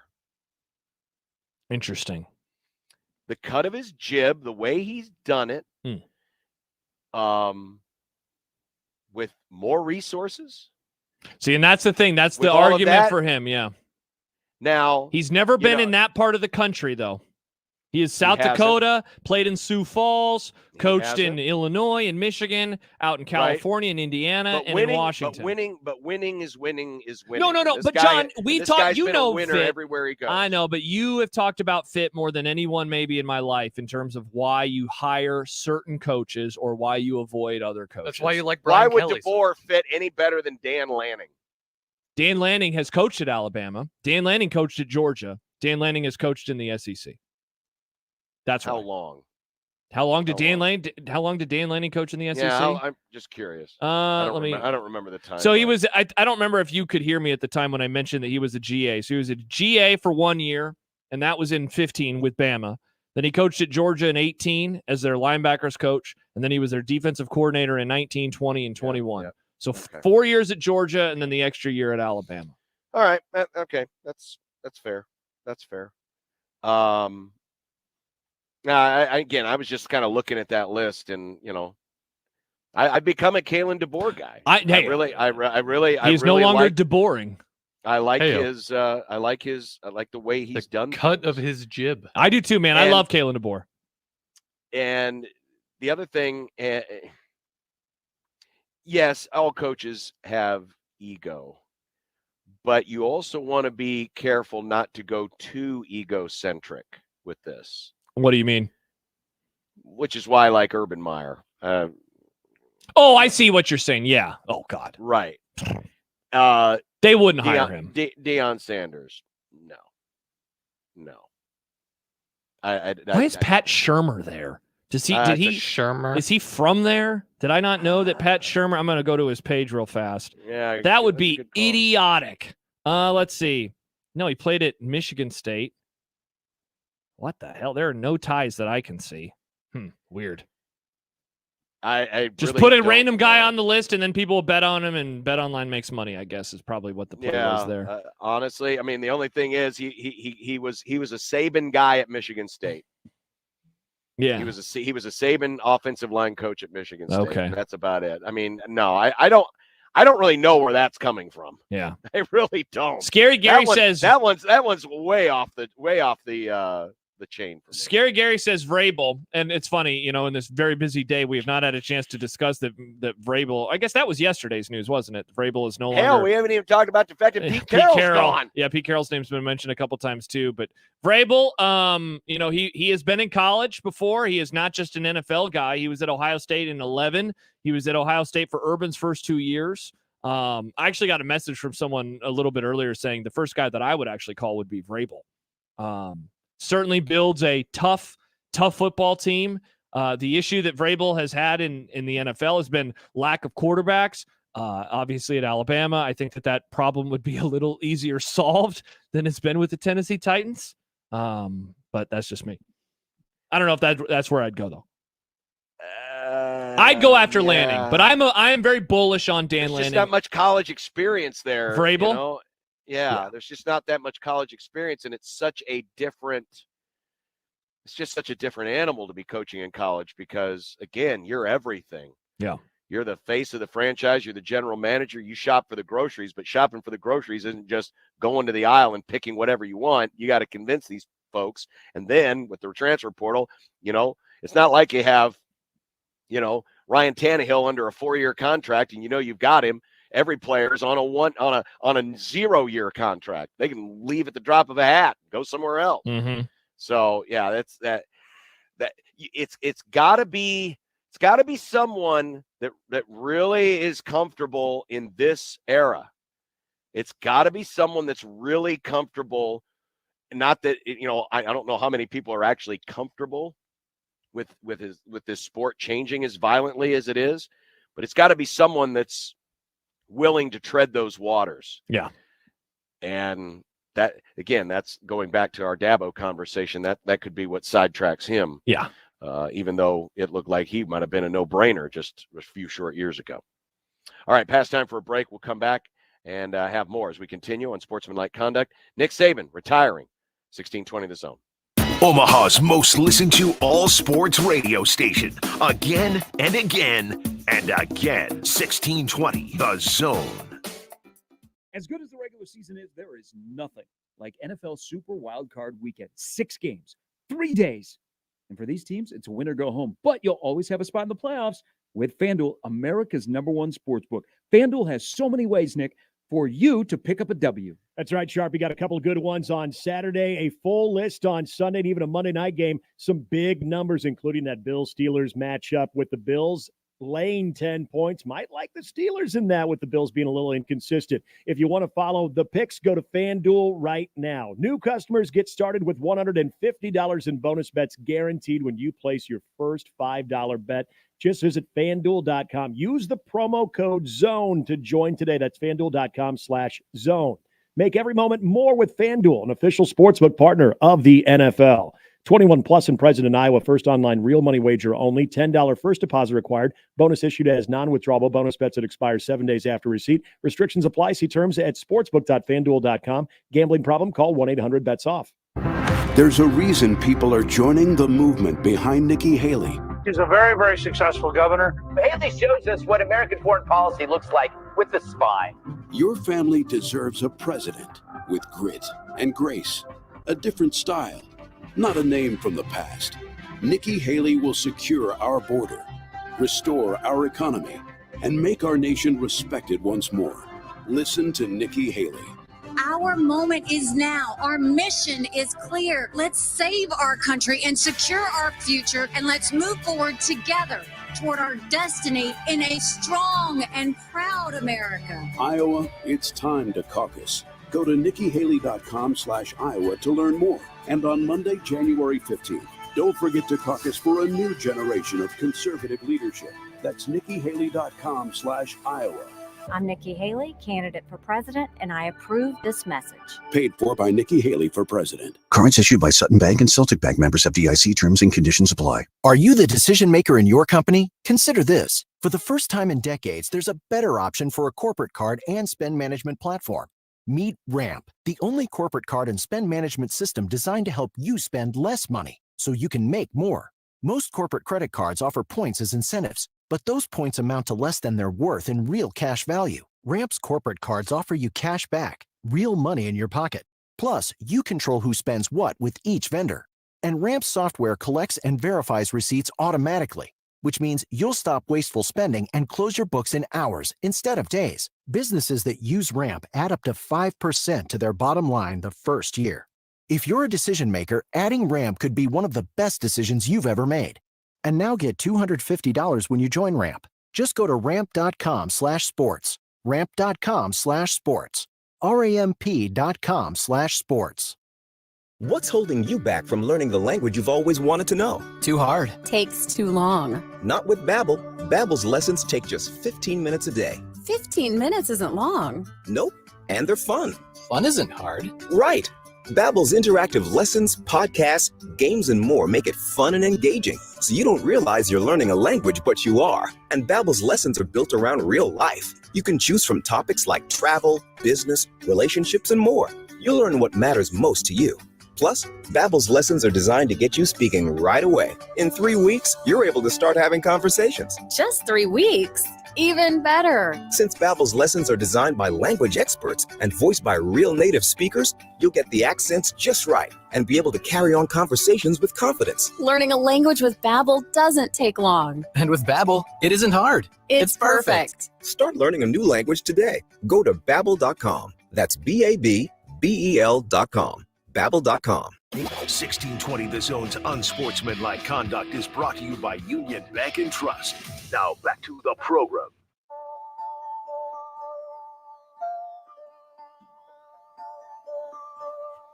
By the way, just a quick aside as we bring you back a sports flash today that Nick Saban is retiring and informed his team of that decision today. I'm looking to see if there's any updates from Chris Lowe's story. Not that there's a lot of, obviously it's more reaction than anything else from across college football. But to close the loop on something we talked about from the very beginning of the Grum, we somehow got on the subject of piggy banks. Yes. Oh, yes. And I've got a wooden helmet. My godmother gave me this when I was young, and I just kind of have it sitting here in the man cave as more of a display. I don't really put anything in it, but there was a lot of stuff in there. The final tally of how much was in the piggy bank. Give it to me, John.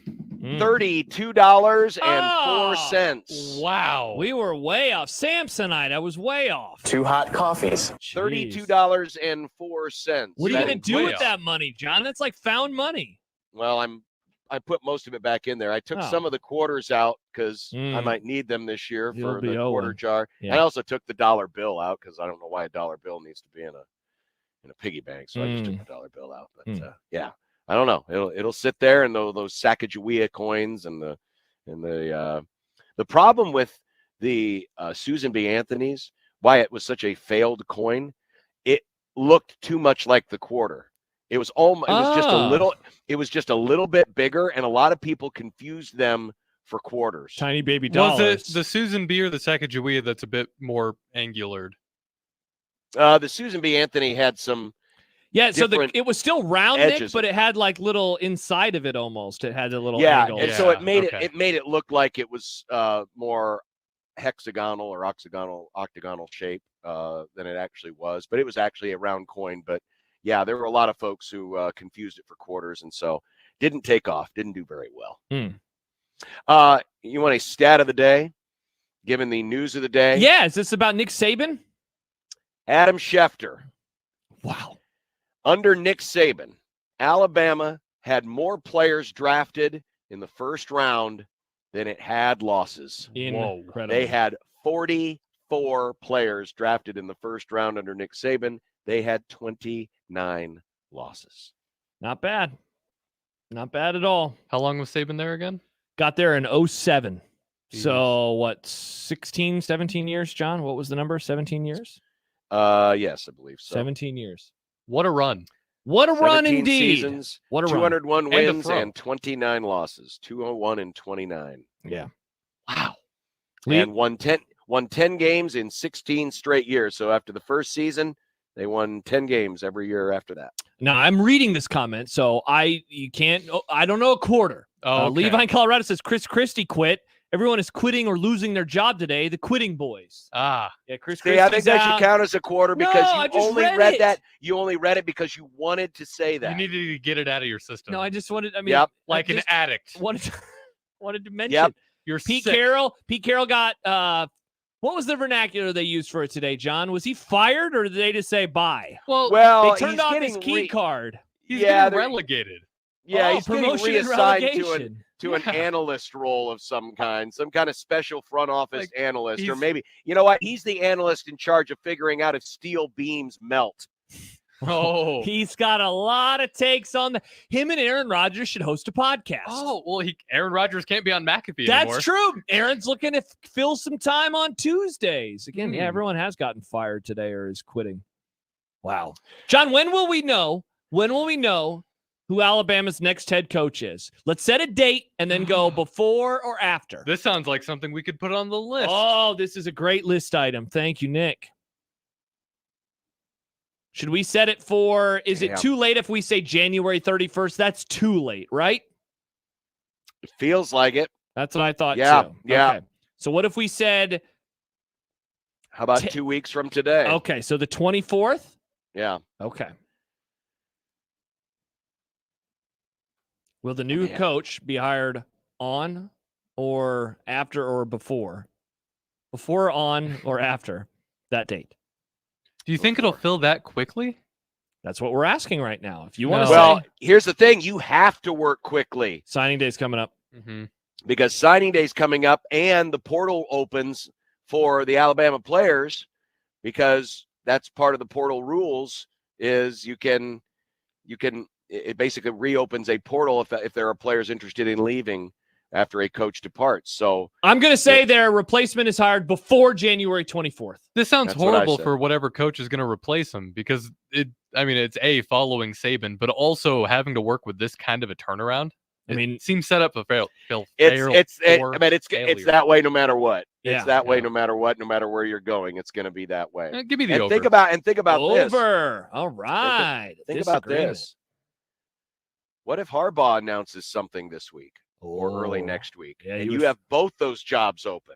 You have the two winningest programs in the history of college football with open jobs, both, dare I say, at the peak of their existence. Michigan, first outright national title since basically World War II, and Alabama being Alabama. Think about that. The two winningest programs in the history of college football, both at or very near the peak of their powers, both with coaching opportunities open at the exact same time, assuming that Jim Harbaugh leaves here in the next few days. Yeah, I am with a couple comments to read. I am with Scary Gary. Michigan already has their next coach. I agree. That is true, but there's always that while you think you have that next guy, while you think you have, sometimes if you hear something from somebody, you're like, ooh, maybe this guy would be good, maybe that guy would be good. Adam says January 20th. I bet Dan Lanning takes the job by next Friday. Yeah, I think by the end of next week is a good one. Also, before we go to break and get to what's for dinner, we know that what's for breakfast for Nick Saban has long been cream pies. Miss Terry's cream pies. John, have you seen this? Have you heard about this? Outside of Bryant-Denny Stadium, also put a pin in this. Will they rename it Bryant-Denny Saban Stadium? Oh. Alabama fans have placed oatmeal cream pies and Coke at the bottom of Nick Saban's statue. Wow.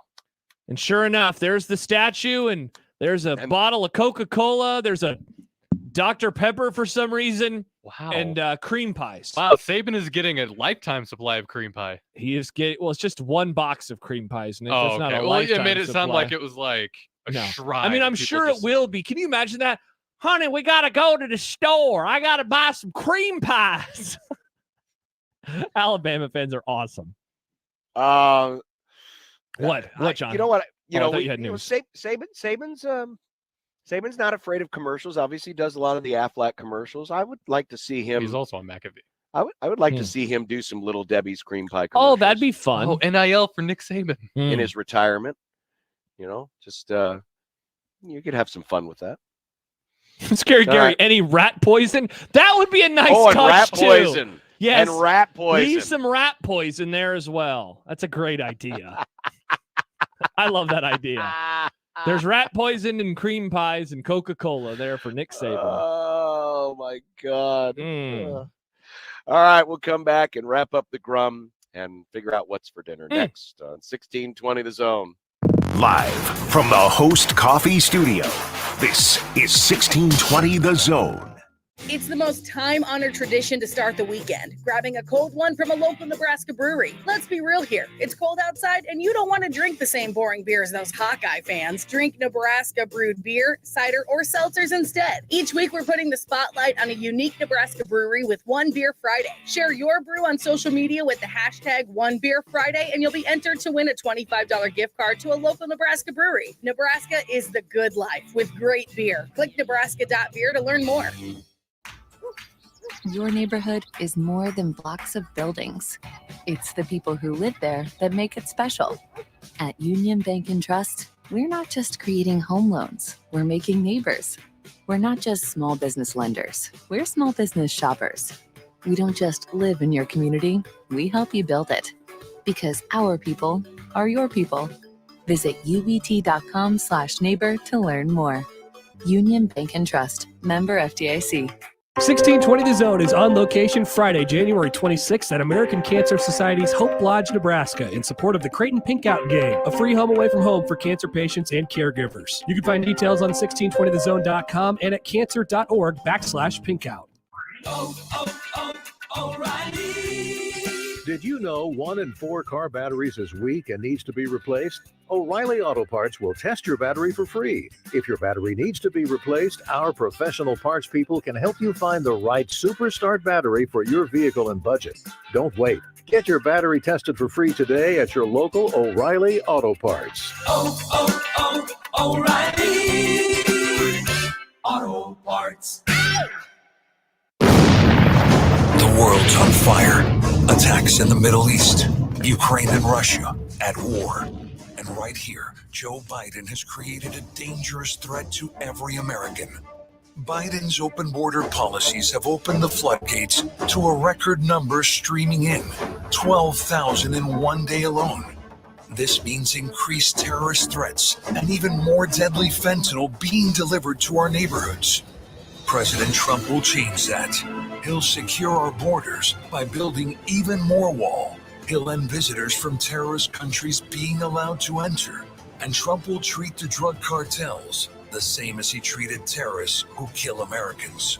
President Trump, the strength to protect our borders and our families. I'm Donald Trump, candidate for president, and I approve this message. Paid for by Donald J. Trump for President 2024, Inc. Your Omaha Maverick hockey team is coming off a tournament win at the Desert Hockey Classic, and they are red hot. The Mavs start their 2024 home campaign against the top 10 ranked Denver Pioneers January 19th and 20th. And the Maverick men's basketball team takes on North Dakota on January 11th and North Dakota State on January 13th. Let's pack the Baxter. Get your tickets now. Call the box office at 402-554-MAVS or by going to omavs.com/tics. Host is roasting every morning. Host is roasting every day. Since 1972, family-owned and locally roasted Host Coffee Service has been roasting the finest coffee for businesses and restaurants. If you're ready to change to a better coffee provider, it's time for Host Coffee. Omaha's best coffee since 1972. Host Coffee is always roasting something good for you. You're listening to Unsportsmanlike Conduct. Feel like I'm on some kind of crazy trip or something. The 1620, The Zone. When you knock us down, we're going to get up. And on the way up, we're going to bite a kneecap off. Crust is good on your pizza, not your ass. I will eat your ass first. He's tough as a Woolworth steak. And then it's going to take 2 more shots to knock us down. All right. And on the way up, we're going to take your other kneecap. I'm ready to hang them up, gut them, and skin them, and chop them up. You know what? I'm ready. My daughters aren't starving to death. I'll eat my neighbors. And we're going to get up, and then it's going to take 3 shots to get us down. And when we do, we're going to take another hunk out of you. Cliff, what are you going to take away as your best memory from playing basketball at Boston College? Probably just like going out to eat.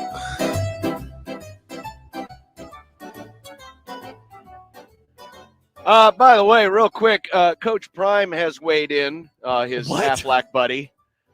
He said, wow, college football just lost the GOAT to retirement. Wow, I knew it would happen one day soon, but not this soon. The game has changed so much that it chased the GOAT away. College football, let's hold up our mirrors and say, honestly, what you see. So Prime is blaming college football for chasing Nick Saban away. Dang, John Bishop, Deion Prime handshake meme. I didn't say that. I bet Deion would love for Guy's divisions 72. I mean, he's going to retire at some point. Mm-hmm. This wasn't a Jay Wright situation. Jay Wright's done. Well, that's what Deion is implying, though. Yeah, but Deion's wrong. Oh, okay. What's for dinner tonight? I'm having tacos. I think I'm going to do leftovers. I'm going to do burrito bowls with some chicken, some rice, some beans, some corn, and some salsa. This new salsa we found at the store this week, and by we I mean her, my wife. I'm looking forward to it. No, you stop it, you monster. I wish I could throw this remote at your face right now, John. I don't know the brand. What do you have, Nick? Taco Bell, maybe? Oh, Nick, of all the places. Either Taco Bell or rice. That's what I got. Those are my options. Never mind. Taco Bell sounds good, Nick. Okay. Taco Bell or rice. Taco Bell or rice. And again, speaking of tacos, Taco John's, what have you done to your hot sauce? This used to be the best hot taco sauce, not salsa. Too hot taco tacos. sauce that was ever around, and you have changed the recipe, and it is different, and it is not good. It is bad. The only thing that would be worse than this is if they change the recipe to the Arby's sauce. Oh, not mess with that, Arby's. But Taco John's, you need to fix this. Hey, everyone, drive safe tonight. Looks like the snow might had stopped. It was the here for snow's like what?